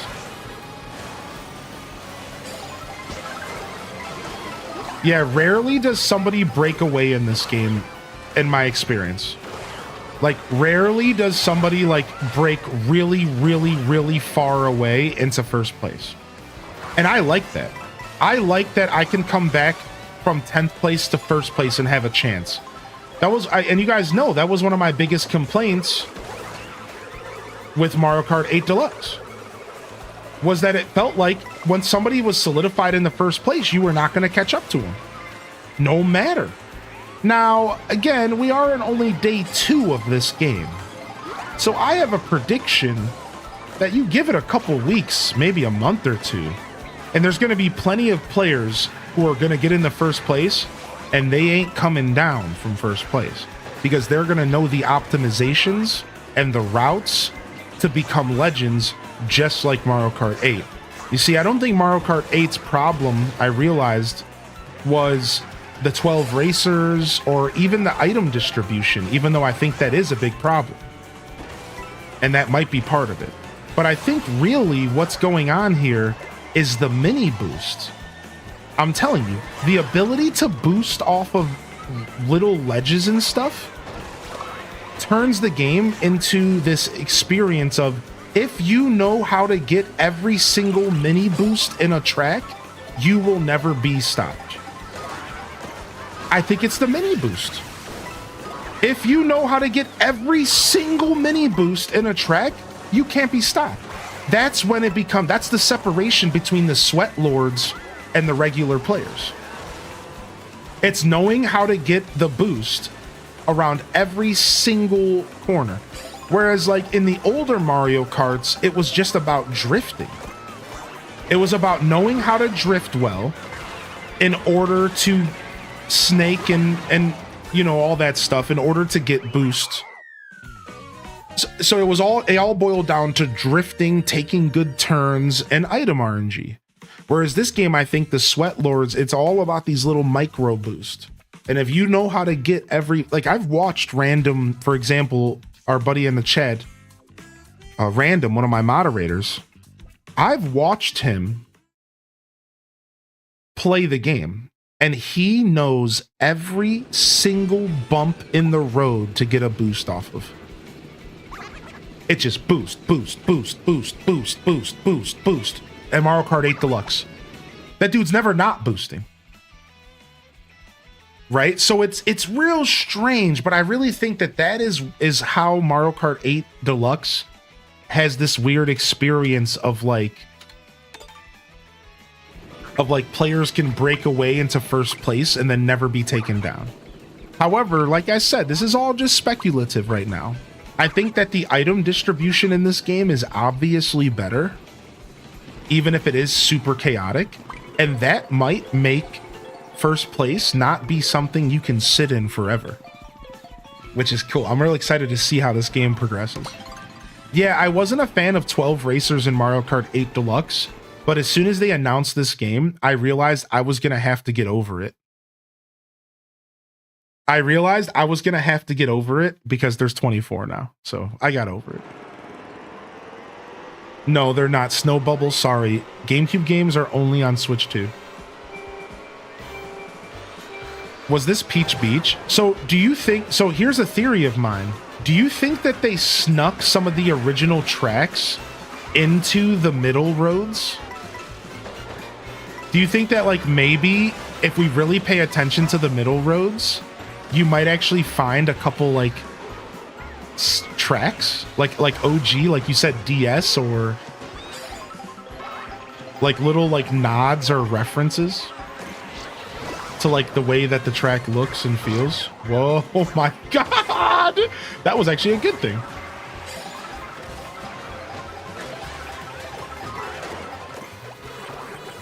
Eat ice. Okay, this is bad. Oh, get off her. That was weird. I tried drifting and I messed up my drift and... Because, like, for example, maybe the Choco Mountain from 64 isn't in the Choco Mountain race because the Choco Mountain race is like a racetrack, but maybe it's on the way to Choco Mountain. Maybe the original Choco Mountain is on the way to Choco Mountain. It's not actually Choco Mountain. Right? Like, I bet you with the rocks that are falling off the edge and stuff. That sucked, man. Getting hit in the middle of the sky there blows, dude.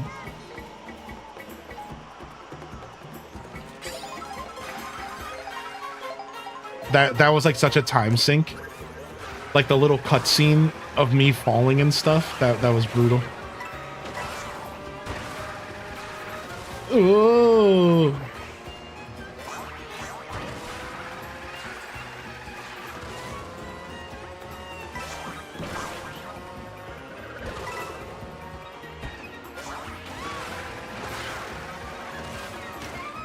Okay. Whoa, that was off of somebody's head. You can toadstool in this game from Smash Brothers. You can bounce off another player's head. There's actual toadstooling. It's so interesting.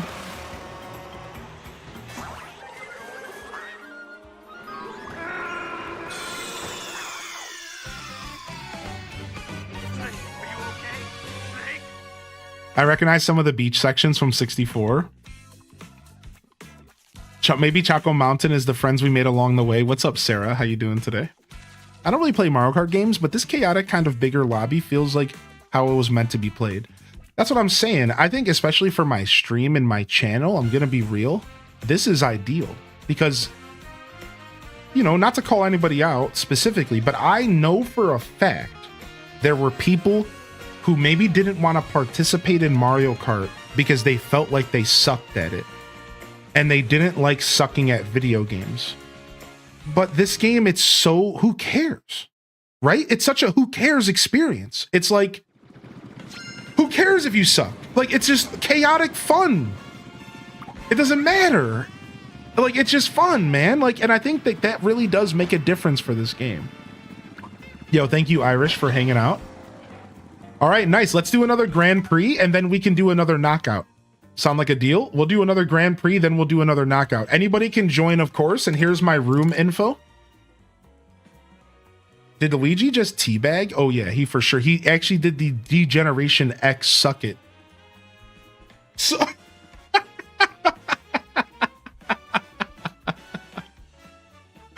we need a community run where we're all cows.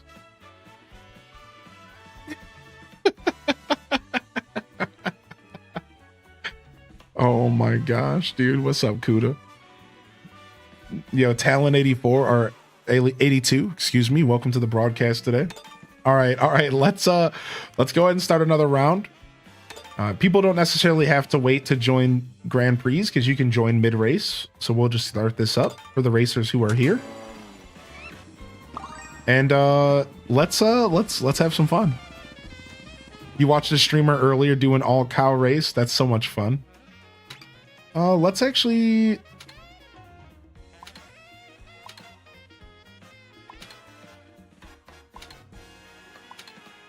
Starview Peak, the DK Pass.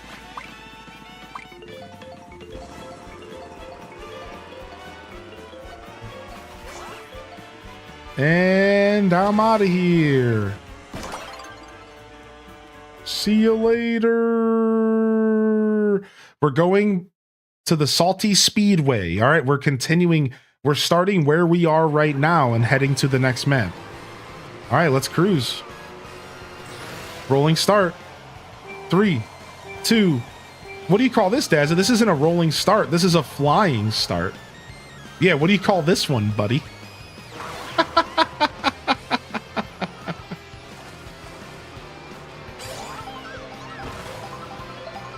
Rolling start with style. I like that. Well said.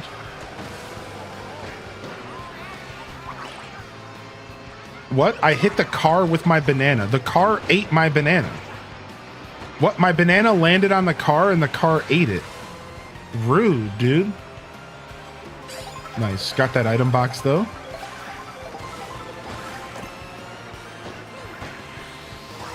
Nice. I'll take that.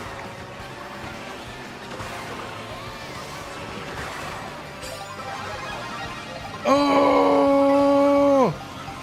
Out of my way!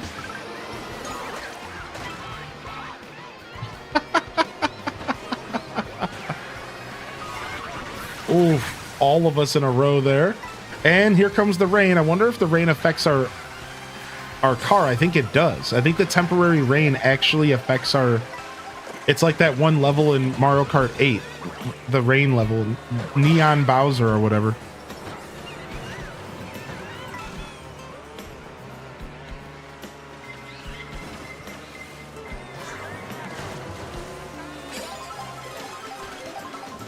So like, I didn't even realize, but on this racetrack, there's like a road beside the water, and it feels like you're slower on the water, so you would want to stay on the road there. Yeah, so the strategy here is that you definitely want to stay on the road. Seems like everything's slower than driving, right? I think driving is always your... Wheels to the pavement is always your best bet.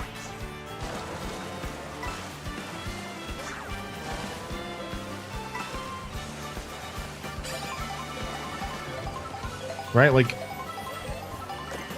that's got to be the play. You want to make sure you're on pavement. Like over there on the right now, I'm missing more.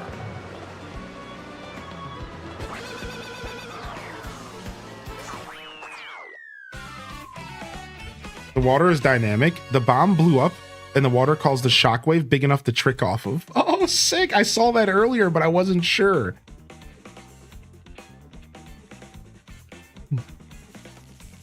Nice. Not too bad. Not a bad start. What's up, Killer Cams? Yeah, get in here. We're going to do a knockout round next. What time is it? All right. Not bad. Noon. We're killing it today.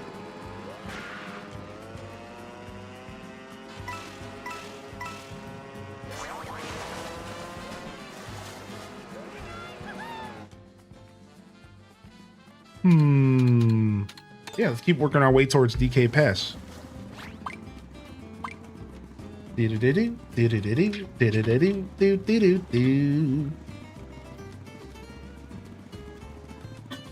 Zelda Notes was really cool. Zelda Notes was really cool. Yeah. It's really cool. They have Zelda, they have Koga, and they have Rauru. Rauru's in the sky, Zelda's on Hyrule, and Koga's in the depths. You could trade items, you can trade design, which you already know a lot of this stuff, but yeah, it was cool. We tested it all out. We checked it all out. We checked out the GPS, which I think you were here for that this morning, maybe. Yeah, it was fun. And now we have a bunch of content to look forward to in Tears of the Kingdom. Yeah, I agree, Profound. I'd love to see Diddy Kong. You know this game's gonna get DLC.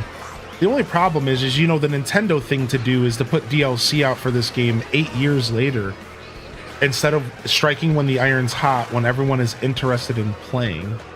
I mean, DLC is okay late, don't get me wrong, but like just in general, like I hate that they always like, oh, now that Mario Golf has been out. Oh, what? I didn't even get my boost because somebody knocked me off the rail. Wow, that's rude. So I lost my boost because somebody was on the rail behind me. They knocked me off. I didn't. So you got to be careful. You got to watch that. So yeah, like I think like I remember with Mario Golf, they like added a bunch of content like a year later. It was a free DLC, and it was just like brutal because at that point nobody was interested in the game anymore. So you know, whether it's DLC or a free update, I hope they keep this game kind of going live servicey for a little while. Again, if they're gonna add content, this game is fine on release. For the record, I think there's plenty of content. But we just so happened to be discussing like them adding more Donkey Kong characters. And I agree, like it would be cool to see them like, oh, by the way, Donkey Kong Bonanza's coming out. Here's Diddy. Right? Like that would be super cool if they were to just like drop a character here and there and kind of keep the game fresh and keep the game in our sights so that more people are interested in playing.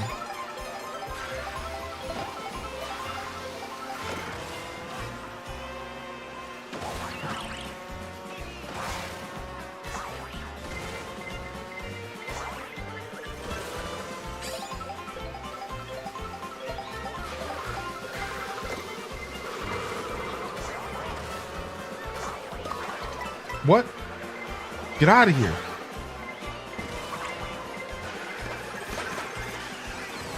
Oh. Oh. Dude, I love this track. Dude, this is the DK Raceway. I love this track. This track is sick. I love the drifting, man. Nope, lazy. No, dang it, it was the end of the race. I was trying to get you, dude. What's up, Robert? Welcome in, man. Yeah, Zelda Notes was sick. And you still have to pay 20 bucks for it. Someone yeeted that car. Nice. GG's. I'll take second place. That puts me up to the crown. Ooh, somebody just earned... Oh, no. Kara Mage actually just slid. Oh, they were already in first. They kept their position. I was right behind you. All right. DK Pass might be one of my favorite levels in this game. This is really cool. Look at this, man. This is Drift City, baby. This is so cool. I actually don't know if I want to go. I think I'd rather go to Cheap Falls. Let's go. Oh, you know what? I just chose the same thing oops, I did that the wrong way. I should have chose DK Pass and then said heading to Cheap Falls. I clicked that. I did that the wrong way. Hopefully mine doesn't get picked. Okay. All right, we're heading to the Moo Moo Meadows. It's time to get your cow on. It's time to get your cow on, baby. We got a random fishbone in this match with us.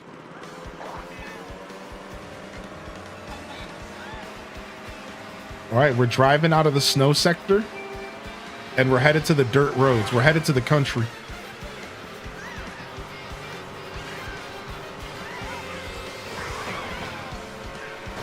And look at, we're already seeing the transition before our eyes.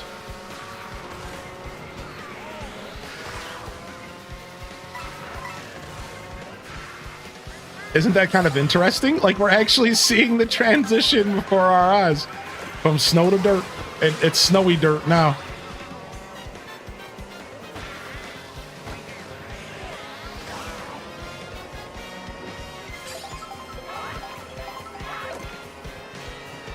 All right, I'm gonna cruise. I'm riding this out. Oh, come on. Oh, the one thing I wasn't expecting was the boomerang. The boomerang seems... All right, Met City. What, you run me over on purpose? You big toad? I should just call you a big toe.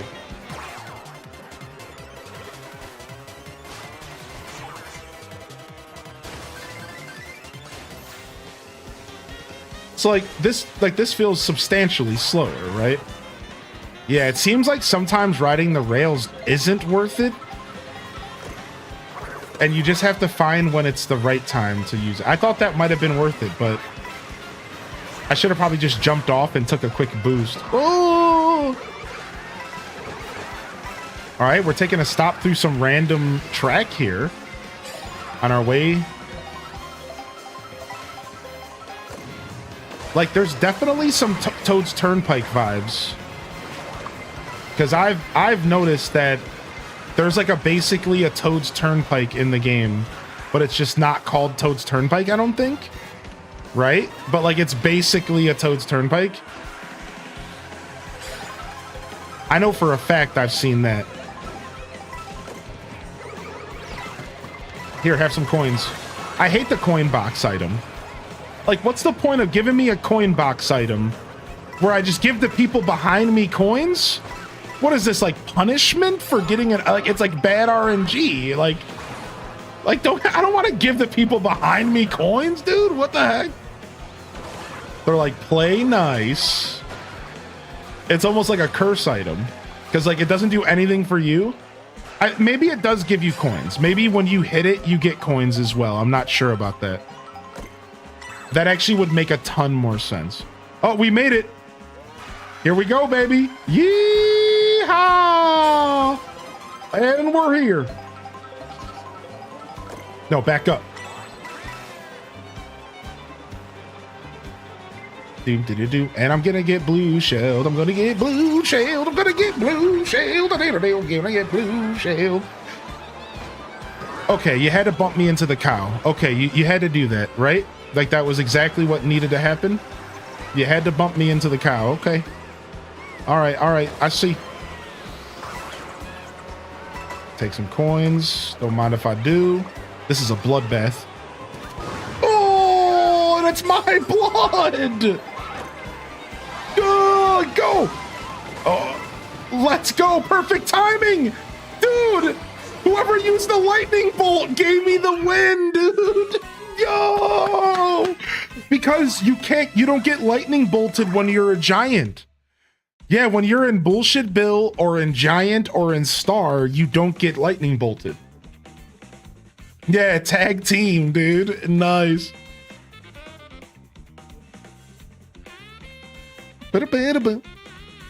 That was sick, man.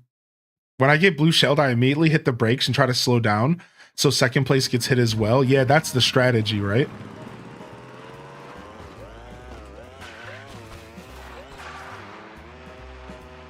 All right, let's check out Moo Moo Meadows. Let's see what about this track we're missing. All right. Speaking of, we could head to Toad's Factory or Crown City, or I can press start and I could say instead, why don't we head to... No, let's go to Crown City. That actually seems nice.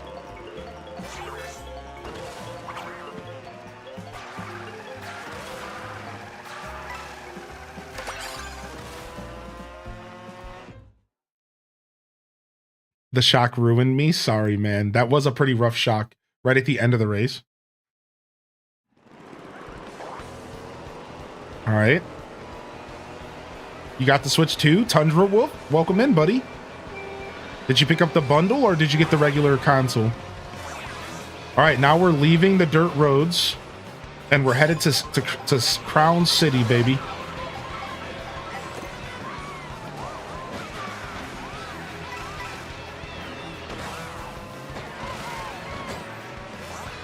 Whoa. We're all bumping into each other.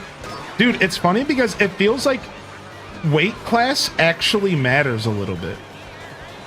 Like, weight class always mattered in this game, but now it feels like because there's 24 racers, being a large and in charge character at moving at a pretty high speed actually is going to have a huge benefit, because you're really going to be able to push people out of your way. Whereas, like, I've been playing all these light characters, and I just get pushed around like a freaking ragdoll, dude. Whereas, like, yeah, weight always mattered in all these games. But I'm just saying, like, it's more relevant now is what I'm trying to say. Because with 24 racers on the track, you're constantly bumping into each other. And I feel like more than ever before, being able to push around other players, or even more importantly, making sure you're not getting pushed around, I think actually could be a super powerful tool. Because like, dude, you're constantly bumping into players. I've been bumped off a track more than once. Like more than once, I've been straight up like bumped off a track by a fat boy. Wario just literally pushed me straight off the track.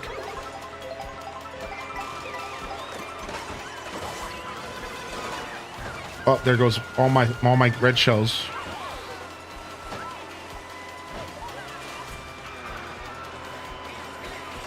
Now, Spike doesn't seem as lightweight as some of the other characters I was playing. He seems like he's more middleweight, maybe?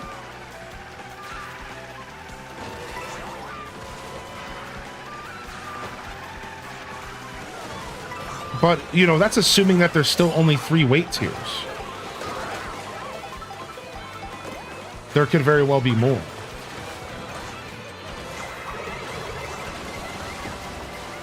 You know, they could have like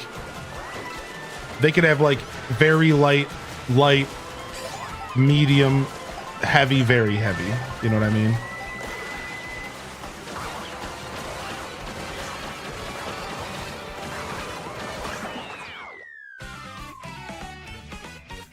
He does carry around a giant spiky ball. That's why I switched from the Bee to Bowser. The tininess after lightning doesn't last long. Pity, yeah, not long at all. Still waiting for my Switch. Target let you pre-order, but only for shipping. It just got shipped this morning. What's up, Frozen Chubby? I actually heard that from somebody else as well. Took first? Nice. Yeah, unfortunately, you're waiting. Yeah, that does suck. It sounds like they're shipping it from their warehouse or something, which is, I guess, why it's not at the stores.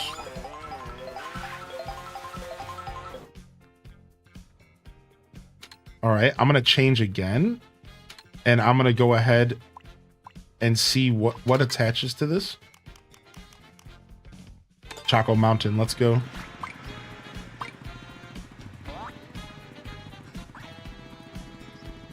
I may have a silly question. The free roam stuff, that's not regular races with other people, right? Right. So this is free roam right here, actually. So free roam activates as soon as you open up a lobby to play with other people. You're in free roam.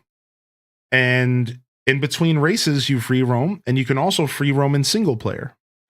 So you can free roam with up to 24 people if you want, or you could free roam by yourself. Dude, I'm loving the Switch 2 so far. I was seeing color when trying to sleep last night from too much Mario Kart.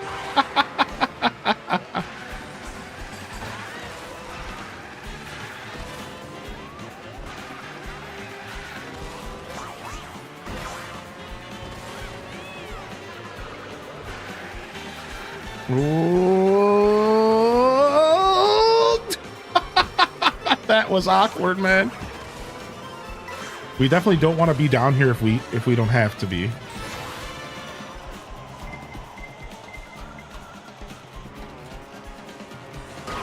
Ow. Somebody landed on my head with a star. Real good pal over here.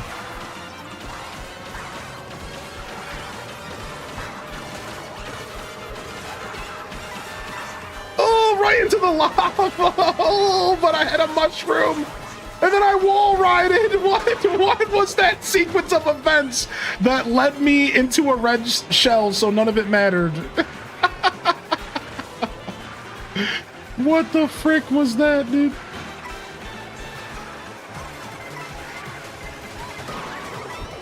Oof.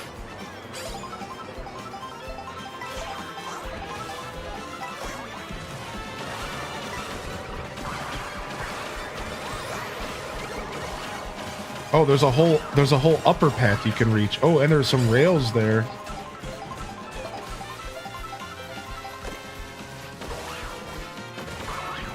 Ooh, that rail actually seemed worth it. Ooh, this level seems to have some secret. Get out of the water! Oh my gosh, dude, that lava right there is such a boob. Nice, so we're just doing 3 laps at this level, which I like that every once in a while you just do like 3 laps of a level. Because like somebody voted for it. Isn't that cool? Like, so you still have that traditional Mario Kart vibe. It's like actually really refreshing every once in a while to just do a traditional 3 lap. I like how I saw somebody complaining that all of the tracks were really straightforward. And I'm like, what game are you playing? Because this seems straightforward? Like, this is crazy. This is about the most unstraightforward Mario Kart map I've ever played in my life. Like, nothing's straight, nothing is forward.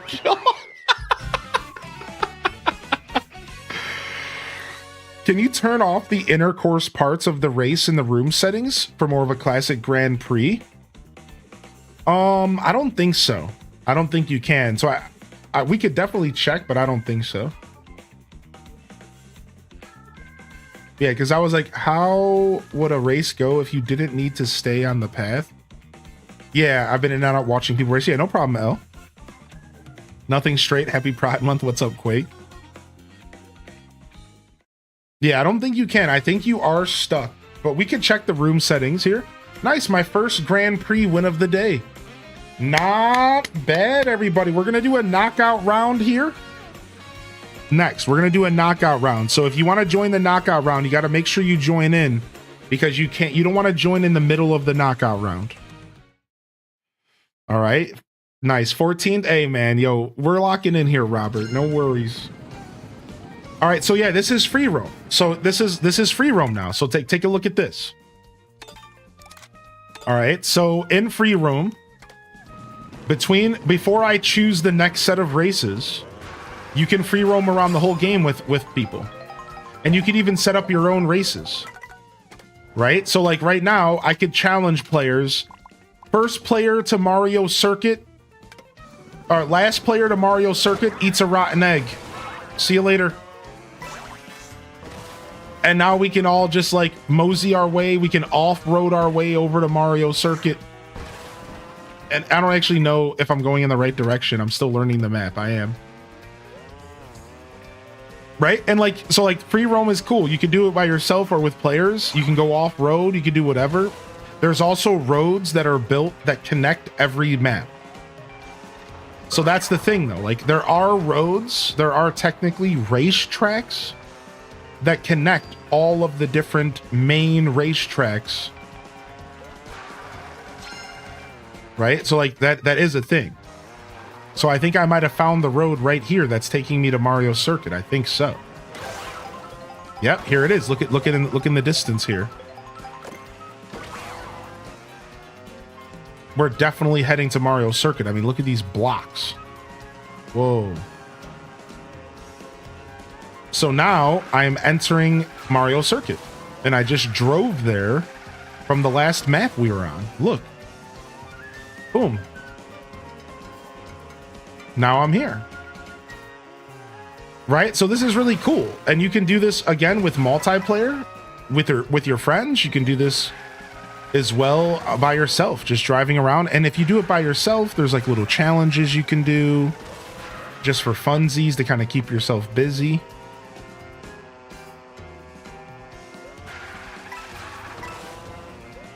They got the Xenoblade developers to help them again. Oh, I didn't know that.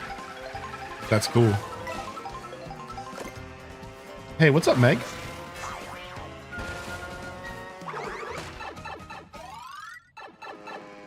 Ooh, nice. All right, you guys ready for knockout? Last call. I am riding. I'm riding.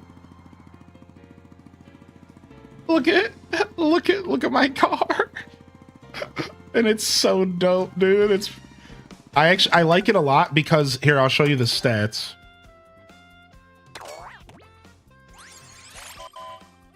Ooh, no way. The Mecha Trike.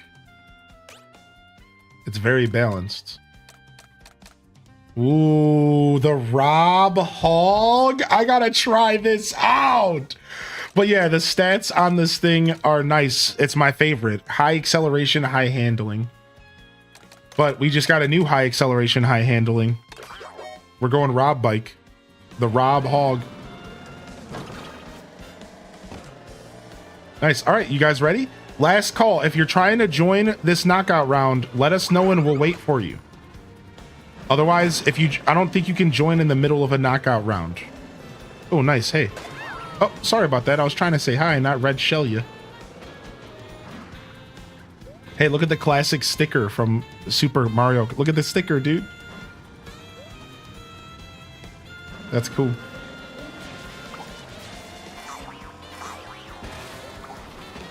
I wonder if some of the same shortcuts are in Mario Circuit. Like, I wonder if you get the leaf, you could just straight jump over the wall. You know what I mean? Because I think you could do that in the original.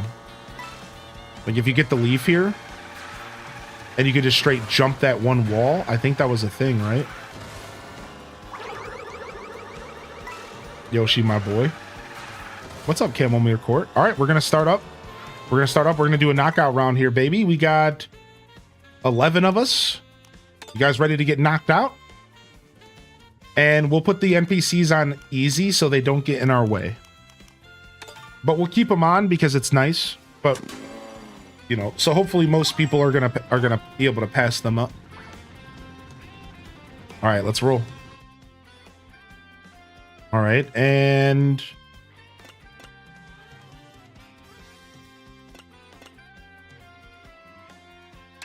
this one sounds good. Is that a threat? Yeah, what's up, Pessimosaurus? Yeah, good afternoon, good morning. Happy time zone. Monolith Soft, truly Nintendo's greatest investment. Yeah, for real, because they've helped with a bunch of open world stuff. Those developers are massively talented.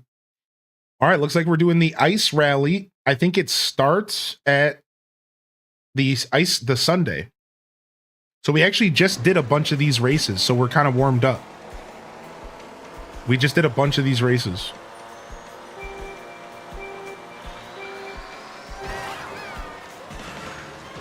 All right, knockout round, here we go.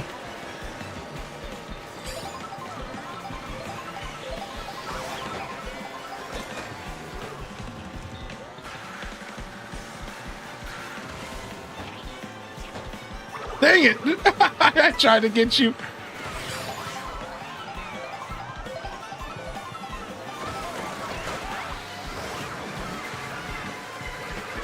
Dude, I'm so happy to see some of y'all playing on the same console with me. If you guys didn't know, you can play 2-player from the same console online. So if you have 2 people in your house, a smelly hubby or a child, you guys can join the races together.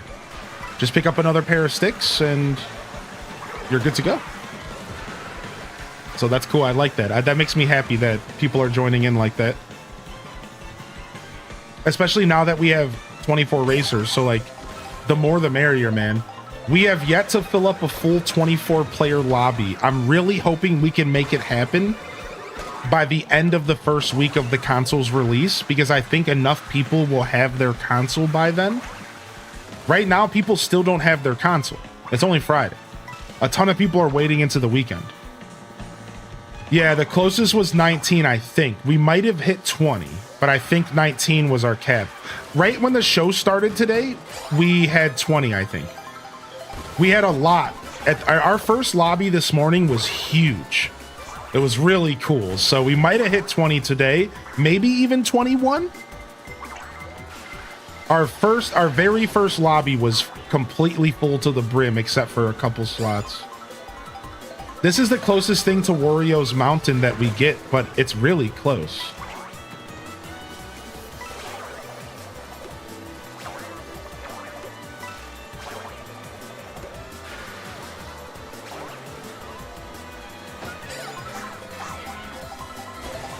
Like, I actually love this map. There's got to be some secrets on the outskirts, because just riding down the middle with no boost doesn't make a ton of sense.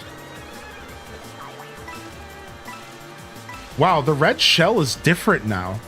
You know how the red shell... Oh my gosh. You know how the red shell used to go after the person in front of you? The red shell now just goes in a direction, and as soon as it finds somebody, the target, it goes towards. them. So you shoot it and it goes forward, and as soon as it finds somebody, it seeks to them. Wow, it's not guaranteed to go after the person in the next slot, I'm pretty sure. Got him. And that's what we call a green shell snipe.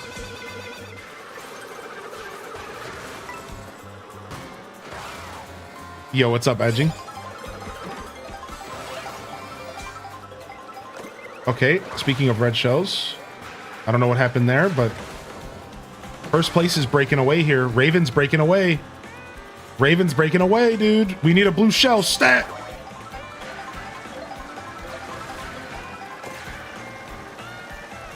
I almost just want to hold on to this for a minute.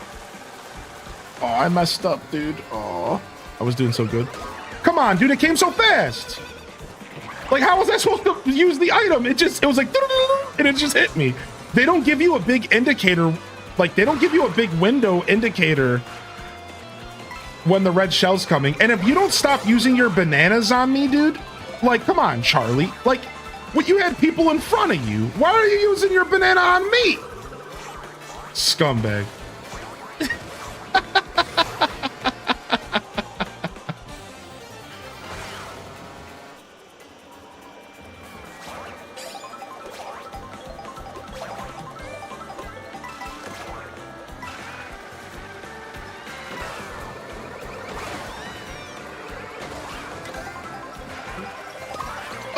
Get these boomerangs out of here. Ooh, I love this. I love this track. I love this windy road into this very, very awesome. Look, this place is cool. Dude, how did I miss that boost? Whoa, no! I was too busy throwing the bananas and Robert dropped them at the same time. Wow, I have 0 coins. Thanks for those coins, Charlie. Sucker! Sucker! Oh. Dude, come on! Back off, dude!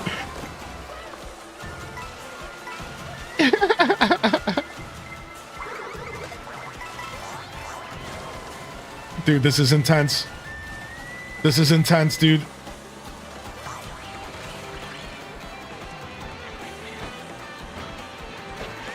Oh, oh.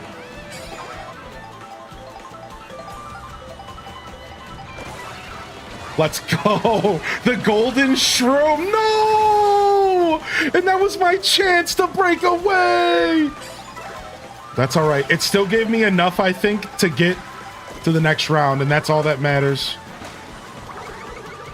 And we get another golden shroom.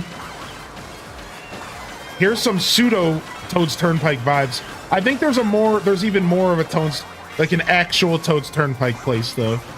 That's a turnpike where the cars are coming at you. With you, I guess, depending on your direction. All right, dude. Down to the final 2 laps.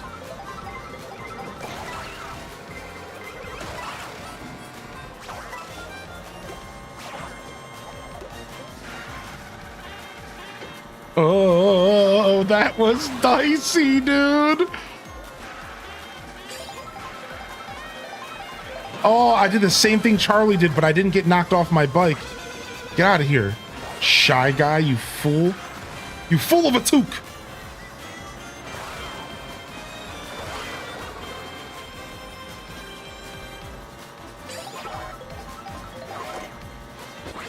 I'll take this.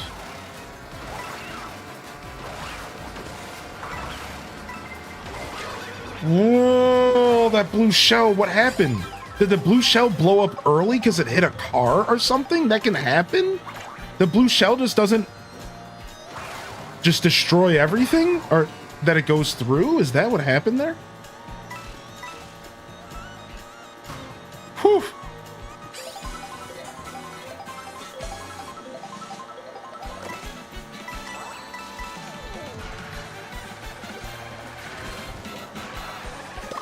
Oh, come on. That was a nice boomerang.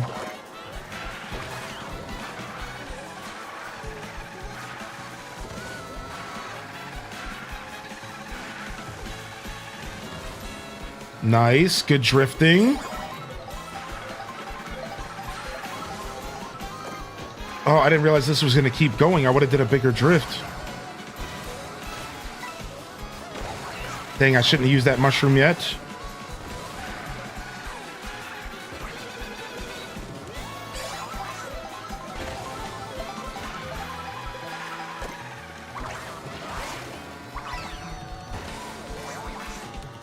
Dude, look at that bomb go, dude. That was crazy.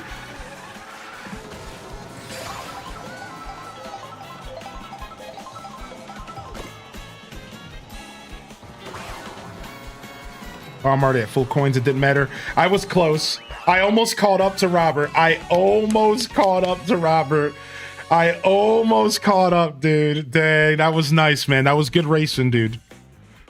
That was GG's, man. GG's. Holy heck. Sorry, no Discord post in my chat, buddy. Sorry, man. GG's. That happened to me, too. I haven't figured out why. Your low speed buildup might not be too well suited for knockout tours since they're pretty straight. That is true. Yeah, maybe you want to have a different car for different scenarios, right? Yeah, I didn't even think of that. Or I just need to get better at finding those rails, you know? Right? You got to get better at finding those rails. Oh, I missed it. Can I get the other one? No, we missed them both. Man, that was fun, dude. That was absolutely so much fun. What's up, Cubbies? That was an accident? Oh, you're fine, man. No problem. No problem, bud. I was just letting you know why the bot sniped you.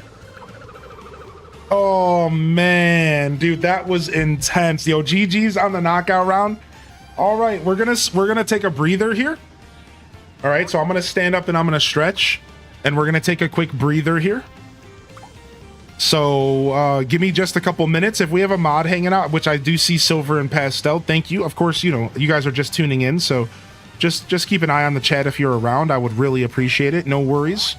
I'm gonna tinkle and I'm gonna get some water and maybe a quick snack. I'm not. It's not gonna be a long break though. Okay. I don't take long breaks usually, and this shouldn't be any exception.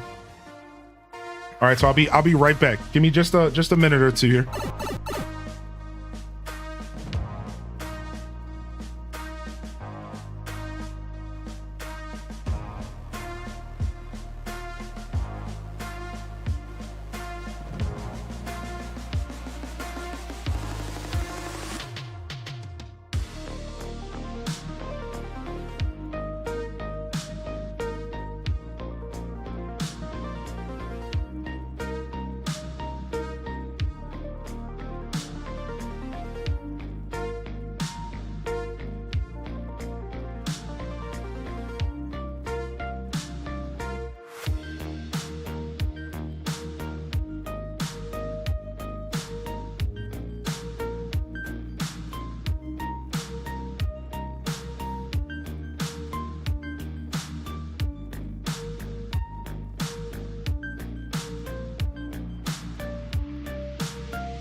All right. All right. Thank you.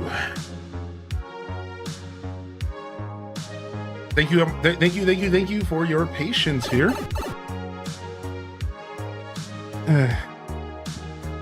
All right. And we took a break from Hyrule Hustle today in order to play some Mario Kart. And I think we're going to go back to hustling a little bit through Hyrule. So for those of you that were here for Mario Kart, we'll potentially play some more later. In fact, I almost guarantee you we will be playing more Mario Kart later into this stream because we're going to be here all day long. For those that are just tuning in, we have Summer Game Fest at 5 p.m. and we're just streaming all day until Summer Game Fest. We're just going all day long. So thank you for hitting that follow button. Thank you again, Allie Allen, for the support an hour ago. And thank you to those of you that are hanging out on YouTube today for hitting that like and for subscribing. I really appreciate y'all vibing over there as well.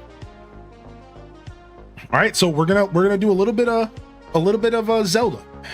All right, and we'll get back into some Mario Kart. I know there's a good amount of us that are really loving this game. I don't want to burn it out too much, though. You know what I mean? I think it might be important to kind of pace our interactions so that we can really enjoy this game over the weekend into next week for all the people who are going to be picking it up over time. So if you did just pop in and you're kind of sad that we're pulling away, that's just a little bit of unfortunate timing, but don't worry, because again, more Mario Kart will be on the horizon throughout the stream.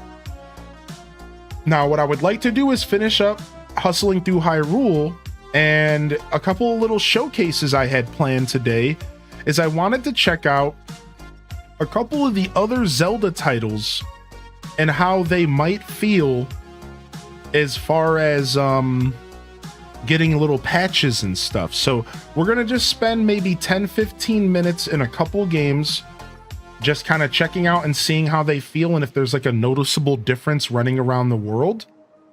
And after we do that, we might stop in Breath of the Wild for maybe a bit and check out some of the memories in Breath of the Wild as well. And then we'll go from there. We do have plans to check out Pokemon, and Pokemon I think will be next after a little bit more Zelda. All right, so if you're looking forward to seeing what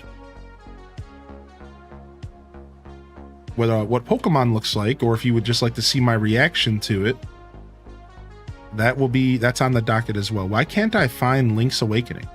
What? Zelda Link's Awakening. Here we go.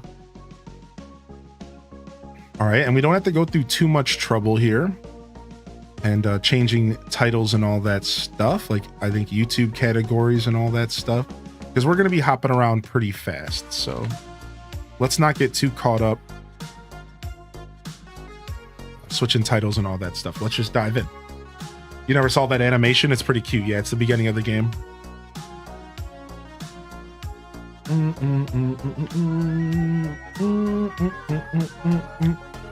All right, so we're gonna see if there's like a noticeable difference in Link's Awakening, and we'll just load up one of our save files and dive in.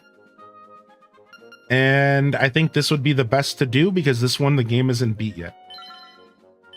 This is the one I was trying to do under 10 deaths, or like as minimum amount of deaths as possible, and I'm at 10.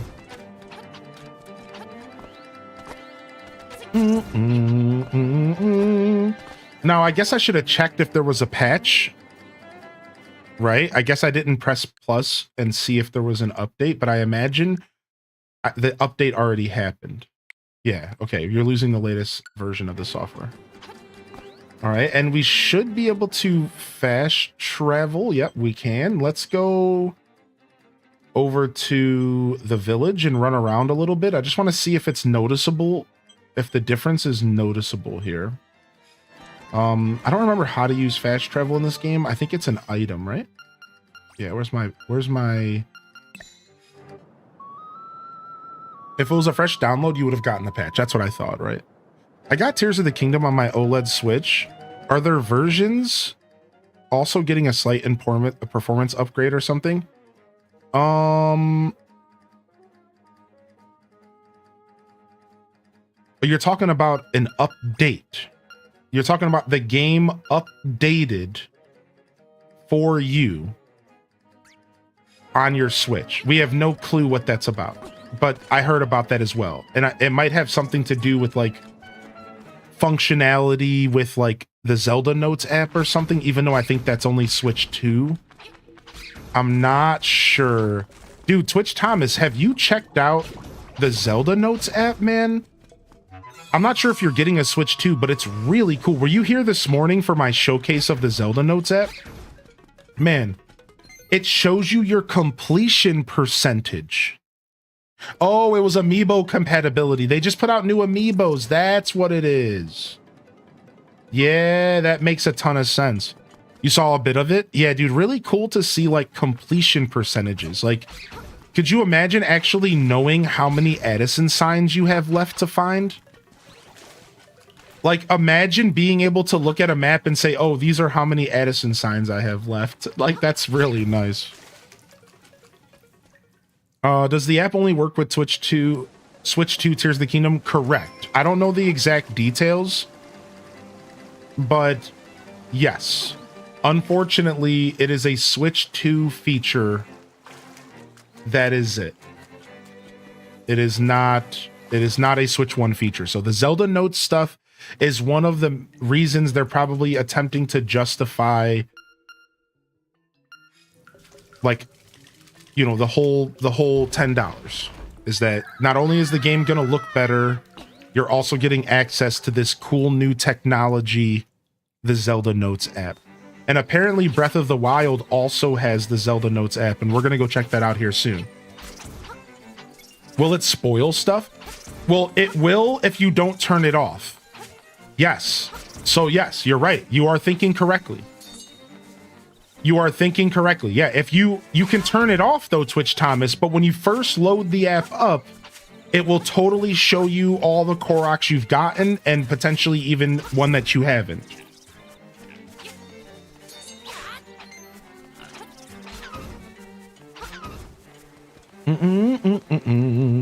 Hey dog, I was on your stream one time when you had 20 viewers. It's nice to see how much you've grown. I'm happy for you. Oh, thank you. That's very kind of you. What's up, Slanted, man? That's very cool for you to take the time to pop in and say that. Sometimes it's nice to have people acknowledge your growth. That's cool. Thanks, man. I've worked hard.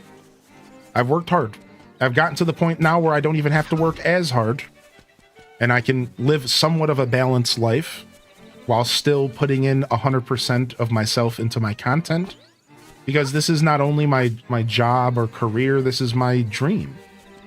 And I get support, and I think that support should be followed up with as much hard work as possible and dedication to my craft. And that's what we do here. I dedicate myself to the craft. I do everything I can to make sure I'm providing the best show possible. But I have been able to take my foot off the gas a little bit and you know, actually enjoy my relationship, and even I'm working on getting healthy right now, right? So put on a couple pounds these past couple years, and we're working on taking those pounds off. Do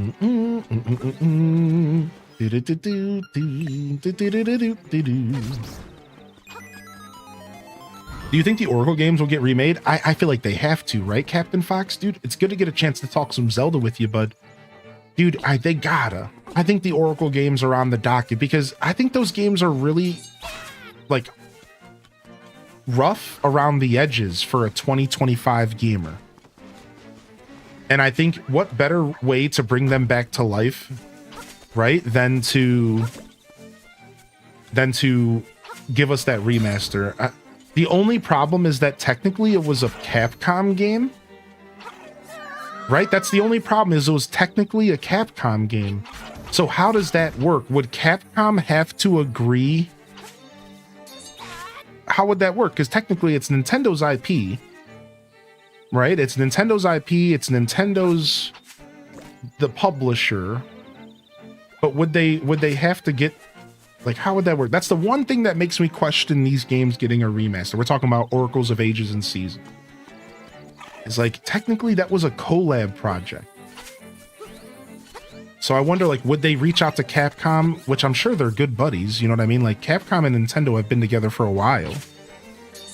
So, like, would they reach out to Capcom and say, hey, would you like to remake this? Or would they just take it upon themselves to do it in-house?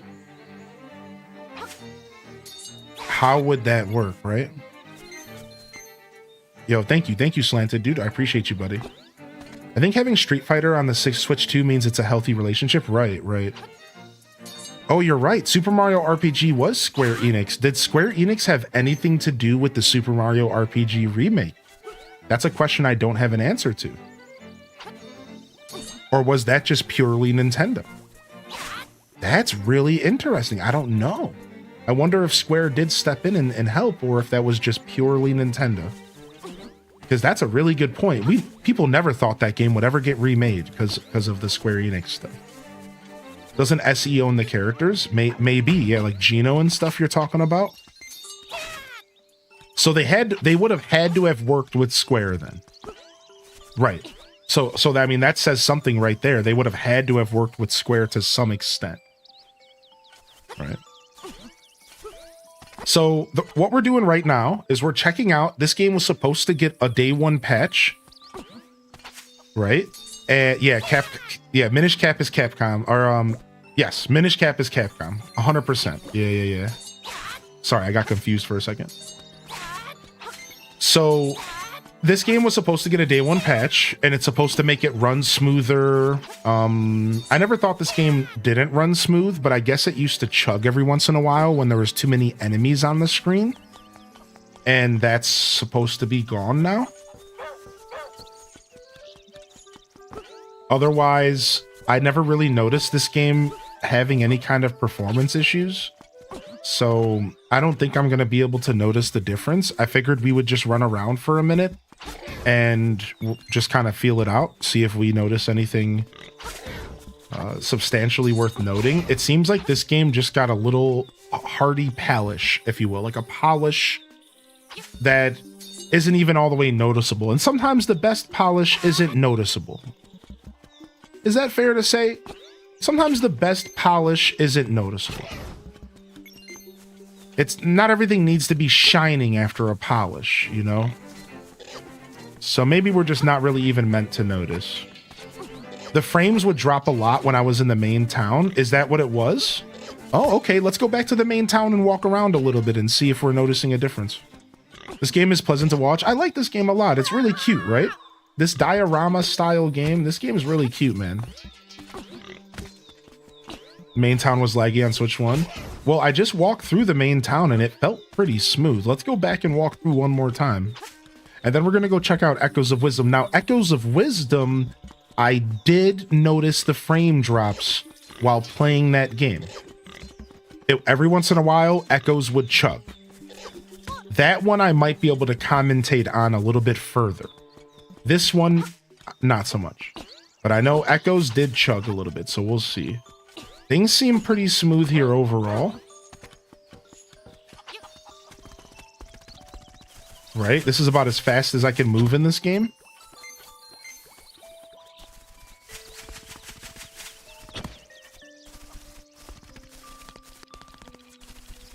I love the pitter-patter of his feet. It's so dumb. Yeah, it looks really stable. Looks like they really cleaned it up. It might even be a full 60 FPS. I don't know. It might just be a stable 30. I'm not good with that stuff. People have said their super decorated ACNH islands aren't as laggy on the Switch 2. Really? Have people said that? I heard from, I think, Daza that, and one other person, that the loading times were the same. We were all hoping that loading times would be better in ACNH. I heard that loading times were the same. We haven't checked out online loading times. By the way, we're doing Animal Crossing New Horizons on Monday. So now we won't be able to check out multiplayer until Tuesday, but we could time travel on Monday just to check it out. I wouldn't be against that. I'm glad you're checking out the updates for us. Yeah, no problem, man. The loading time was almost half on ACNH. That would be really nice. Let me go check out my storage real quick. Okay, we got 100 gigs left. Because you know what I just realized? While we're doing this, I should purchase Fantasy Life. And I should have it downloading because we're playing single player games. Yeah, maybe we can sneak some Fantasy Life in way later today before Summer Games Fest. Let me go ahead and hide the screen really quick though, because I can't have you guys seeing my payment information. Even if it does block it out, I don't want you to see anything. I don't want you to see even the 4 digits. I'm sorry. I hope you guys understand. All right, so there's a bundle. I don't want to buy the bundle, right? I just want to buy the game and then the upgrade. Yeah, because I don't need the bundle because I have that on the Steam version. I don't need the extras. Oh, here we go. I can buy the Switch 2 version for $62.58. Okay, so they do have a Switch 2 version. That's nice. Okay, let's go ahead and grab this. You already own Fantasy Life, the girls... If you already own it. Okay, I do not. Okay. $62. $62 here. We're doing it. I got a couple donations yesterday to make me feel a lot better about buying this. They're making me sign in again. Let me click remember me. Sorry about this, chat. I wasn't expecting this. I guess I didn't click remember me last time. I need to sign in again. Boom, boom, boom, boom, boom, boom. All right, I shouldn't have to do that ever again. All right, amount due. Thank you again to those of you who supported me buying Fantasy Life for myself so I can play on the couch and not in front of my computer every day. I really appreciate y'all. All right, we're in. And boom, game loaded, and it's going to download while we play single player games. Yeah, it's only $2 for the upgrade. I figured I'll get it and check it out so we can all see if it's worth the $2. Plus, I just really want to play Fantasy Life on the couch. And last night, I did log into Fantasy Life. I did get out of bed to log into Fantasy Life real quick to collect my Celestials. I'm obsessed. But I didn't play. I really just turned it on and turned it off. The main reason I got out of bed, the excuse to get out of bed, was so that I could log into my Epic Games account. That was how I talked myself into it. I was like, well, I might as well get the Epic Games stuff taken care of. Sure, yeah, I'll log in. Yeah, you know. So that's all taken care of. I'm already on the cloud save system, so. Yeah, I mean, this looks good, man. Let's go steal from the guy real quick and get killed and see how that all looks. And then let's move on to Echoes of Wisdom. Like I said, there's not really, I could go through a dungeon or something, but, oh, never mind. I've already stolen from him and he's already murdering me.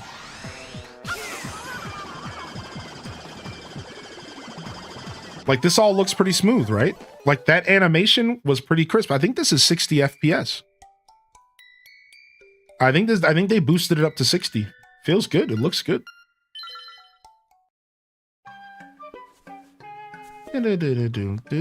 What did you do? You can steal from this guy. You didn't know that? So you can steal from this guy, and if you steal from him, then he gives you you pay the ultimate price at the end. You pay the ultimate price. If you try to steal from him, he murders you.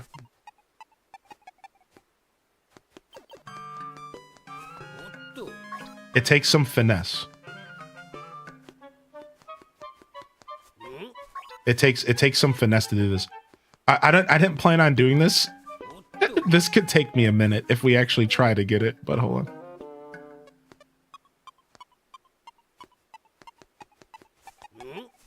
Oh, I think I almost had it there.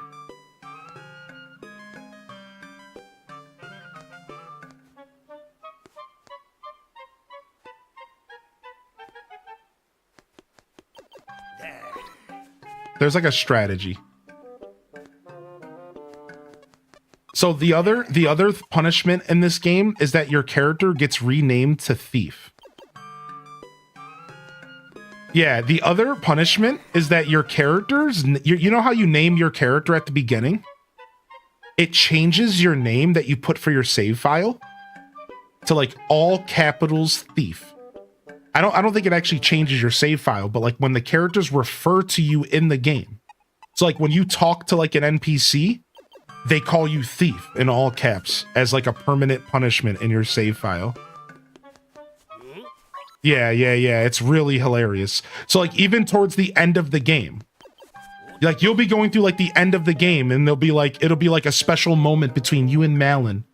It should be like, hey, I'm gonna miss you.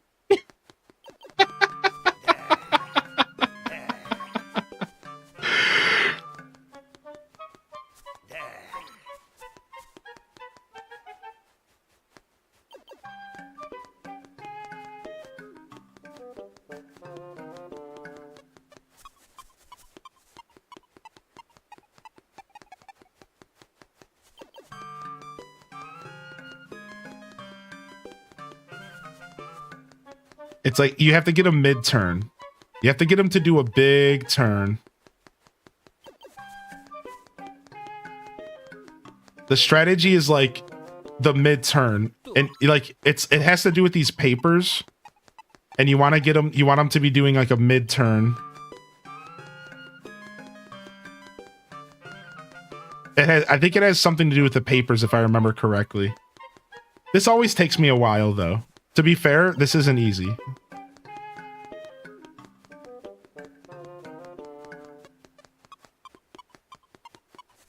It's tough. The shopkeeper was already ready for another round. I remember it being difficult to pull off. Yeah, I pulled it off on stream a couple times, but it's tough. But I don't want to sit here and try. I'm sorry to edge y'all. All right, let's go check out Echoes and see what that looks like. It's cool to see that this got an update, though. All right, I did install Echoes as well. Now, we actually have a playthrough of Echoes I'd like to finish. Would it be harder to pull off due to the performance gains? Dude, what if you're right? What if it's harder to pull off because it's a higher FPS? Dude, I would be so sad about that. That's such a funny comment. That's such a funny comment. All right, yeah, was this the playthrough? Yeah, this is the playthrough that we were doing. This is the playthrough that we were doing on stream. We are 100%ing and we never finished it.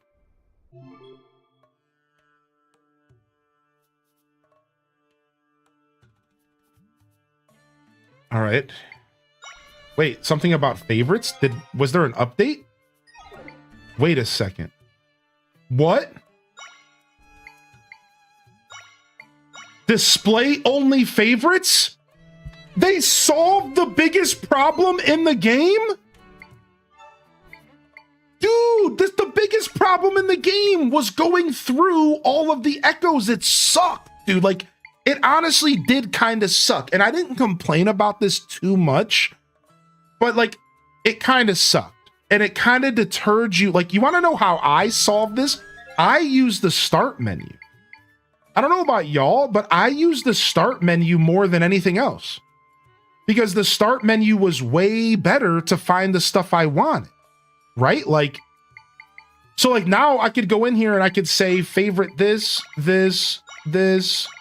Let's see how many we can favorite. I'm just going to pick randomly. Boom.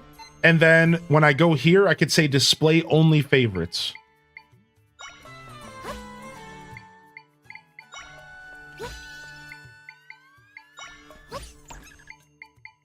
And it's still, and then from there, it still has the option of last used, most used, last learned, cost, and type. So you can still do the normal sorting while also using the favorite system.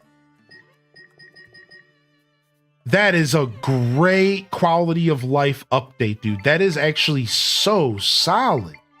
Dude, I'm really happy that it wasn't just a performance boost. That is so nice of them, man.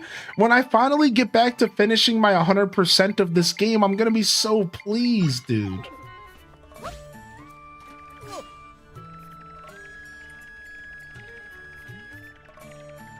This game got repetitive. I'm excited to go back and finish this game now. I used the start menu as well. Nothing wrong with giving it a proper critique. It was knowing to deal with. Yeah, right. I just say that I said that I didn't complain because you might not have heard that take from me yet. That's why I said that. Like, whether or not you guys knew that about my opinion on this game, as much as I loved it, one of my biggest problems with the game was that I had to go through the start menu constantly, and I didn't really like that. I just don't remember if I ever criticized it for that or not. I might not have openly criticized it because I'm not the kind of guy that shares all of his critiques about stuff. I find that in the sea of criticisms and opinions, I don't really feel the need to add to the pot always, you know? So yeah, that's yeah. I honestly did not like this game at all. Yeah, a lot of people didn't, you know. I think the criticisms of this game for some people were valid. This game is a classic example of not every game is for every person. Even if you're a Zelda fan. Right? Like, sure, you know, you as a Zelda fan, you want to be able to love this game. You want to be able to play every Zelda game. But they tried something really new with this game. And yeah, it was a case of like, not every game is for every gamer. Because I think there's a lot of Zelda fans that were pretty put off by this game. I'm happy they tried something new, but it wasn't for me. Though I wish I could have returned to it. Well, I mean, if you do still own it, maybe the Switch 2 will be the time for you to come back to it. If you do still own it. Yeah, maybe the Switch 2 update will be just enough or something. Yeah, I was a pretty big fan of this game. I will say that I identify that this game was very different though. Like, I think the concept of summoning to do combat instead of doing the combat yourself is intriguing, but I understand. Like, I think one of my favorite people in life, their criticism was, I felt like I was standing around and watching stuff fight for me instead of doing the fighting myself. And they weren't a big fan of that energy. And if that's not the most fair criticism, that is literally the game. The game literally is summon stuff to fight for you. Right? And like that, so that makes sense. It makes sense that you wouldn't enjoy this kind of combat if you're looking for action. And like, yeah, this game, it's like you sit back and you summon things to fight for you. And it's more of a puzzle, right? Now, if you guys watched my playthrough, you have to admit, those of you who watched my playthrough, you guys can vouch for this, all right? I made it pretty exciting, didn't I? Because I am an out-of-the-box thinker Zelda player who I made this game intense. I was running around doing goofy stuff. I was in battles. I was in the thick of it, summoning. Like, I was going nuts when I played this game. I was running around like I was in battles. I was in the fight the whole time. I didn't just put down the strongest possible mob and stand there and watch it kill for me. When I'm in my first playthrough, my favorite summon was the Deku Babu. And I would get into the fight with the Deku Babu. I was in the enemy's faces like, get him! Like, dude, like I was summoning Deku Babus all day on enemies, right? Like, so I feel like this game does have one of those pitfalls where like, if you're not the kind of gamer that's willing to like push the boundaries and to really think for yourself, how can I make this as fun as possible? You might not value this game the same way that I do. This game, you think out of the box. You value this game the way that you want. Like I can't express it enough. My first playthrough of this game, and it'll be on YouTube soon.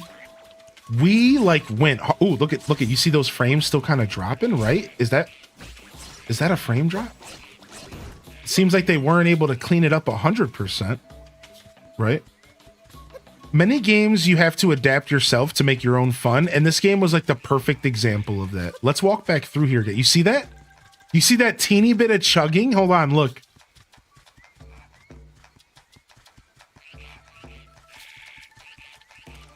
There was like a teeny bit as I entered the zone. Almost like it was a loading screen that wasn't a loading screen. A teeny bit of chugging, dude. I'm not usually one to notice, but I think it's not hitting 60 consistent. I think it is dropping under 60 a little. So it seems like they cleaned this game up, but it is a Switch 1 game, and maybe it's being held back a little bit still by that, right? All right, let's go fight something in the wild real quick. I tested New Horizons on Switch 2, and it was so pleasing. Definite some FPS drops you can see as you're walking around. Okay, thank you for confirming, because, like, I'm not good at that stuff. I'm really not. Yeah, so, like, that's my only defense of this game, is I feel like if you get real goofy with it, you can have a good time playing this. But, like, you can't expect gamers to get goofy with it. That's not how everybody games.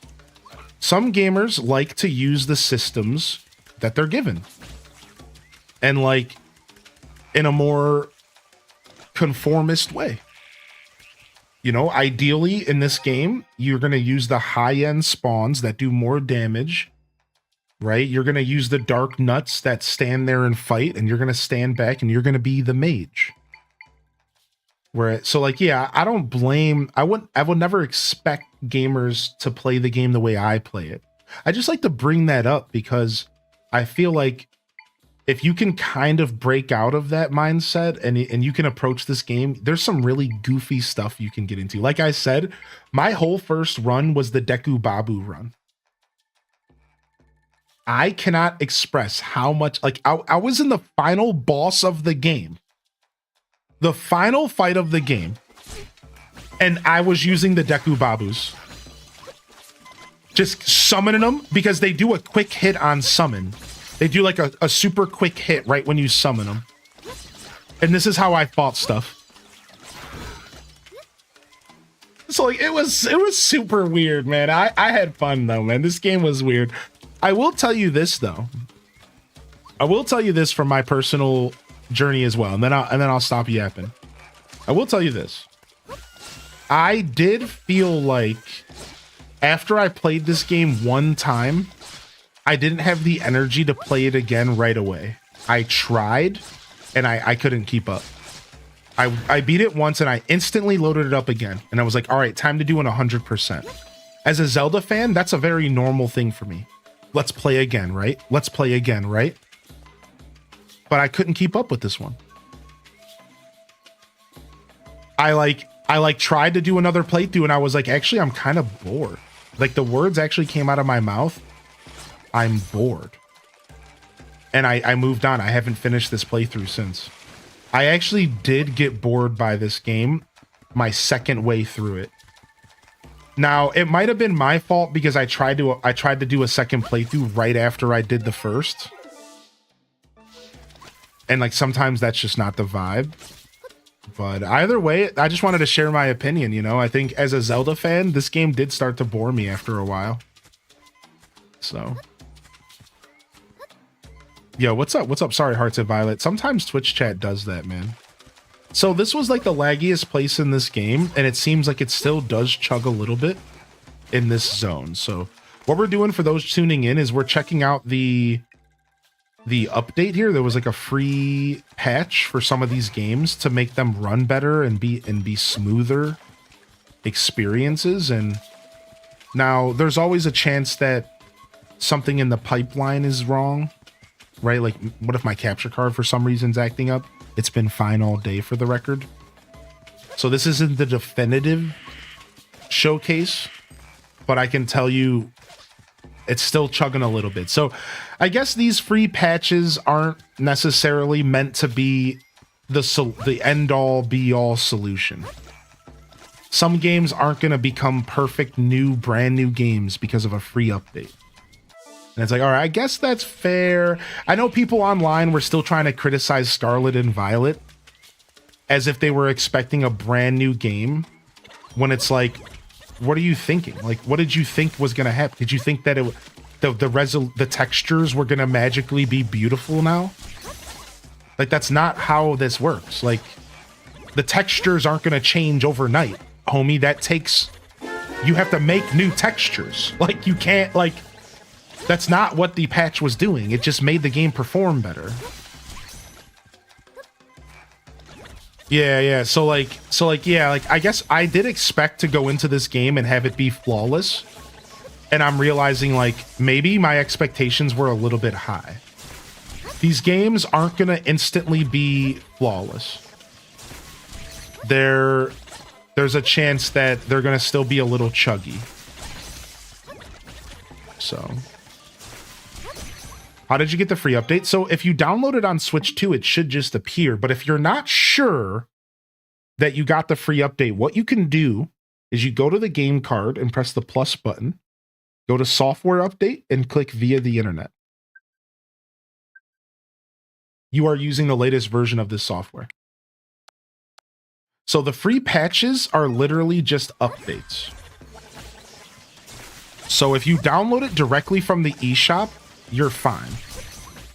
But if you were to transfer it from the Switch or something, there's a chance that you might need to do what I just said and just like make sure that you got the most recent update.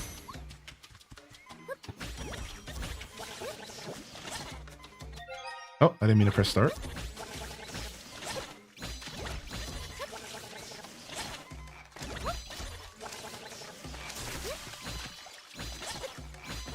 I fought this guy with Deku Babus before, and it takes forever. I don't know why I'm doing it again. There it is. Got him. Nice. Yeah, what's up, Brittany? Have you checked out Pokemon yet? No. We could check out Pokemon here shortly, though. Yeah. Let's go check out Breath of the Wild real quick first, and then we can do Pokemon. Is that would you guys like that? Let's go check out Breath of the Wild. I wanted to check out a couple of the Zelda games and see how they function with the patch.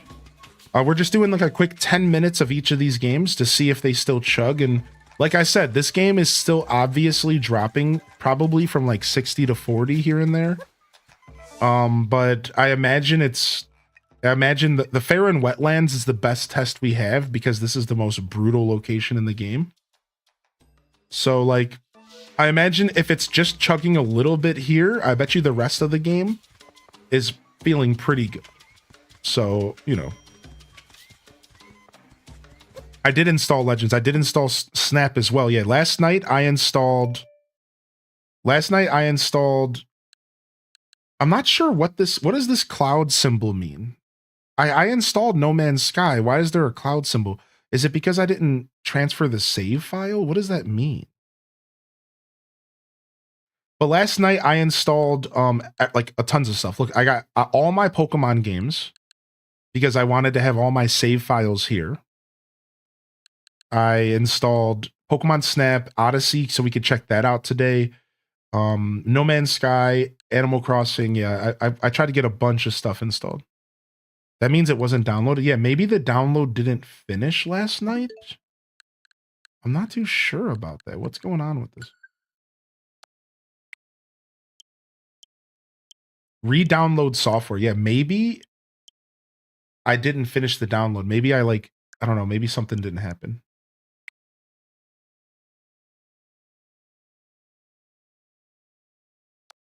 Yeah, it's getting a patch, and I wanna check it out. It's getting a patch.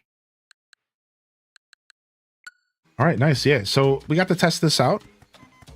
Yeah, maybe I accidentally archived it or something. Yeah, I was pretty tired last night, so. I love that Scarlet and Violet's actually playable now with good frame rate. We shouldn't get complacent. Of course, right. We still have to hold them to higher standards, but it's just nice that a game that we've already committed to is better now. That's a beautiful thing, right? All right, now, I don't know if I'm going to load up the Zelda notes again for Breath of the Wild on stream, but maybe we should. It honestly only takes a second to plug in. Yeah, why don't we do it? Especially for those that missed it this morning. I don't think I'm going to spend as much time on Breath of the Wild as I spent on Tears of the Kingdom, but let's go ahead and showcase this really cool Zelda note stuff, and let's see what Breath of the Wild brings to the table here. So let me load this up for you all. Let me go ahead and load this up for everybody. I got to grab my tablet here. And Let me grab the capture card again. All right, after this, we are going to check out Pokemon. So for those of you that want to see my reaction to that, or if you want to see what Pokemon looks like, after this, we will be checking out Pokemons. All right, let's go ahead and go to Zelda Notes settings down here.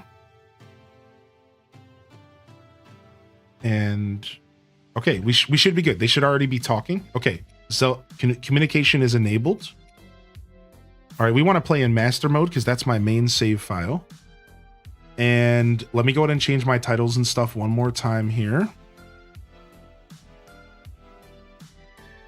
And then let me pull this up on screen for you all because I actually have the ability to stream it and you can listen to Zelda's voice. And I guess there's memories for us to find in this, which is going to be pretty neat. So let me set this up real quick. Take me just a moment. And thanks for saying that, by the way, in your base. I appreciate that, dude. About to be in here for the yaps. I know y'all are here for the yaps. It got a little taxing to be told that the past couple days. But like I'll admit, like to be fully transparent, I only said this to somebody else in my life off stream, but it did get a little taxing. It was only like 1 or 2 times that somebody came in like, oh, could you play the game?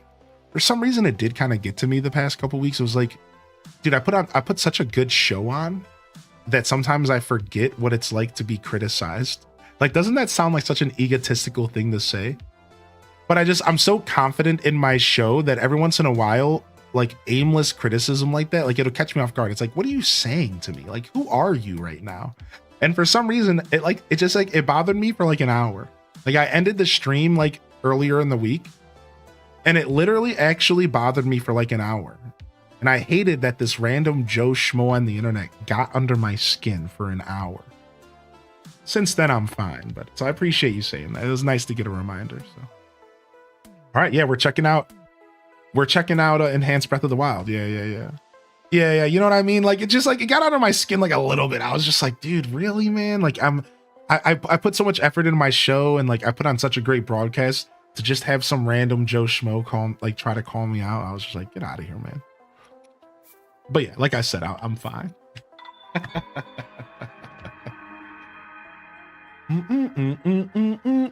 That's the kind of stuff that haunts me for decades. Yeah, no, I'm pretty good about letting that stuff go. Believe me, I know how confident, like I know my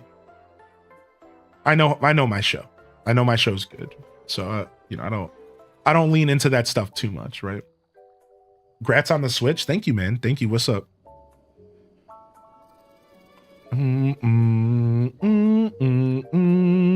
Oh, thank you. Thank you, Epi. I appreciate you, man. You nice to meet a fellow Zelda fan in the house. Ooh.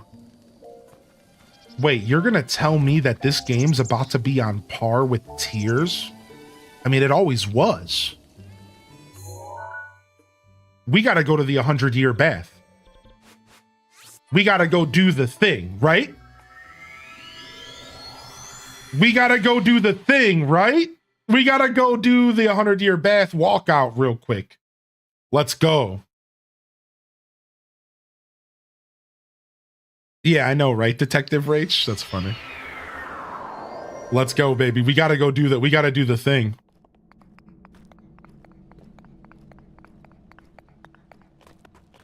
A little bit of RP walking, and then we'll talk about the Zelda Notes stuff, all right?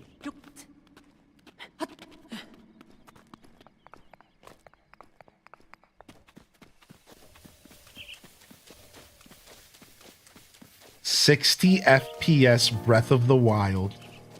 You're absolutely fucking shitting me.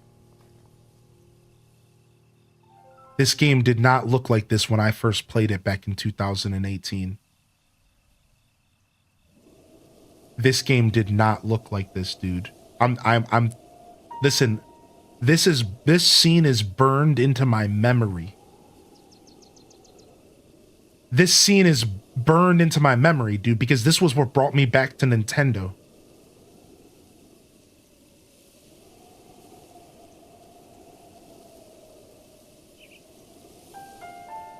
Like, are you kidding me, dude? This is insane. Like Like dude, I'm not a big visual guy. You guys understand? Like I don't care about graphics, dude.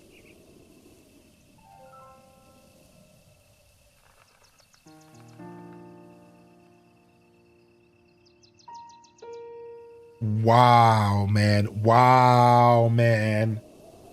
Man, dude, I'm actually really pleased with the Breath of the Wild upgrade. I'm really pleased with the Breath of the Wild upgrade. I'm really pleased, dude. Holy heck, man. Holy heck. Now, while we run around and show off more like of the actual world, right? There is something we're checking out. It's called Zelda Notes. Everyone take a look at the bottom right of the screen here. Now, Zelda Notes is a new app, and you can lock into Zelda Notes with your phone or mobile device. I think iOS or Android.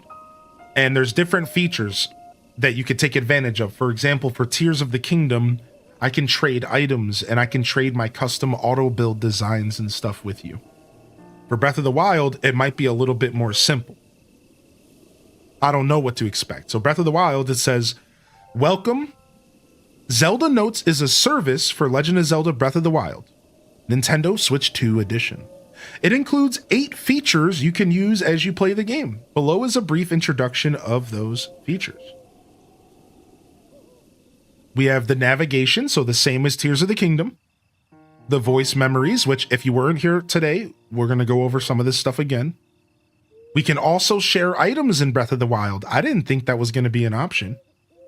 Photo Studio, Global Play, My Play Data, Daily Bonus, and Amiibo. So we haven't messed around with the Amiibo stuff. I could go grab an Amiibo if we wanted to see how that works. So here we are. So this is the main screen, and we'll start off by doing our daily bonus. So the daily bonus is once a day you can log in and you roll a roulette and you get yourself a bonus in game.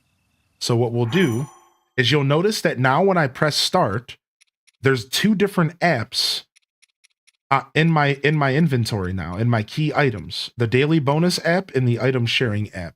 So I'm going to go ahead and I'm going to get myself a bonus here every day. So I got bow repairs.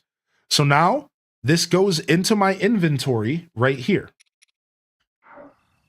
Now, what this is going to do is this is going to repair every single bow in my inventory. So if I look at my bows here, you'll notice that only 2 of them are repaired, but 4 of them are not. Well, if I go ahead and I jump over here,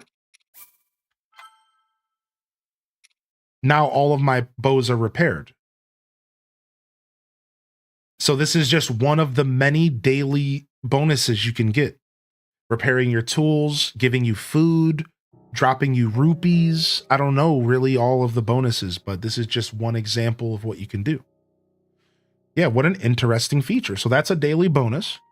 From there, we also are going to go check out the GPS. Now, the GPS is really interesting, and you're either going to love this or hate this.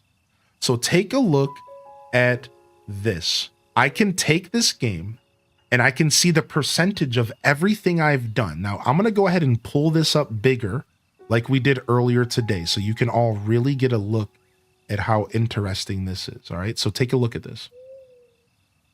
So I can see my completion process percentages, and I can see everything I've done in the game, right? So for example, let's say I click Hidden Koroks. Now, every Korok in the game is appeared on the map. You see this? So, and I can click on ones I've already gotten, and it says Hidden Korok complete, or I can click on ones that I haven't gotten. Now, let's say I want to go to this. Maybe I want this, right? So I'm going to click this and say, Guidance activating. okay, now Proceed she far northeast. is going to lead me to this Korok. She said to go northeast. So let's go. And now I have literal navigation taking me to this location. Was linking between phone and Switch easy? Yeah, it was instant. Please proceed. It's all through the Nintendo account to answer that question. So as long as your Nintendo account and stuff is all good, that's set. Yo, thank you, Here on the Atomic. plateau, the Forest of Spirits is the Thanks only for putting area on a dense great enough to be show called a and all your hard forest. work. Back before the founding of Hyrule, however, the entire plateau is apparently covered with trees. Where the spirits plant roots, trees flourish, and forests are formed. In ancient times, this may have been a village of spirits. So we just did the next thing on accident. I did this on accident. I was going to do this later. This is a Zelda memory. This is called a voice memory. So let's go show that off really quick. So now, before we go back to this navigation, if we go over to voice memories, you can find observations from Zelda and her journey throughout the world. And after you unlock your first voice memory by just stumbling across it, the rest appear as a trackable thing so you can just go do them. There's 125 voice memories. That's insane. So if I go back to navigation, if I go to categories and I go to voice memories and then I deselect Koroks, now all of the voice memories are here. And I can even click and I could say view voice memory and we can go back and hear what she had to say again about Here this on the area. plateau, the Forest of Spirits is the only area dense enough to be called a forest. Back before the founding of Hyrule, however, the entire plateau is apparently covered with trees. Where the spirits plant roots, trees flourish, and forests are formed. In ancient times, this may have been a village of spirits. In ancient times, this might have been the Korok Forest. Right? You can show everything or specifically only one thing to track. Right. So that's why I was trying to show this to Twitch Thomas. Twitch Thomas said, would it spoil me on Koroks? Well, technically, no. Because when you first load the map up, the navigation, it doesn't have anything selected, so you don't get spoiled. You would have to go in here and choose Koroks to get spoiled. Now, you might still want to be careful. I get it, because you're down to only one Korok. But I'm just letting you know, like, you actually have the power to search anything you want, right? So now let me catch up on chat real quick. First off, I need to say thank you for the subscription from Atomic Mr. X for 3 months. A 6-month resub for 3 months. Is that what I'm reading? Thank you, Atomic. And thank you, Rusty Bada, for the 37 months, 20 minutes ago. Rusty, I'm really sorry I didn't say thank you for that right away, dude. It came in, I was distracted. So if you're still out there, Rusty Bada, I appreciate you, man. The blood moon rises once again. Are the voice memories only activated if you have the app open? Yes. So here's the problem with the voice. Here's the problem. In fact, she's only speaking through the app. That's why for my stream, I actually am using 2 capture cards so that you guys can hear the sounds from my device. Otherwise, you guys wouldn't be hearing these memories at all. So this is actually a dual process. These voice memories seem cool. Yo, thank you, Scarlet, for the tier 2 for 28 months. Thank you so much, Scarlet. I appreciate that, dude. So yeah. So it is all via the app. So anyways, like we were saying, let's go ahead and pull up a Korok real quick. All right, and then you can go ahead and turn off hide discovered destinations. Right, so we can hide the ones that we've discovered. Now you'll notice my map isn't unlocked. Yeah, don't judge me. I am doing something special in Breath of the Wild where I don't unlock a map until I know that I've finished looking for Koroks in that location. So you want to see something funny about that? This is the only place that my map is unlocked.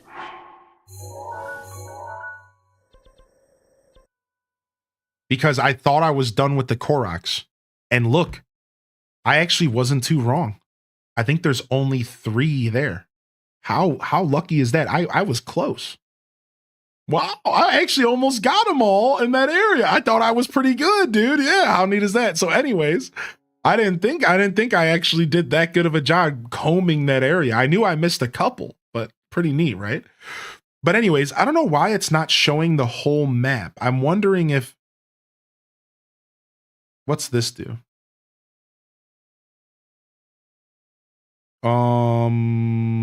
display location names and terrain.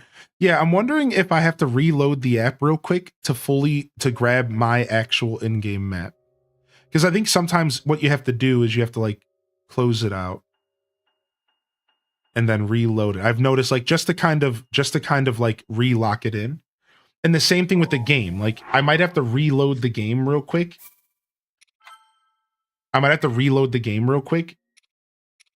I've noticed like that just helps. And then once after the first time or two that you use the app, this is not a problem. I think it's just like the first 1 or 2 times that this is like a thing. Yeah, so here, let me go back to here.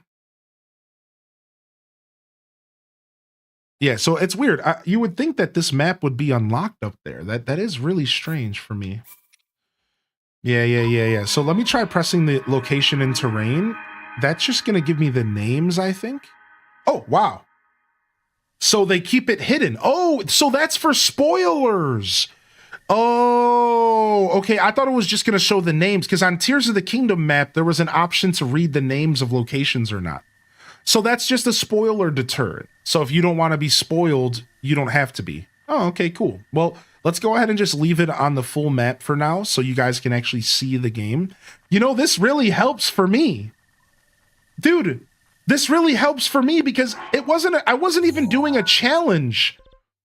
The reason that I wasn't unlocking the map is because I'm trying to get all the Koroks, and I thought the easiest way to get all the Koroks would to be do it section by section so that I don't get lost in the sauce. Not having a map has been a big drawback, and I hated it, but like I had to stick it out. Now I can have a companion map. I could go in here, I could turn off the Koroks, and I can use this map so I can at least know what I'm doing, like, and where I'm at all times. Like, that's actually so nice, dude. So I really enjoy this. All right, let's go and let's show off the GPS really quick. So let's go hunt down a Hinox.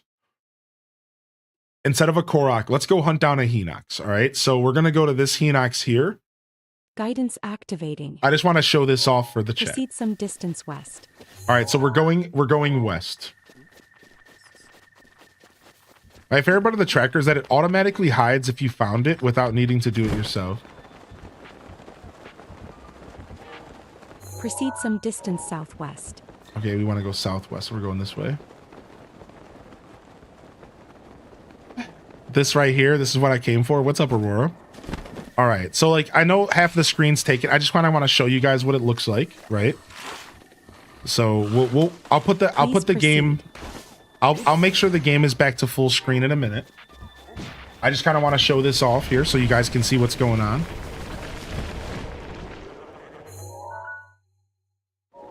All right, so the navigation, there's no indicator in game of where I'm going, but if you look here, if you look at the map, you can see that I'm going in the right direction. So the navigation will tell me if I turn and go this way, she's gonna call me out. Watch. Proceed some distance southwest. So now that I'm going in the right direction, so just say please proceed. What are we calling the navigation lady? We should call her we should call her Cherry, the name of the robot. Proceed. She's Cherry, the name of the robot from this game.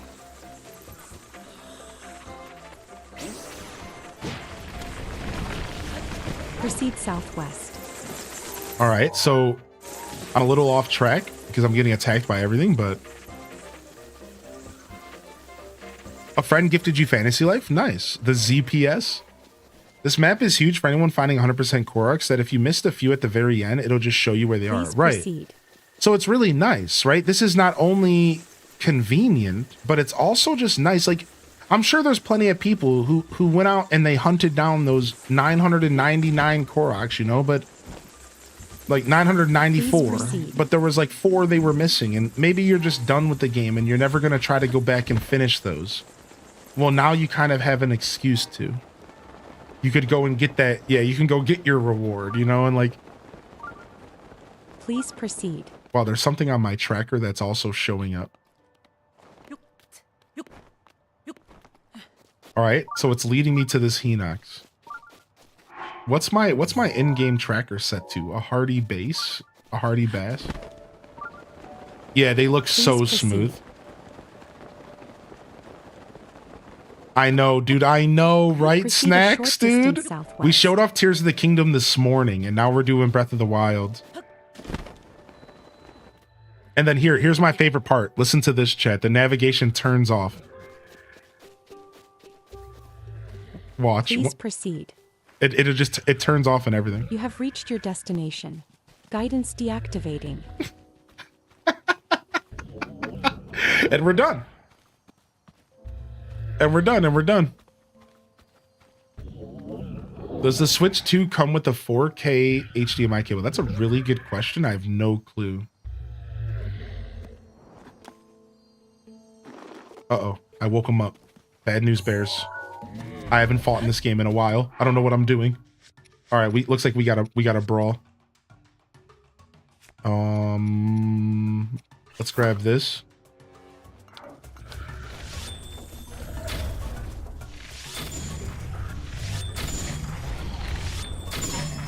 Nice, that was a big hit. I don't have any regular arrows. I have 4 of them. Dun, dun, dun, dun, dun, dun, dun, dun, dun, dun, dun. I'll take that weapon. Don't mind if I do.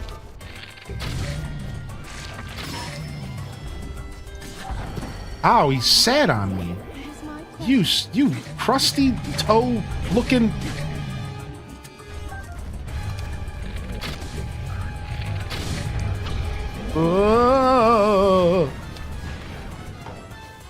I'm out of bows. I'm out of arrows.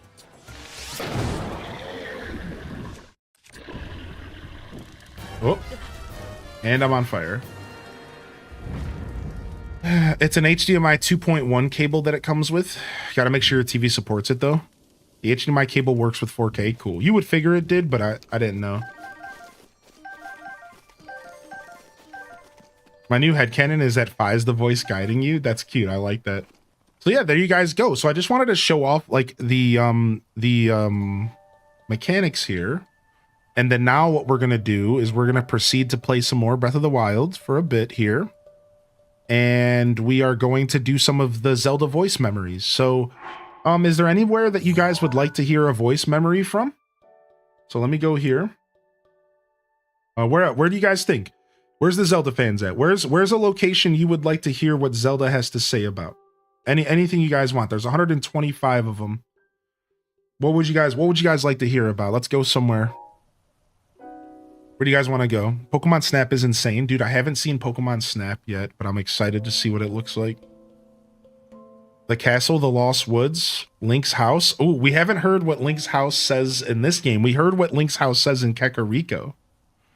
That's actually really funny. All right, that's a funny one. Let's go see what Link's house is like in this game. And what she has to say about it. Let's go to this shrine. All right, and it looks like if we zoom in here, she has a lot to say about Hateno Village. She might not have anything to say directly about Link's house. She doesn't. She doesn't have anything to say directly about Link's house, but we can go over to this pond and see what she has to say. Unfortunately, she doesn't have anything to say. You can see on the map. So she's not about Link yet. She's not about that life in this game. You can hear her talking about the meal from earlier at the farm.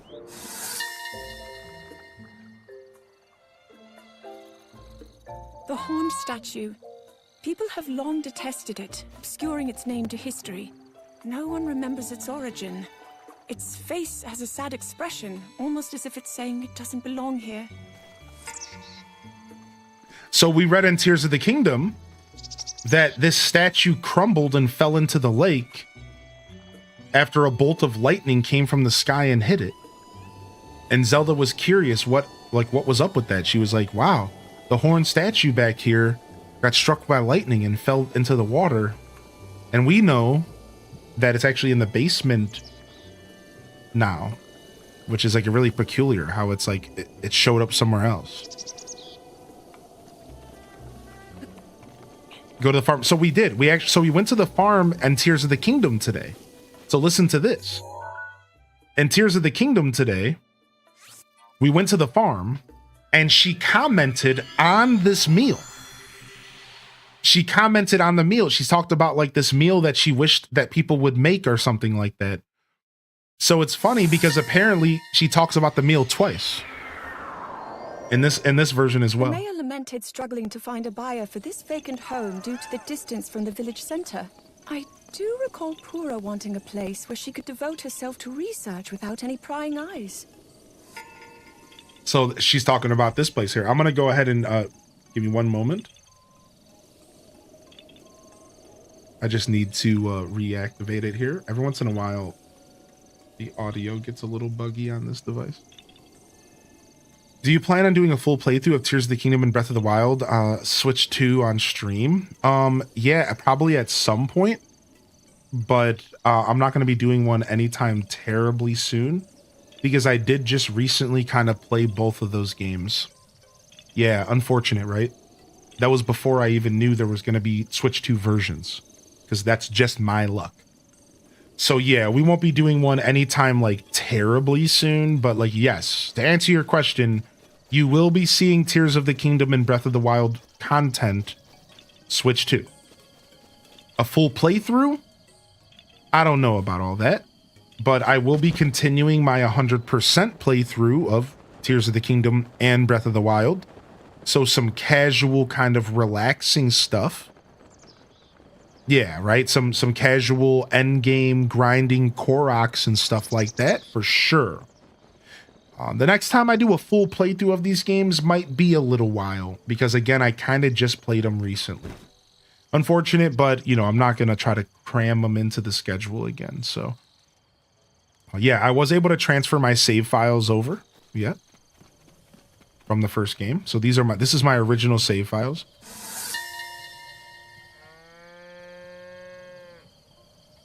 The founder of Hateno Pasture let me try a sample of food that was processed using milk.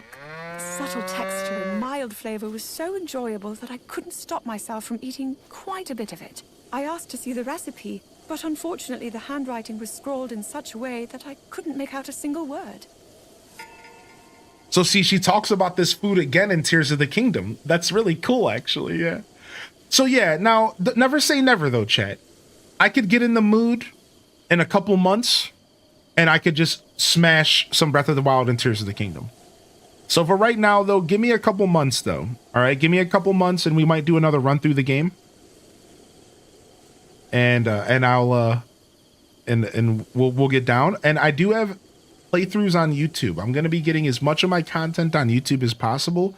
And right now I have a couple episodes of Tears and the like. So if you would just like to see me play some Zelda, there's a lot of that over on the YouTube, readily available, ! YouTube in the chat. And otherwise, as far as us coming back and doing a full playthrough, I'm sure it'll happen within a couple months or so.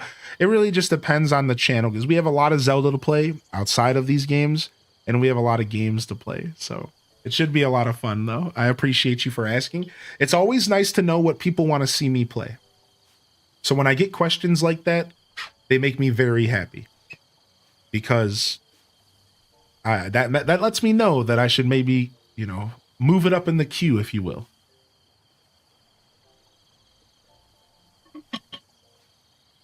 It might be cheese. So we know where Zelda got her hearty badonk from. It's from all of her cheese indulgence. All right, let's go to Lost Woods next and see if Zelda visited the Lost Woods. She did in a cutscene, didn't she? Yep, here we go. We have 2 right here.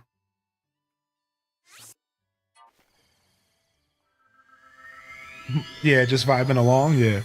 Apparently Hyrule Warriors 1's runs at a solid 60 FPS on Switch 2, even in handheld. Dude, nice. I just transferred over my save file for Hyrule Warriors last night. I don't know if I had the opportunity to download it, but I transferred the save file. No, I haven't seen DDV yet. I was going to load it up last night because I'm trying to finish the Star Path, but I was too tired. Wow, our first time in the Lost Woods. Wait a second. The Lost Woods isn't chugging? The meme? The meme of the Lost Woods? It's not chugging?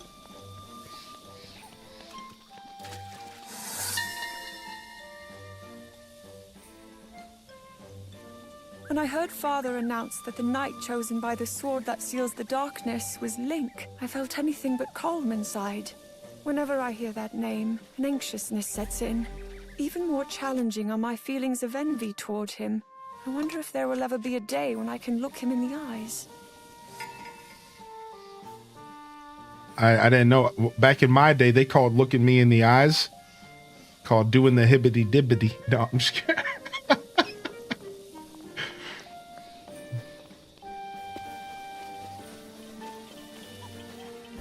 Switch 2 catches fire.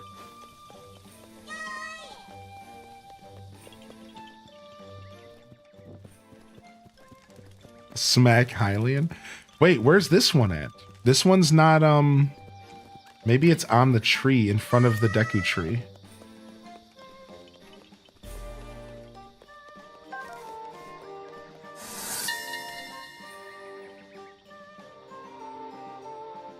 The great Deku tree watches over the sword that seals the darkness. I also view this tree as a mentor, in a sense. When the knight was chosen to wield the darkness-sealing sword, I felt nearly overcome by my feelings. But the great Deku tree offered me words of wisdom in that moment, encouraging me not to give up, and that I had my own path to follow. Those words provide comfort to me still. Nice. Very cute. I did hear about that echoing. Unfortunate, right? All right, and then you guys said the castle. Now, the castle's an interesting one because in theory, right? In theory, if we could make it into the castle, we could go to her bedroom, and I bet you there's a memory in her bedroom. Yeah, there is. So let's, I guess, take on the arduous journey of going into the castle, which is let's go see the one in her bedroom. Yeah, let's go. Like, getting into here is going to be tough, but we can do it. We're just going to run through. Do you need the Nintendo Plus membership for the phone app? No, I don't actually think so. No. The Nintendo app is free to use and has nothing to do with the subscription, to my knowledge. Yeah, to my knowledge, it has nothing to do with the subscription. So I think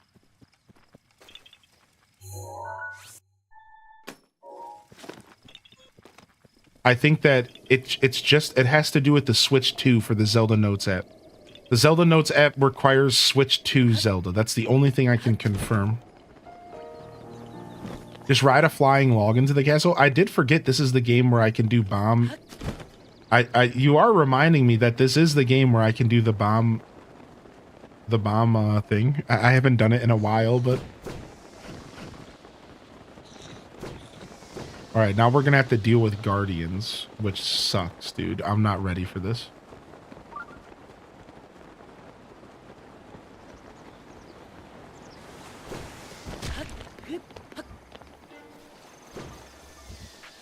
All right, here it goes. Have you guys ever tried to climb one of these pillars? Because I have. I think I've made it to the top of one before. I'm pretty sure.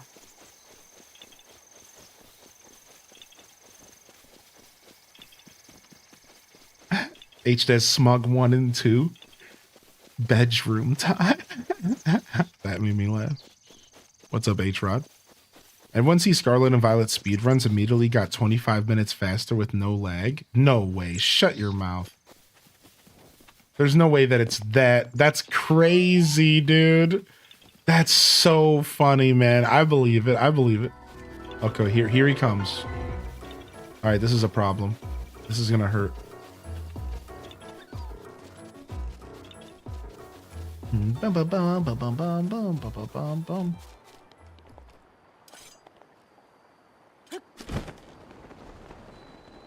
Yeah, Nintendo Switch 2.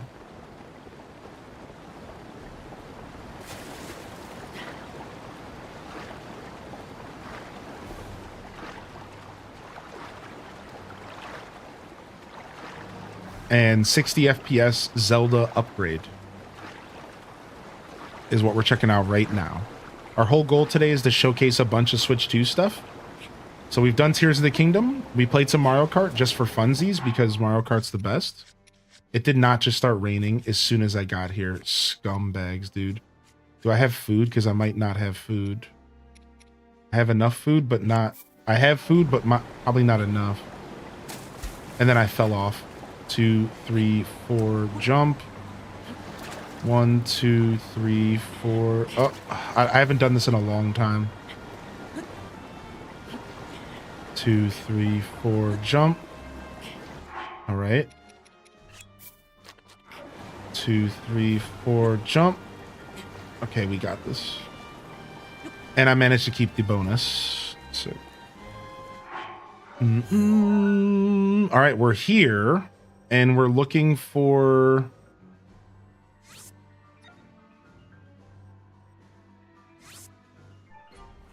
No, I don't want to leave this area. Wait. Frick. I got Tears of the Kingdom brain. I was trying to pull out the map. I wanted to zoom the map out so I could see the actual map. Okay, well, at least I'm still here. This is actually better because I know where the bedroom is from here, so that helps.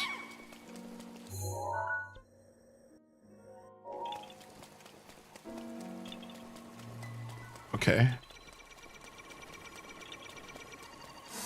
How do I use my special abilities in this game? How do I use my special... I understand that the gates of Hyrule Castle are being built in preparation for the Calamity. Ooh. At the moment, Sheikah researchers and skilled Goron blacksmiths are working together and have gathered within the castle walls. It's clear to me that Father is taking the threat of the Calamity seriously.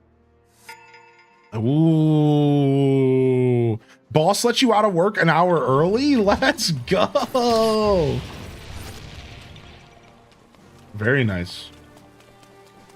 We love that. I just noticed the Switch shirt. Yeah, you like that? You like my fit? My fit that provides no defense, by the way. My fit that provides 0 defense, by the way. For the record.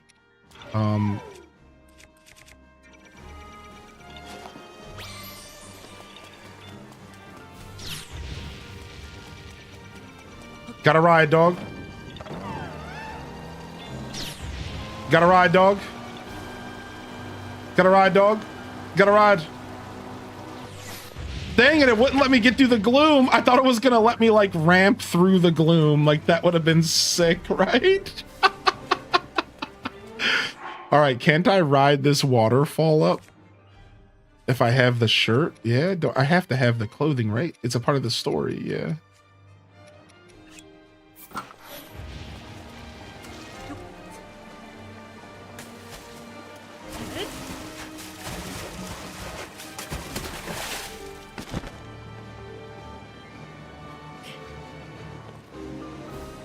All right. Not a bad deal. The music in this area is so good. How'd you get the Switch shirt? Don't even remember. Gonna be honest, don't even remember. I think it was a part of the DLC, right? I think it's a DLC thing. Yeah, I think it's a DLC thing. All right, that's where we're headed. Let's go. Yeah, DLC in the plateau, right? So once you have the DLC, you find a chest on the Great Plateau that has it. Yeah, that's it. So that's probably most people's problem is they probably just didn't find it. Because I'm sure a lot of us have the DLC, but...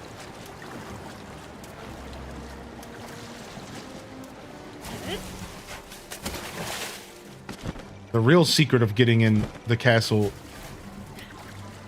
is just using these waterfalls, right? Except for this guy that really wants me to feel pain. Oh, sucker! No! Dang it. I knew this. I knew I was gonna have to fight a Lionel.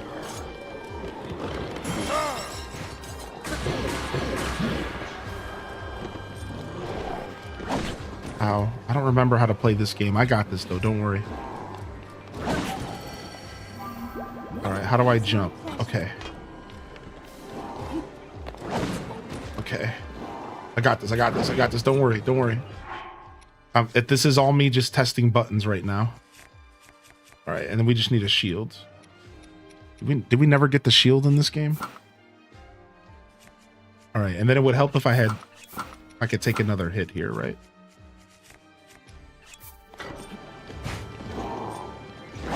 All right, we just have to figure out how to parry. I don't know how to do that. Dang it. Will you leave me alone so I can figure out how to parry for like a second?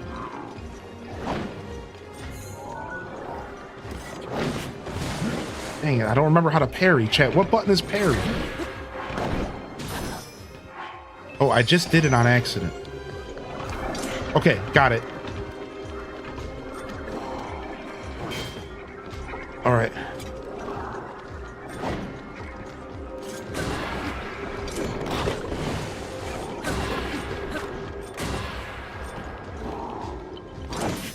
Oh, he got me there. That's fair.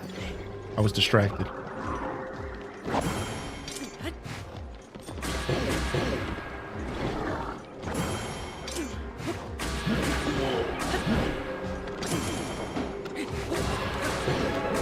Raiders! Okay, that was a cheap shot.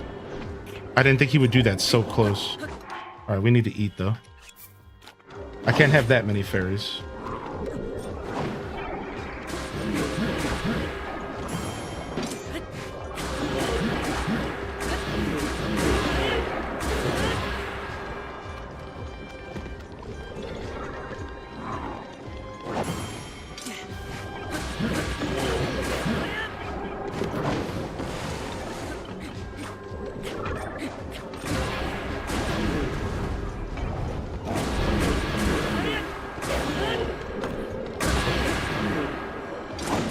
Yeah, he got me there. That was fair. He got me there. He got me twice fair.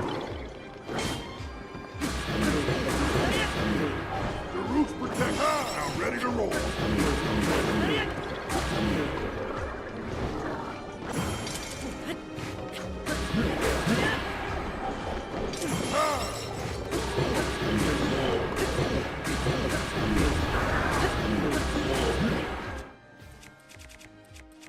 Wait, how do I use my abilities?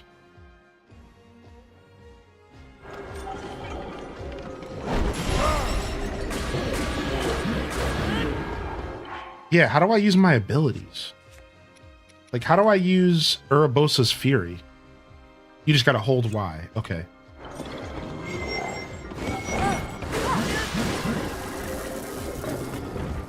Sick.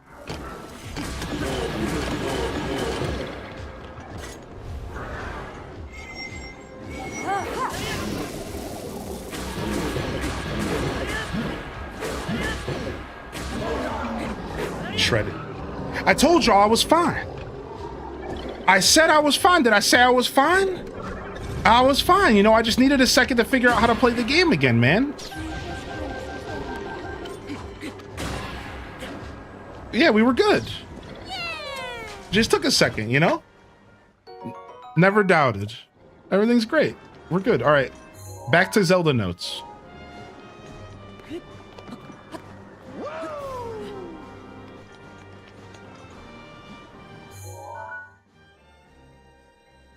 Boom, boom, boom. All right, the rain stopped, which means we should be good to just kind of go here. You're great. I would have cried personally. I was crying inside. You have no idea. The whole time inside, I'm like, there goes another fairy. Oh my God. What did I get myself into? Why am I doing this? This sucks. I haven't played this game in like 3 months. Yeah, we're good though. Everything's great. What's up, Raiders? What's up, Raiders? Yo, Shamtoon. Hey, you came at a very extraordinary time, to be honest. Your timing could not have been better, actually. Oh yeah, there was internal crying happening. You better believe it, dude. I was internally bleeding. I used all of my fairies and Oh no, we still had 2 fairies left, so we were good. Nah, we were good. We had 2 fairies left. You guys, oh, if you guys don't know, we're on master mode, by the way. There's a reason why that guy's health was going up. Yeah, we are on master mode. All right, let's see if I got it. You guys think I got it? It doesn't matter because I have Daruk's, I guess. Sucker. Okay, there's a little bit too many of these. Get out of here. I mean, one of them was gonna get me. Right, like one of them, obviously. Oh, hot potato!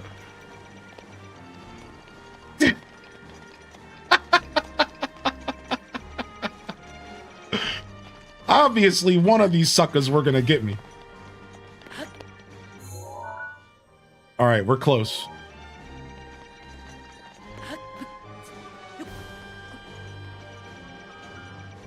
Is that it? That's it right there, right? That's Zelda's room right there, I believe. Yeah. Okay.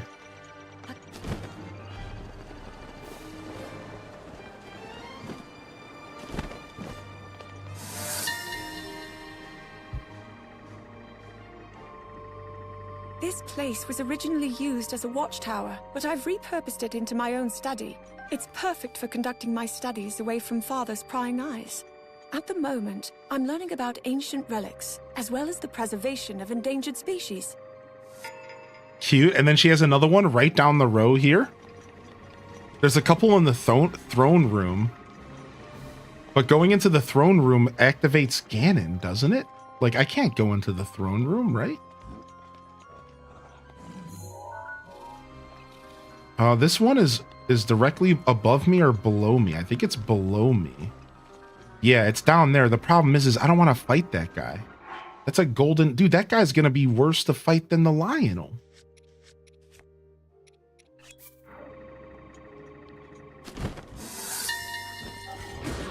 Hold on. Despite the lovely bed prepared for me here in my room, I cannot remember the last time I was able to sleep the night through. I suppose it's to be expected. If what was prophesied holds true, there is little time left.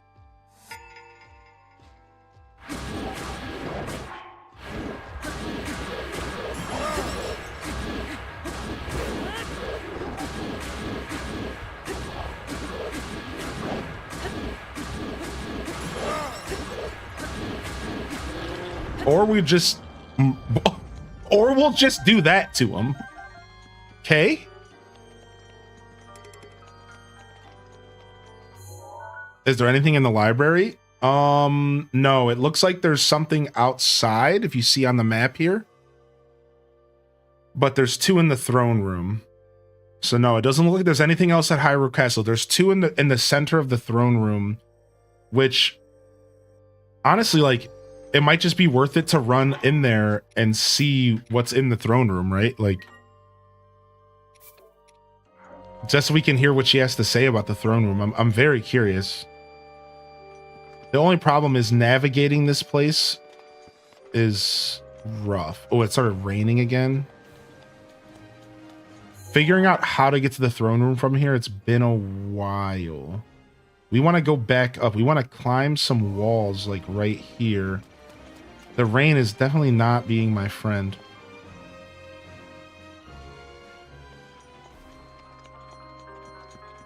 I wish I could just ascend. That's all I'm thinking to myself the whole time is ascend. Oh, wait, we have Revali's Gale. We don't need ascend. We don't need ascend. Yes. Ascend at home. All right, let's see.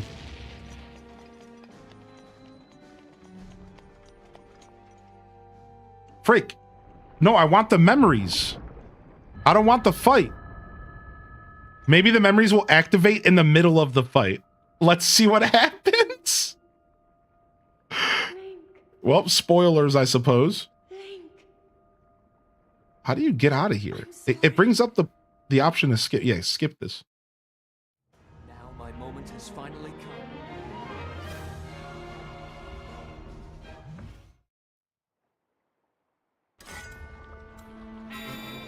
No, now we fell into the basement. Maybe the memories are like on the roof or something. Yeah. How could you get these memories? How could you get these if you you can walk around the edges of the throne room without triggering Ganon? Oh, that's what it is then. They must be around the edges, I guess.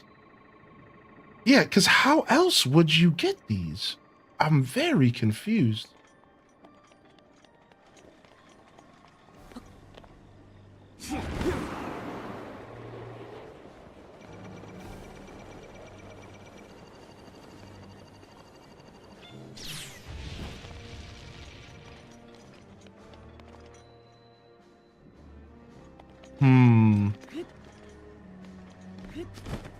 Yeah, very interesting.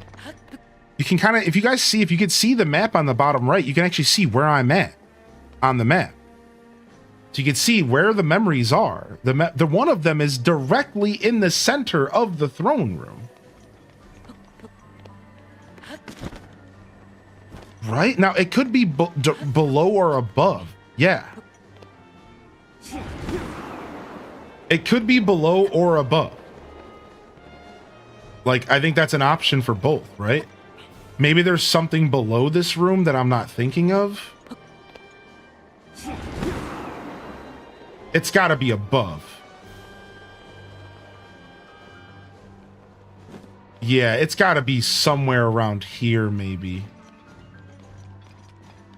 Because, like, we're on top of it right now. It's got to be, like, up here. We don't have any more food. Oh, there's a ladder. So...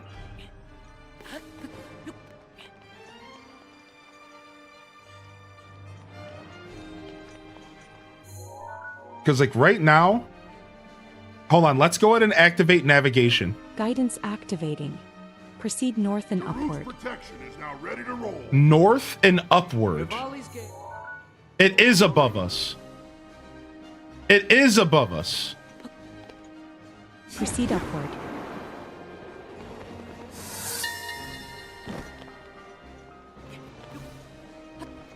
Days begin and end with the toll of this bell.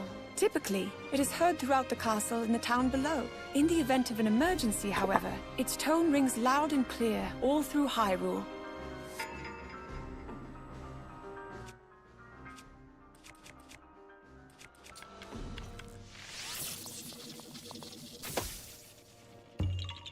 Random Korra.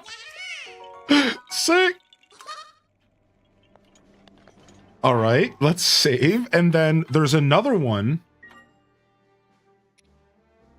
Guidance activating. Proceed north and downward. North and downward. So that would be this direction. Oh, there's a chest here. Dude, that's a fat pickup right there. So north and downward. We don't want to go too far down too fast here. Proceed north and downward. Proceed downward. Proceed north and downward. Proceed downward.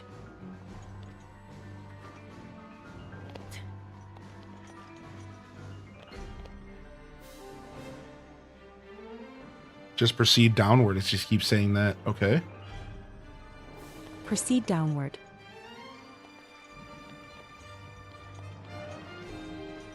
Proceed south and downward.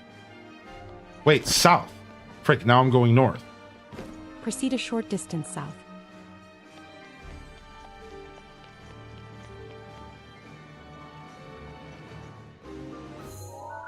This one might actually be in the throne room.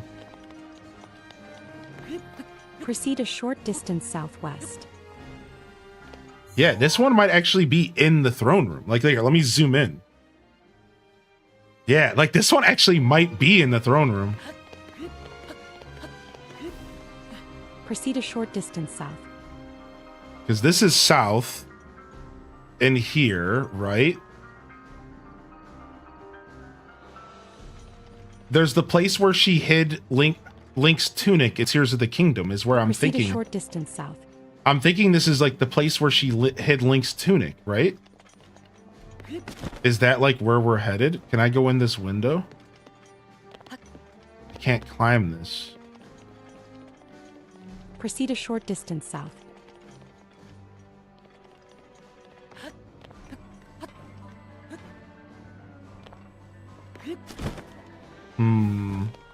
I need to climb back up again, actually, I think. All right, do Proceed I still a have... short distance south. I still have a Revali's Gale. Okay. Can you climb the pillar next to the window? All right, let's see. Let's see if I don't even think this window actually works. Proceed a short distance south.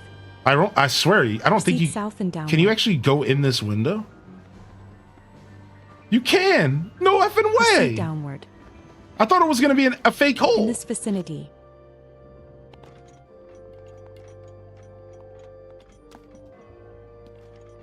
We're on the edge of it. We got it.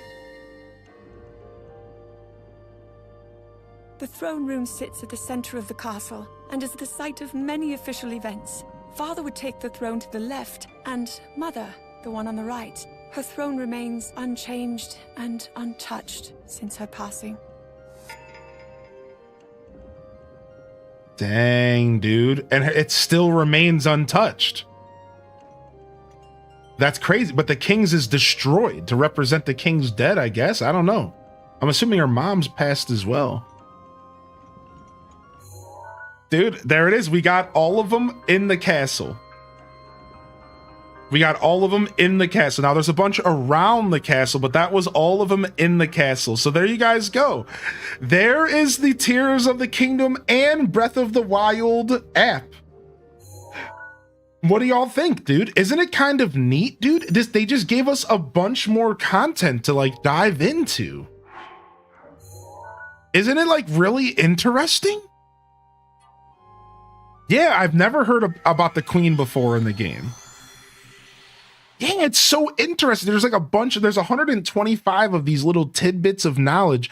And I said this earlier, and I'm going to say this again.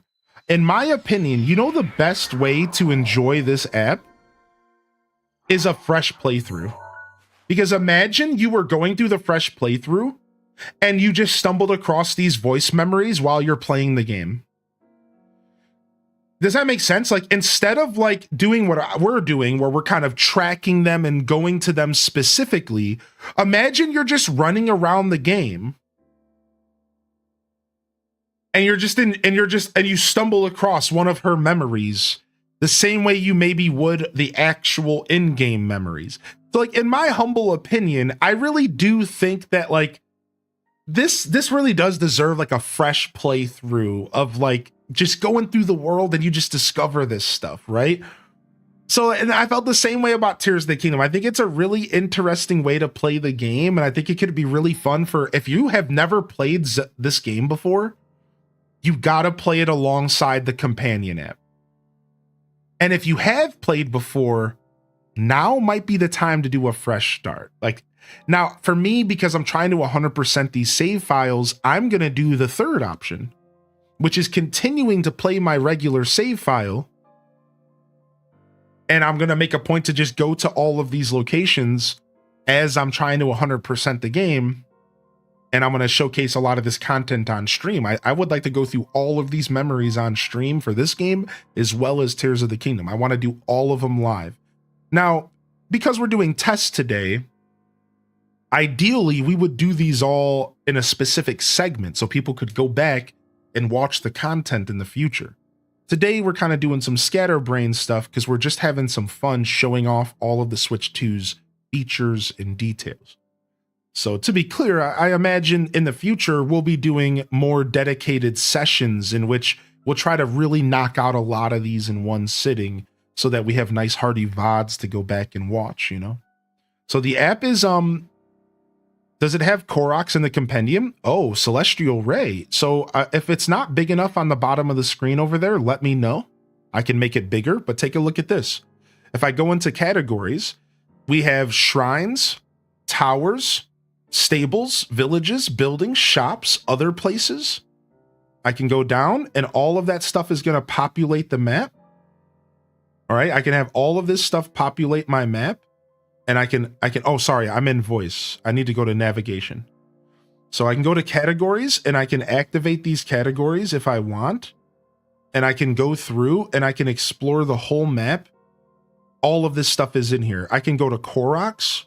Now all of the Koroks are on the map. I can go to the top left and say hide discovered destinations, and it'll hide anything that I've already explored. Or I can make it to where, you see, so I can hide the stuff I found. Now I know this Korok right here has not been discovered, so I can go and discover this specific Korok at the ranch ruins that I've never gotten before. So yeah, it has everything. It has the full, it not only does it have the normal 100% stuff, it has the stuff that you would be doing by yourself that's not even a part of the in-game 100%. Yeah, you could literally see, okay, I only have 15% of the taluses completed. I only have 17% of the Hinox caught. And if I click this and unselect everything else, now it'll pull up every Hinox in the game. Every Hinox that is in the game is now on the map. And I could say, okay, I need to go fight these Hinoxes. And then with the navigation feature, you don't have to keep looking at the map. That's the key. You don't have to sit here with your phone open, staring at the app. You could click the voice guidance, right? So let's go. Let's do the voice guidance. For some reason, it won't activate on this. Oh, because I guess. Yeah, that's weird. Why won't it activate the voice guidance to a monster? Let's try the Korok. So if I click the Korok. Yeah, strange. Why won't it let me activate the voice guidance? Maybe it's bugging out. I might have to restart the app. How does it automatically sync to my file? It's all based off the Nintendo account. So because you use your Nintendo account and you log into your Switch, the Nintendo account, the Nintendo app also uses your Nintendo account. Yeah, I don't know why it's not letting me activate my voice guidance though. I'm not sure what I did wrong.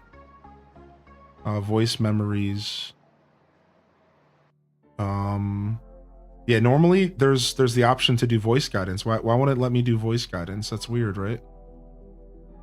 Shrine completion. Okay, so activate voice guidance, right? So here, let me show you guys. We go back to Koroks. Hopefully it'll let me. Okay, so it was just bugging out. So for example, if I click, let's say the ranch ruins. Guidance activating. Right now I can proceed some distance south. I can turn. Let's see if we can turn off the screen and if she'll still do the guidance or not. Right? I'm not sure. She actually just shut up. Because I'm curious. I'm curious if you have to have your phone open, because that's a little bit of a drawback if you do, right? So here, let me teleport here. So that would be a little bit of a drawback if you have to have your phone open. So yeah, give me just a second here. I don't know if this is showing my password. I think the capture is actually smart. Wow, the capture actually isn't showing you guys the numbers I'm inputting. How cool is that? Wow, the capture card is actually smart.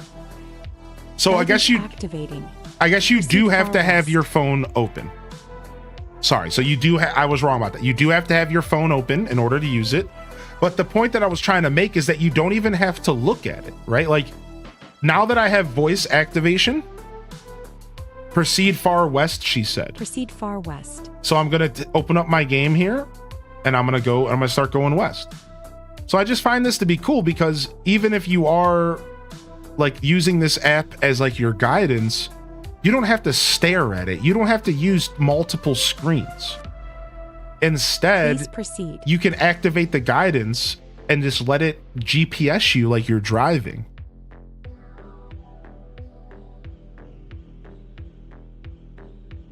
And I think that's a really cool way to use the app as well. Please So. proceed. Back in my day, I got all the Hudson signs by bare feet, 10 miles uphill both ways, no guidance. That is true. I'm still jealous that you got all the Hudson signs. I just loaded up this app last night or this morning, and it said I only have 79% of them, Cozy. I only have 79% of these freaking Hudson signs. How? How is there 21% of them left out there? Anyways, I need to get up and use the restroom real quick, and that's it for my showcase of the Nintendo app here. I just wanted to show it off a little bit so y'all could see how it works. And I wanted to check it out for Breath of the Wild. So we're going to be doing a game swap here. I'm just going to stand up real quick, and then we're going to jump into a game swap into our next project today. If you were here for Zelda content specifically, hit that follow button because we have a lot of Zelda content to come. A lot. In fact, I did a marathon last year in September, and I gave myself a huge list of games I have to play. And I'm still playing the games today, all the way in 2025, because we maybe booked too many games. So if you're here for Zelda content, you're going to get plenty of it. So hit that follow button, hit that like and subscribe over on YouTube. And let's go and jump to our next project. And the next one here today that we're going to check out is we're going to go see what does the new patch in Pokemon Scarlet and Violet look like. I transferred my save file over last night, so it should work well. Let's go ahead and see what that looks like right now. So I'm going to go ahead and step away for just a sec for a quick stretch. I'll see you guys in just a moment.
All right, I just had to go trim a quick mustache hair because there was a mustache hair that kept climbing into my nose and it was pissing me off, dude.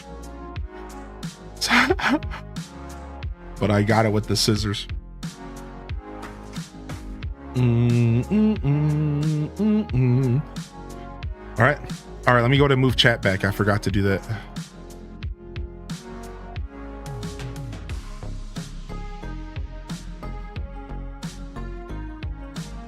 All right, cool. All right, you guys ready to check this out?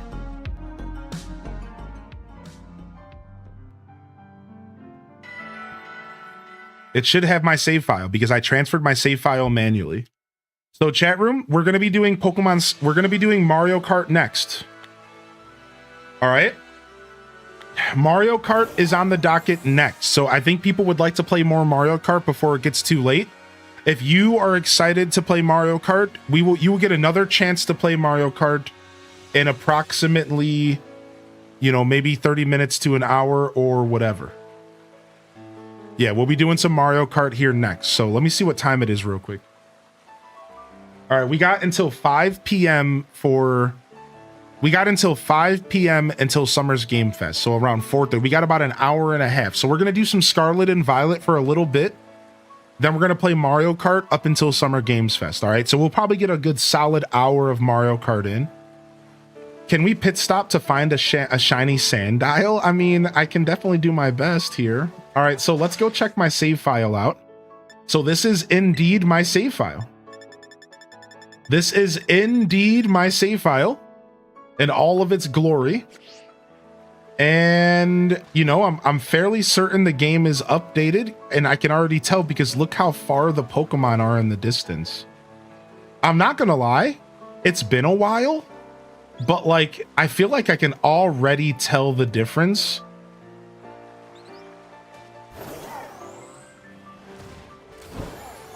I feel like I can already tell the difference. Didn't you get the ability to like full blown out fly at some point, not just glide in this game? Or is this the thing that we unlocked? Didn't the DLC give us the ability to like straight up fly? It's this, press the stick in.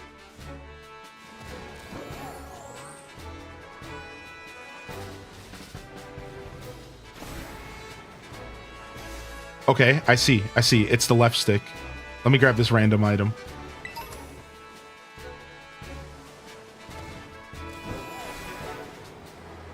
Nice. I have yet to take advantage of this. I'm not gonna lie. I have yet to take advantage of this. Not really at all. This is nice, dude, to come back to Scarlet and Violet and to be able to fly around and just like, that's just kind of cool, man. Like, I kind of like that, man. I'm glad I did the DLC.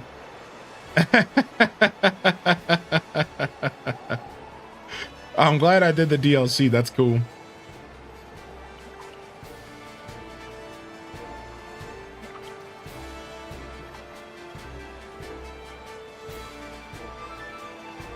I hit you with a DM. I did see a DM, but it went away. Oh, that's so funny. That's so funny. I would like to test that out though. So sure, we could do that here. Give me maybe 10, 15. All right. So the first thing that people want to see is Lag Lake. So I don't remember how stuff works. It looks like I can't do anything while I'm doing that. That's the first thing I'm learning. So, all right, let's see if I can find the map. All right, here we go. We found the map. So Lag Lake is up here. So let's just fly there for funsies. Where are we at?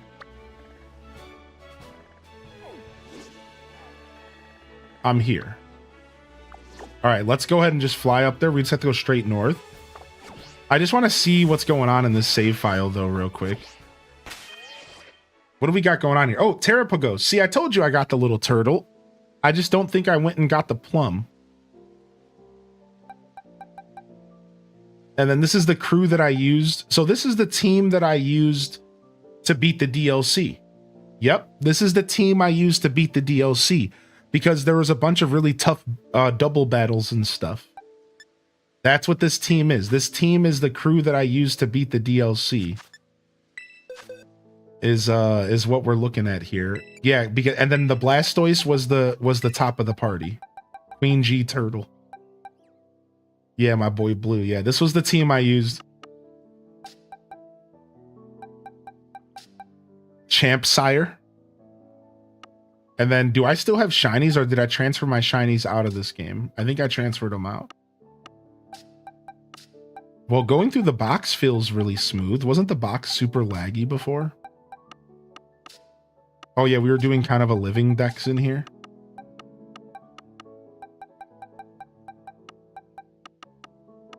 Oh yeah, here's my competitive Pokemon that I never ended up finishing building competitive teams.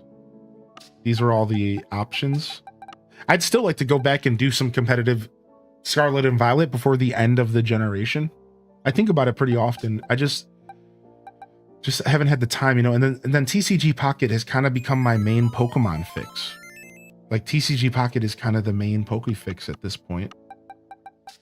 Yeah, it doesn't look like I have the plum, so you're right, the peach.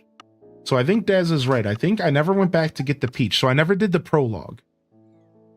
That's the thing I haven't done. I haven't done the prologue. So I was just kind of curious what was going on here. All right, so let's go. Yeah, there's Terraria. All right, let's go to Lag Lake and show it off.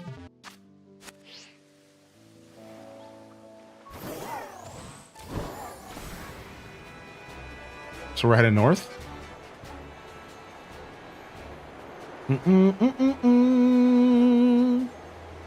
Is there a way to move faster? Is there like a speed boost button? Nope.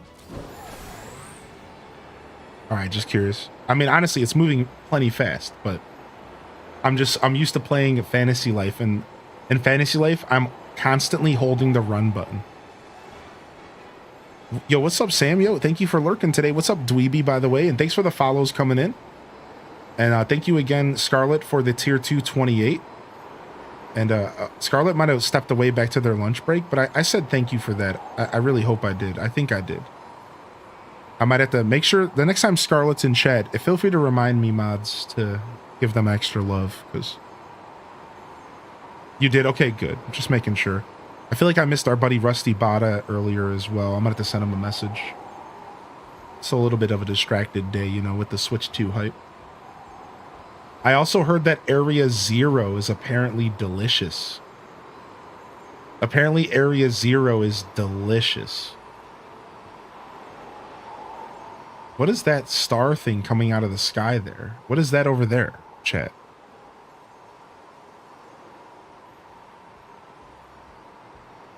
What is that pillar of light? Is that just one of those Pokemon?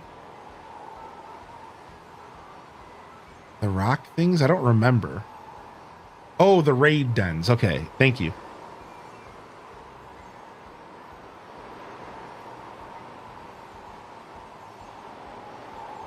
We could just fast travel, but I just like this game. I miss it, so I miss this game for sure. So I wanna just kind of cruise for a minute. Yeah, it's in the DLC. In the DLC, they straight up let you fly.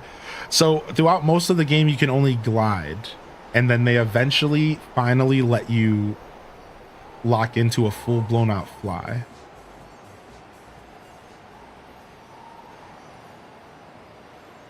Ooh.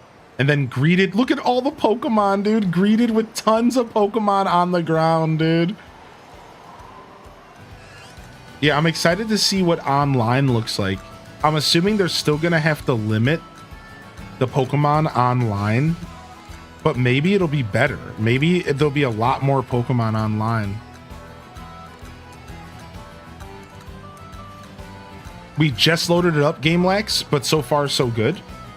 So the resolution of the game is better, I believe, but the textures are still gonna be the same. So like, stuff is still gonna look a little bit sloppy, but like that's not gonna change with like the free patch.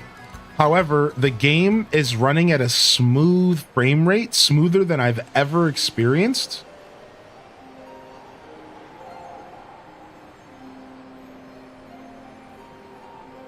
I don't think I've witnessed a single frame rate drop since I've been back on it. So I will say, like, their goal of making the game feel smoother, they succeeded. Oh my, of course I got attacked by a Veluza. Of course, dude, you can't get away from these things.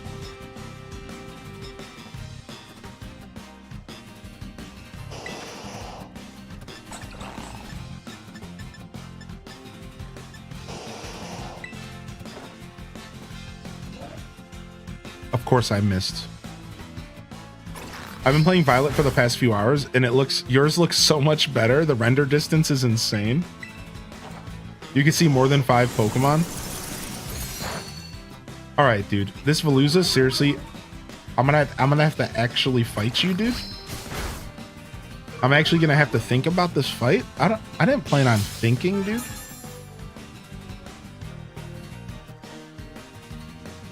No, dude, it used my white herb up. Wait a second.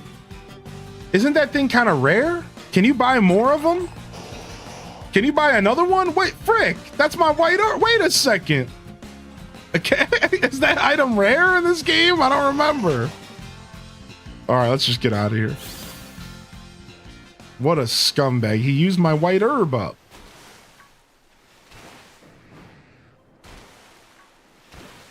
You just found a shiny Slowpoke? Dude, get off of my butt, homie. I'm trying to chill. You found Porygon Outbreak and 3 shinies were on the screen at once.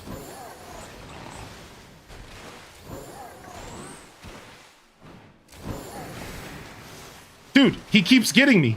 The Veluza keeps getting me.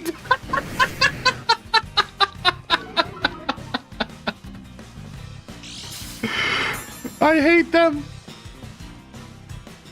Okay, my white herb was used up again. Okay, so it comes back. Okay, good. They're too zoomy now that the lag's gone. Yeah. Is there a way to pull the camera back? I don't remember. Yeah. There we go. Whoa, holy heck. You see the reflection of the light on the water? What? That's not, I've never seen this in Scarlet and Violet. Is this a thing? I don't even know, man. So now you can have 40 Pokemon on the screen at once. So we do have an actual definite number. Ooh, I can boost with the left stick. That's how you boost, baby. Well, I think we can safely say that Lag Lake is no longer lag. I think we can safely say that Lag Lake is now just a lake. The lag has been removed. Dude, I'm being attacked by Veluzas again. Not so laggy lake. Not so laggy lake. How about that? Wait, how's this game all of a sudden like extra gorgeous? I always thought this game was gorgeous, even in all of its crusty glory. Because this is the beginning of potentially something amazing with the Pokemon franchise. But like, dude, like all of a sudden the game looks amazing. Like it actually looks really good. Like it actually does, dude. I don't care what you have to say about the textures or whatever. Like it genuinely has really come a long way. How about the city center Pokemon Academy? Okay, good call. Let's go check. Let's go check. Yeah. You guys are welcome to give me suggestions on what you want to see. All right, so we're gonna fast travel to the academy, right? Is that where we're going? Let's go run around the academy. It's gonna be Lag Lake for around 2 years, and it's gonna stay named Lag Lake. The windmill at Artisan, it was always a classic. The windmill, yeah, that stupid windmill that was mega crusty. Can you actually see the windmill moving in the distance?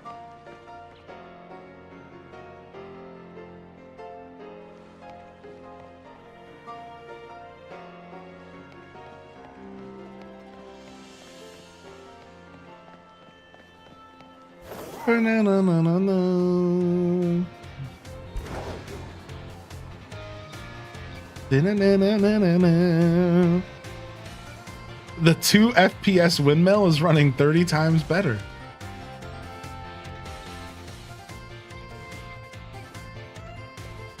Ooh, I forgot about the hops. I forgot you can hop. Sick.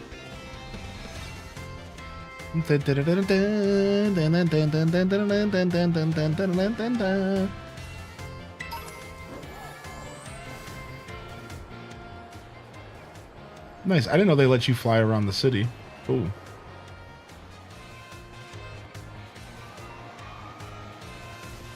Yo, this phone case guy got any more phone cases for me? Nope.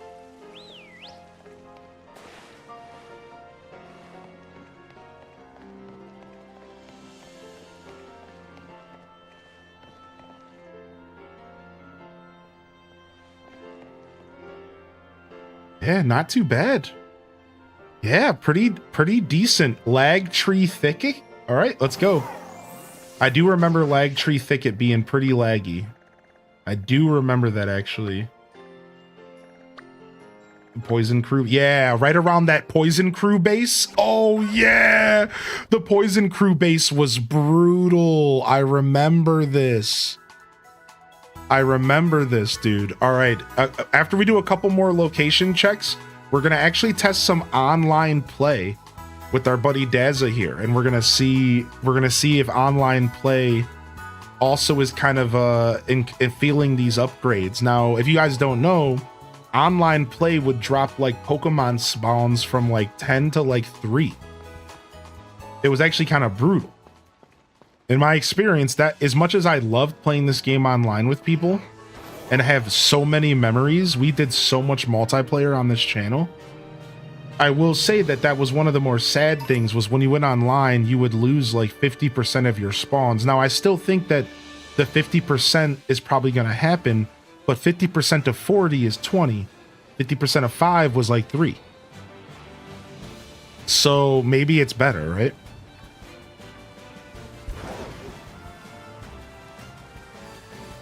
Yeah, $10, or if you have Nintendo Switch Online, it comes built in. And I think we can say that Lag Tree Thicket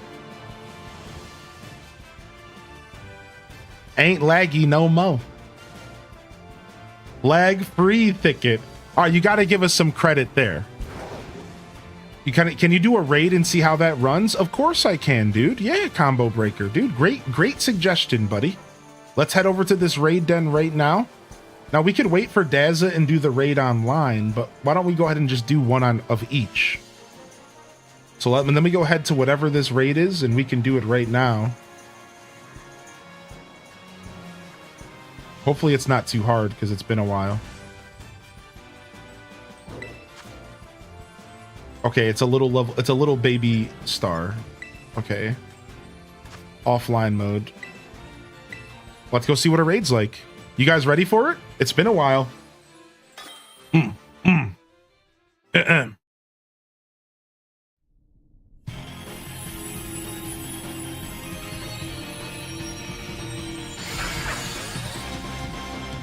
Anime battle, it's anime. Anime battle, it's anime. Anime battle, it's anime. Anime battle, it's anime. Anime battle, it's anime.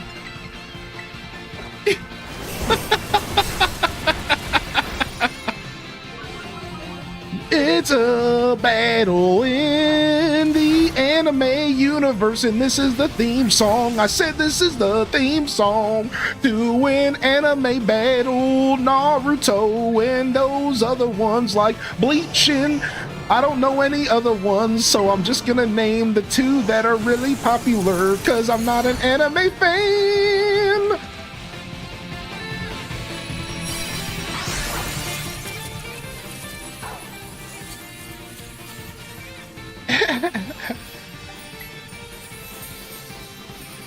One Piece, yeah, there you go. I watched a couple more than just I've watched a couple animes, but I couldn't think on the top of my head.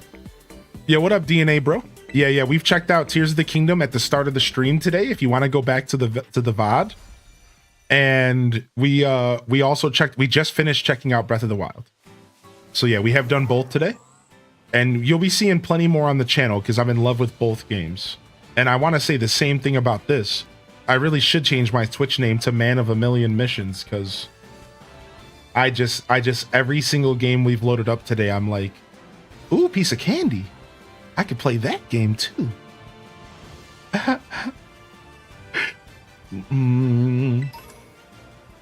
Yeah, an hour and a half. We're gonna do some Mario Kart to wrap up our gaming sessions before Summer Game Fest. So if you're looking for more Kart, that'll happen here shortly.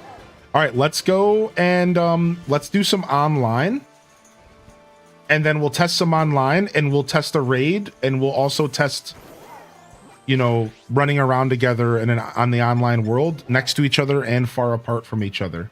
So I'm gonna go and grab Dazabound. He's already invited me to join. So thank you for your patience, Dazza. Loving the chat always. I'm still trying to remember how this all works. So I need to go to a local Poké Center. So we'll go to, why don't we go ahead and start? It doesn't really matter, right? It doesn't matter at all where we go. Let's go over to,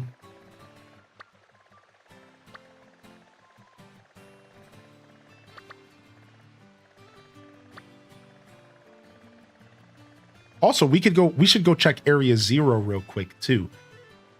That's actually a really good point. Can you not teleport into Area 0? Do you just have to fall in? Here it is. All right, let me go into Area 0 super quick, and then I'm gonna join your world. Give me like a half a second, because I can just teleport back out of here, right? Don't you just jump in?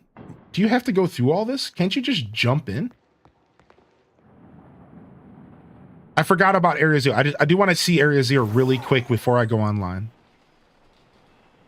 Oh, you got your Switch too. That gave the FedEx driver some Gatorades and water. Dude, nice.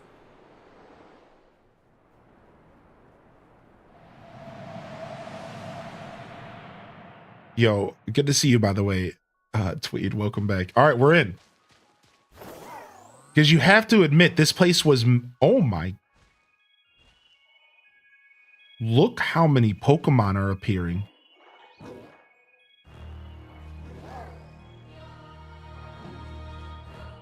Dude, Area 0 was always super epic, man.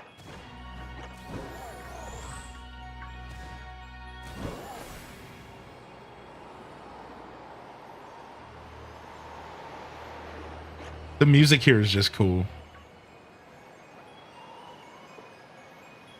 I mean, lag free, dude.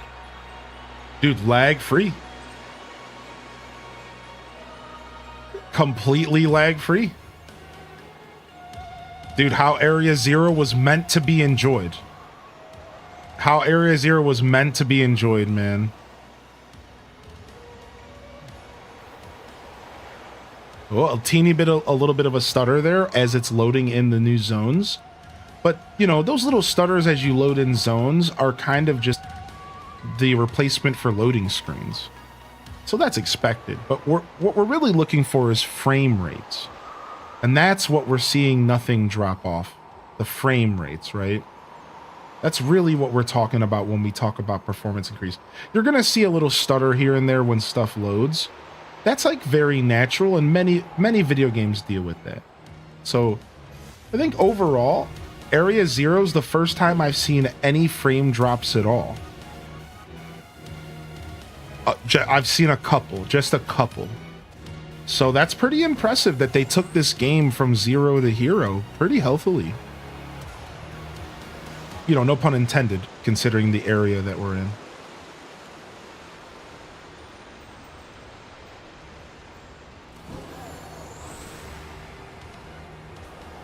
Yeah.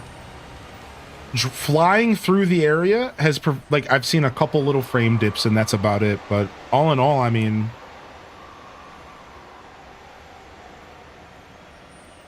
I'd say that it was a pretty successful, a pretty successful upgrade for sure. Yeah, the fast falling usually causes a little jittering, right? Exactly. Like, it's like the loading and the fast falling.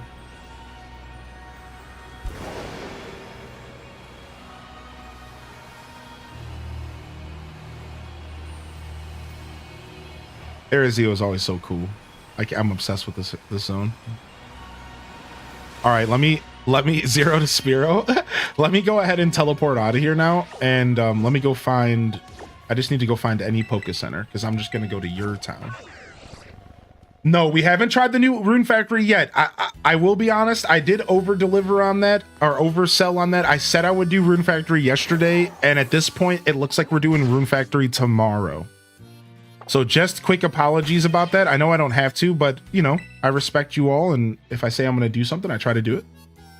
So just a heads up, Rune Factory is going to be during the 12-hour Variety-a-thon tomorrow. Cyberpunk, Rune Factory, we're going to check out Survival Kids, Fast Fusion, and maybe one more game. All brand new Switch 2 games only. Tomorrow, 12 plus hour Variety-a-thon. Nothing but new games to the Switch universe and to the Switch 2. So Cyberpunk for my first time ever, Rune Factory, I think we're checking out Survival Kids, I think we're checking out Fast Fusion, and one more I'm going to pick off the eShop list, games that are new to the Switch family, either brand new or new to the Switch family. Not everything I just said is guaranteed except for Rune Factory and Cyberpunk. Those are the two games I've already purchased. Everything else I'll decide when I end the stream today. But I think we will check out Survival Kids because somebody recommended it. So yeah. Rune Factory tomorrow. I do apologize about the delay on that. We just haven't had time. So, all right, we're connected to the internet and we're getting our notes. Yeah, no problem, Common Writer. Yeah, I appreciate you, buddy. Pop on in tomorrow. Let me know you're out there. And thanks for coming to say hello, dude. We were talking yesterday about the data transfer from Switch 1 to 2. Once it's done, the games can be played on the Switch 1 after the transfer? Yes. However, you are going to have to use the virtual card system. All right. Does that make sense? But yes, like you can play anything. You can play anything after the system transfer. You can go back and play anything on your Switch 1. However, what the system transfer is going to do, it's going to eject all of your games from the Switch 1. And it's going to put them into the Switch 2. So if you wanted to go back and play your Switch 1 games, you would have to go into your Switch 2 and eject the game and then load up your Switch 1 and install it into that console because of this whole digital thing that they're doing. So like that's the thing. So that's it. Yes, to answer your question, you can play it all you want. If you use cloud saves, you can even play your save file on the Switch 1. Now, a hard copy is different. No, that's different. If you own the hard copy of a game, you could just plug that in any Switch you want and play it. Yes, good question, Mama Snow. Oh yeah, if it's a hard copy of a game, you just plug that bad boy back into the Switch 1 and you load it up and you enjoy it. Physical copies will always work that way. Does the Switch 2 have a physical card game dock? Yeah, it takes physical games. Yeah, I bought 2 physical games for the Switch too. I have Mario Kart, which is in my Switch, and I have Cyberpunk that we haven't opened yet. Yeah. All right, nice. I just saw Dazza in here. What's up, dude? So wait, pay up. Where'd you go? Follow me to the southwest at El Fornado. Okay.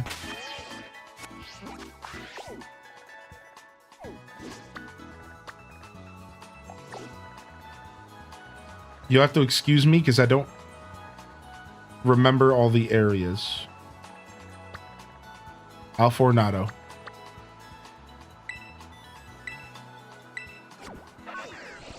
So excited for your Cyberpunk playthrough. Never finished it. You may give me the motivation to do so. Oh, there he is. I saw him.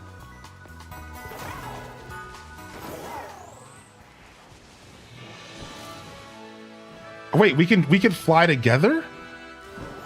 Wait, really? We can both fly in dude, what? I didn't even know that was a thing.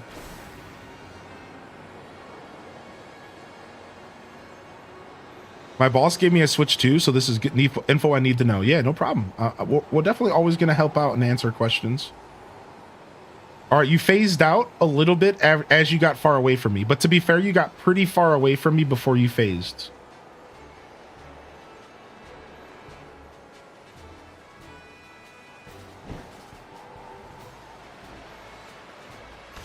Okay, I think I see you. Yeah.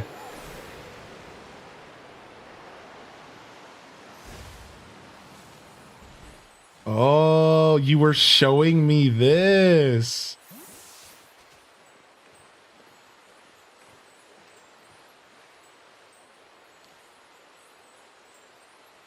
Looking to the east. Yeah, look at that. Wait.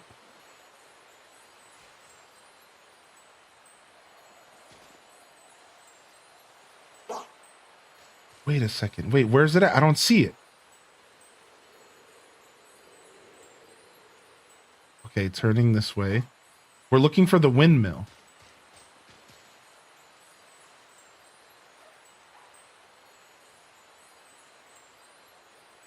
In the horizon.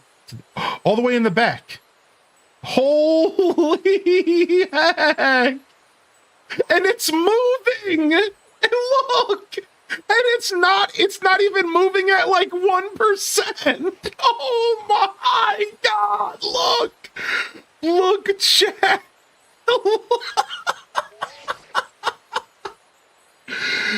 No way, dude. That's so funny, man. The windmill is actually moving, and look how far away we are.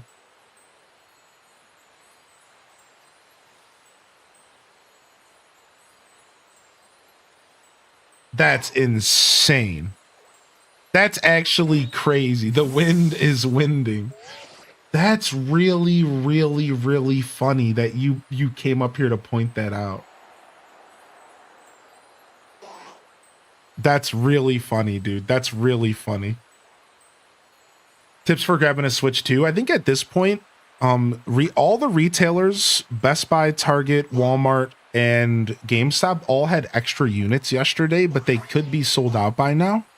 So my best tip for you is to either call your local Best Buy, Walmart, GameStop, and the other one I said, or just go drive around and check them all out. Yeah. So I would probably maybe make a couple phone calls. You might still be able to get one today. I know Coco was asking. Now, would you like to follow me to the Blueberry Academy for the final thing I'd like to show you? Yeah, sure. So I think I open up the map. I press change map. And then, okay, where am I teleporting here?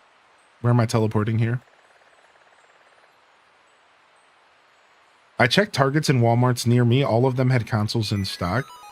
Yeah, everywhere got a pretty late restock. So like there's a chance you can get a Switch 2 right now. Savannah Outdoor Classroom. Okay, that's down here somewhere. I think so. Oh, no, it's not, but I'm close enough. I think it's over by the entrance, I think, actually. Maybe.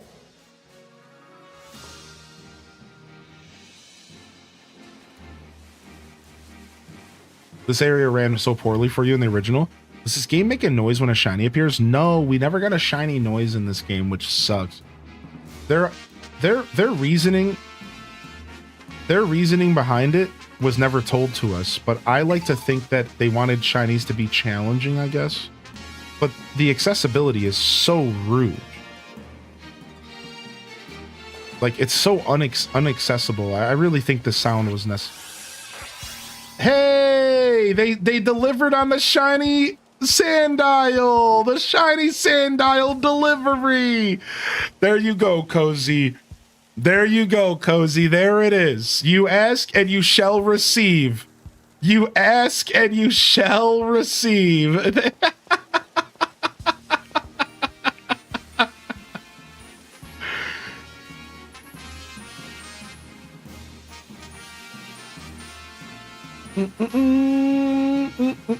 Look at him go. Look at him go, dude. He's a little legend.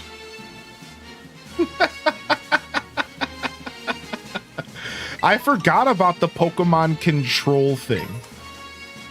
I forgot about that feature. How does that work? You have to throw them out first, right?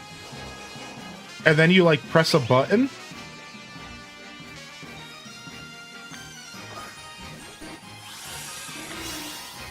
It won't let me use it because I think it's because I'm in your town. Dang.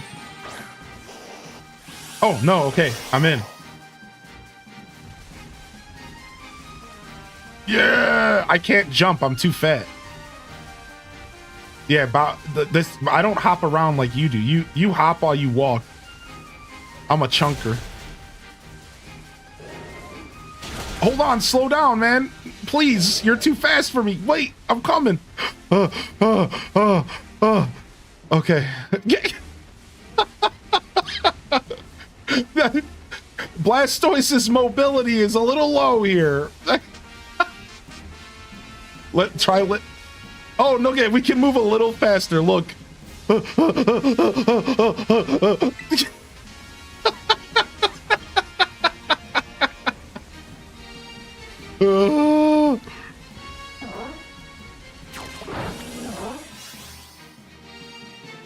He got a poop.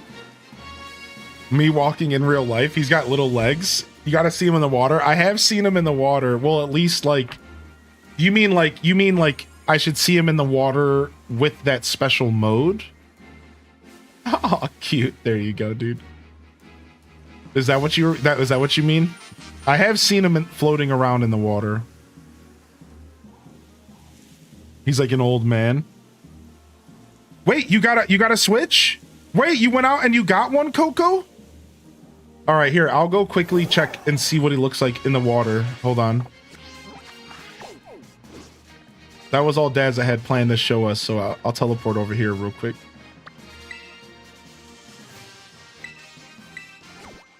You got one at Best Buy. I'm so happy you actually went and you weren't defeated. I really hope I'm really happy you didn't let yourself be defeated about it, because like I was worried that you were gonna just not even try. I was just worried. I was just like, man, I hope that you stick with it, dude.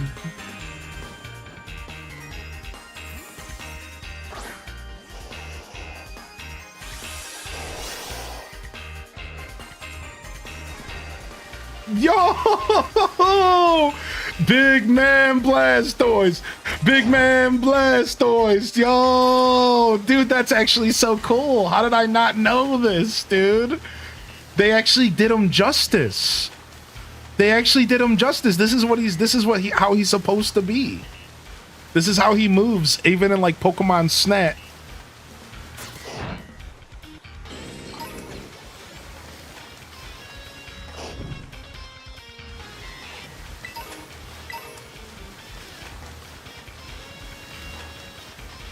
Thank you for that. That made me super happy. Thank you for that. Oh yeah, we tried raids. Do you wanna do another raid really quick before we disconnect and show the chat a multiplayer raid this time? Yeah, we're playing. Sure. Okay, yeah, let's just go find one real quick. Wherever you want me to go. I think we both have to be there, right? Yeah, Bactrin, I got your back, man. We did one solo. We'll do one online. So I can tell you we did one solo and it was super not laggy. Like it was unlaggy. But I'm not sure about multiplayer. Yeah, I'll come to you here. Unless we just want to go back to the mainland. Wherever you want to go, I'm not sure. You have shiny Mons? I do, but I transfer them all to Pokemon Home. I transferred them all to Pokemon Home. Yeah. I think you can join from the menu when it starts. Oh, okay, cool. Yeah, it's been a while since I've done multiplayer.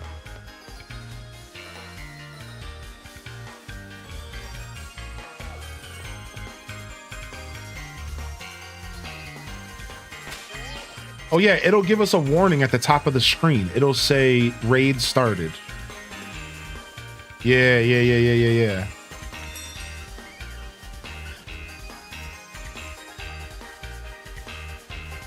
Should be able to join from the portal? I have no idea. Let me see.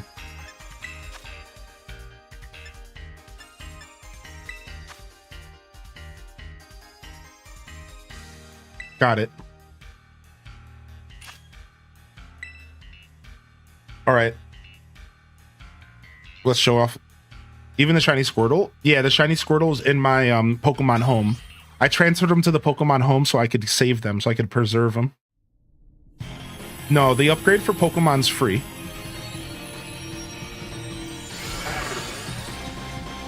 Do we know if Poke's clipping in and out of walls is over? That's a really good question. My instincts is it's still probably gonna happen, but anime battle, it's anime. So as you can see, like I said, like now online might, we tested offline and offline was good, but now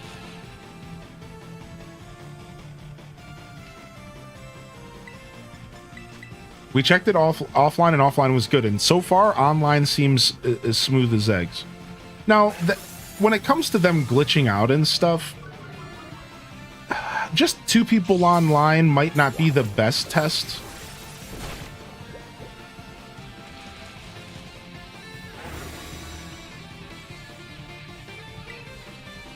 But still, this is still a good look.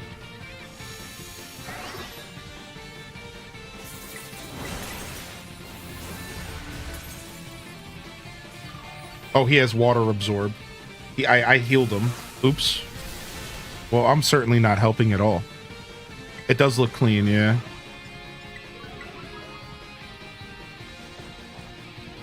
Yeah, what's up, Bonnie? Hey, welcome back. Yeah, we've been having a lovely stream so far, yeah. Yeah, so Dark Apples, we played a lot of this game. Like, I can't stress enough, man. We were pretty locked in. Like, this was one of the games we did like a ton of multiplayer. Doing multiplayer with the community was one of my favorite things we've ever done in this game. And then I proceeded to play the whole game. I did all the DLC except for the little prologue they released. And otherwise, I also did some Nuzlocke of this game. Ooh, thank you for that shout out on YouTube. Thank you. Yeah, we also did a Nuzlocke. We did an egg lock. I created my own set of rules called Iron Egg, in which I only was able to use Pokemon that were in eggs that were given to me by the community, and I was only able to catch one Pokemon per route in the game. So I only had access to so many Pokemon eggs, and I had to pick the eggs randomly. And I called it the Iron Egg. It took me 5 attempts to beat it. I was able to get all the way to the end of the story, no DLC, in the Iron Egg Challenge. I had my own set of rules. It was really intense. I was only able to heal at the Poke Center like 10 or 15 times total ever. Stuff like it was really neat. We had a lot of fun. I wasn't able to heal outside of battles. Yeah, it was real cool. Yeah, we played a good amount of Scarlet. So the reason I said all that was because you asked about shiny mons. Well, we also did shiny hunting.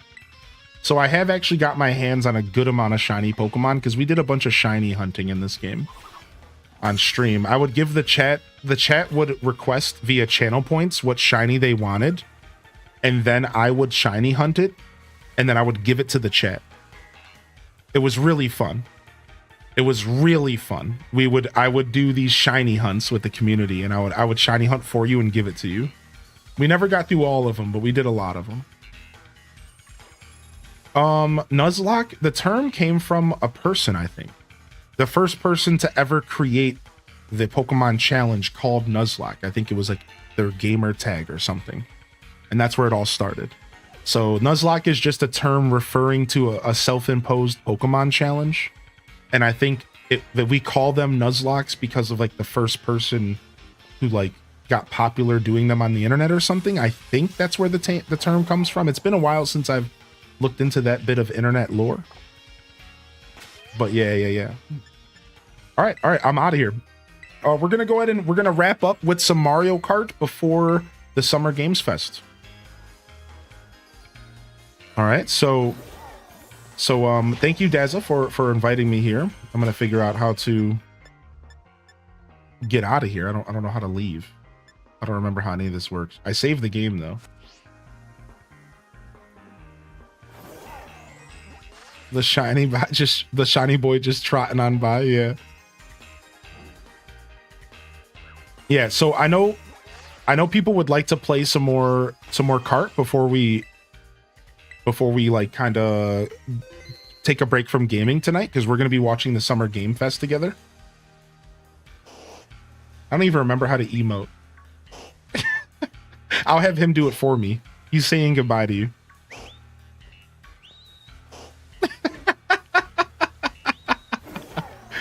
All right. So what? How do we disconnect? Is there a clean way to disconnect? You remember how that works? Do I just turn off the internet? The group has been disbanded. Okay. There's a comic that drew Nuzleaf as John Locke from Lost. Is that actually the lore? I thought you were trolling. I don't know if that's true. Is that actually the lore? That's cool. Nice. Yeah, I thought you were just trolling. Yeah, no, I believe you, but I thought you were just trolling. I thought you were like, no, it's because of Nuzlocke, or it's because of Nuzleaf. And I'm like, what, dude? What? You have to admit that like that comment out of the blue was like, what? Because of Nuzleaf? What are you talking about? You just said that because it sounds the same. Yeah, I forgot. I told you I forgot the lore. Yeah, I forgot the lore. Yeah. All right, so we're gonna play some Mario Kart here as we dive into some Summer Games Fest. So the way this is gonna work is we're gonna take a quick breather, then we're gonna come back in Mario Kart our way into about 4:45 or so, and then we're gonna start watching Summer Games Fest. So if you guys are down to hang out and do some Mario Kart, the only thing that I have to do is I need to take a break, and I have to restart the YouTube stream. So if you want to come and play some Mario Kart with me, let me go ahead and get all this stuff locked in. So I have to restart the YouTube stream because we can't go past 12 hours on YouTube without it cutting the VOD. So if you're over there on YouTube right now, you're going to want to sit tight, and I'm going to have to restart the whole YouTube broadcast, and I'm going to do that in just a second. So I'm going to shut it down right now, and I'll just do a quick ending. We're going to go ahead and start part 2 of this video, and you'll find the link to part 2 in the description below. All right, and let's go ahead and shut this down.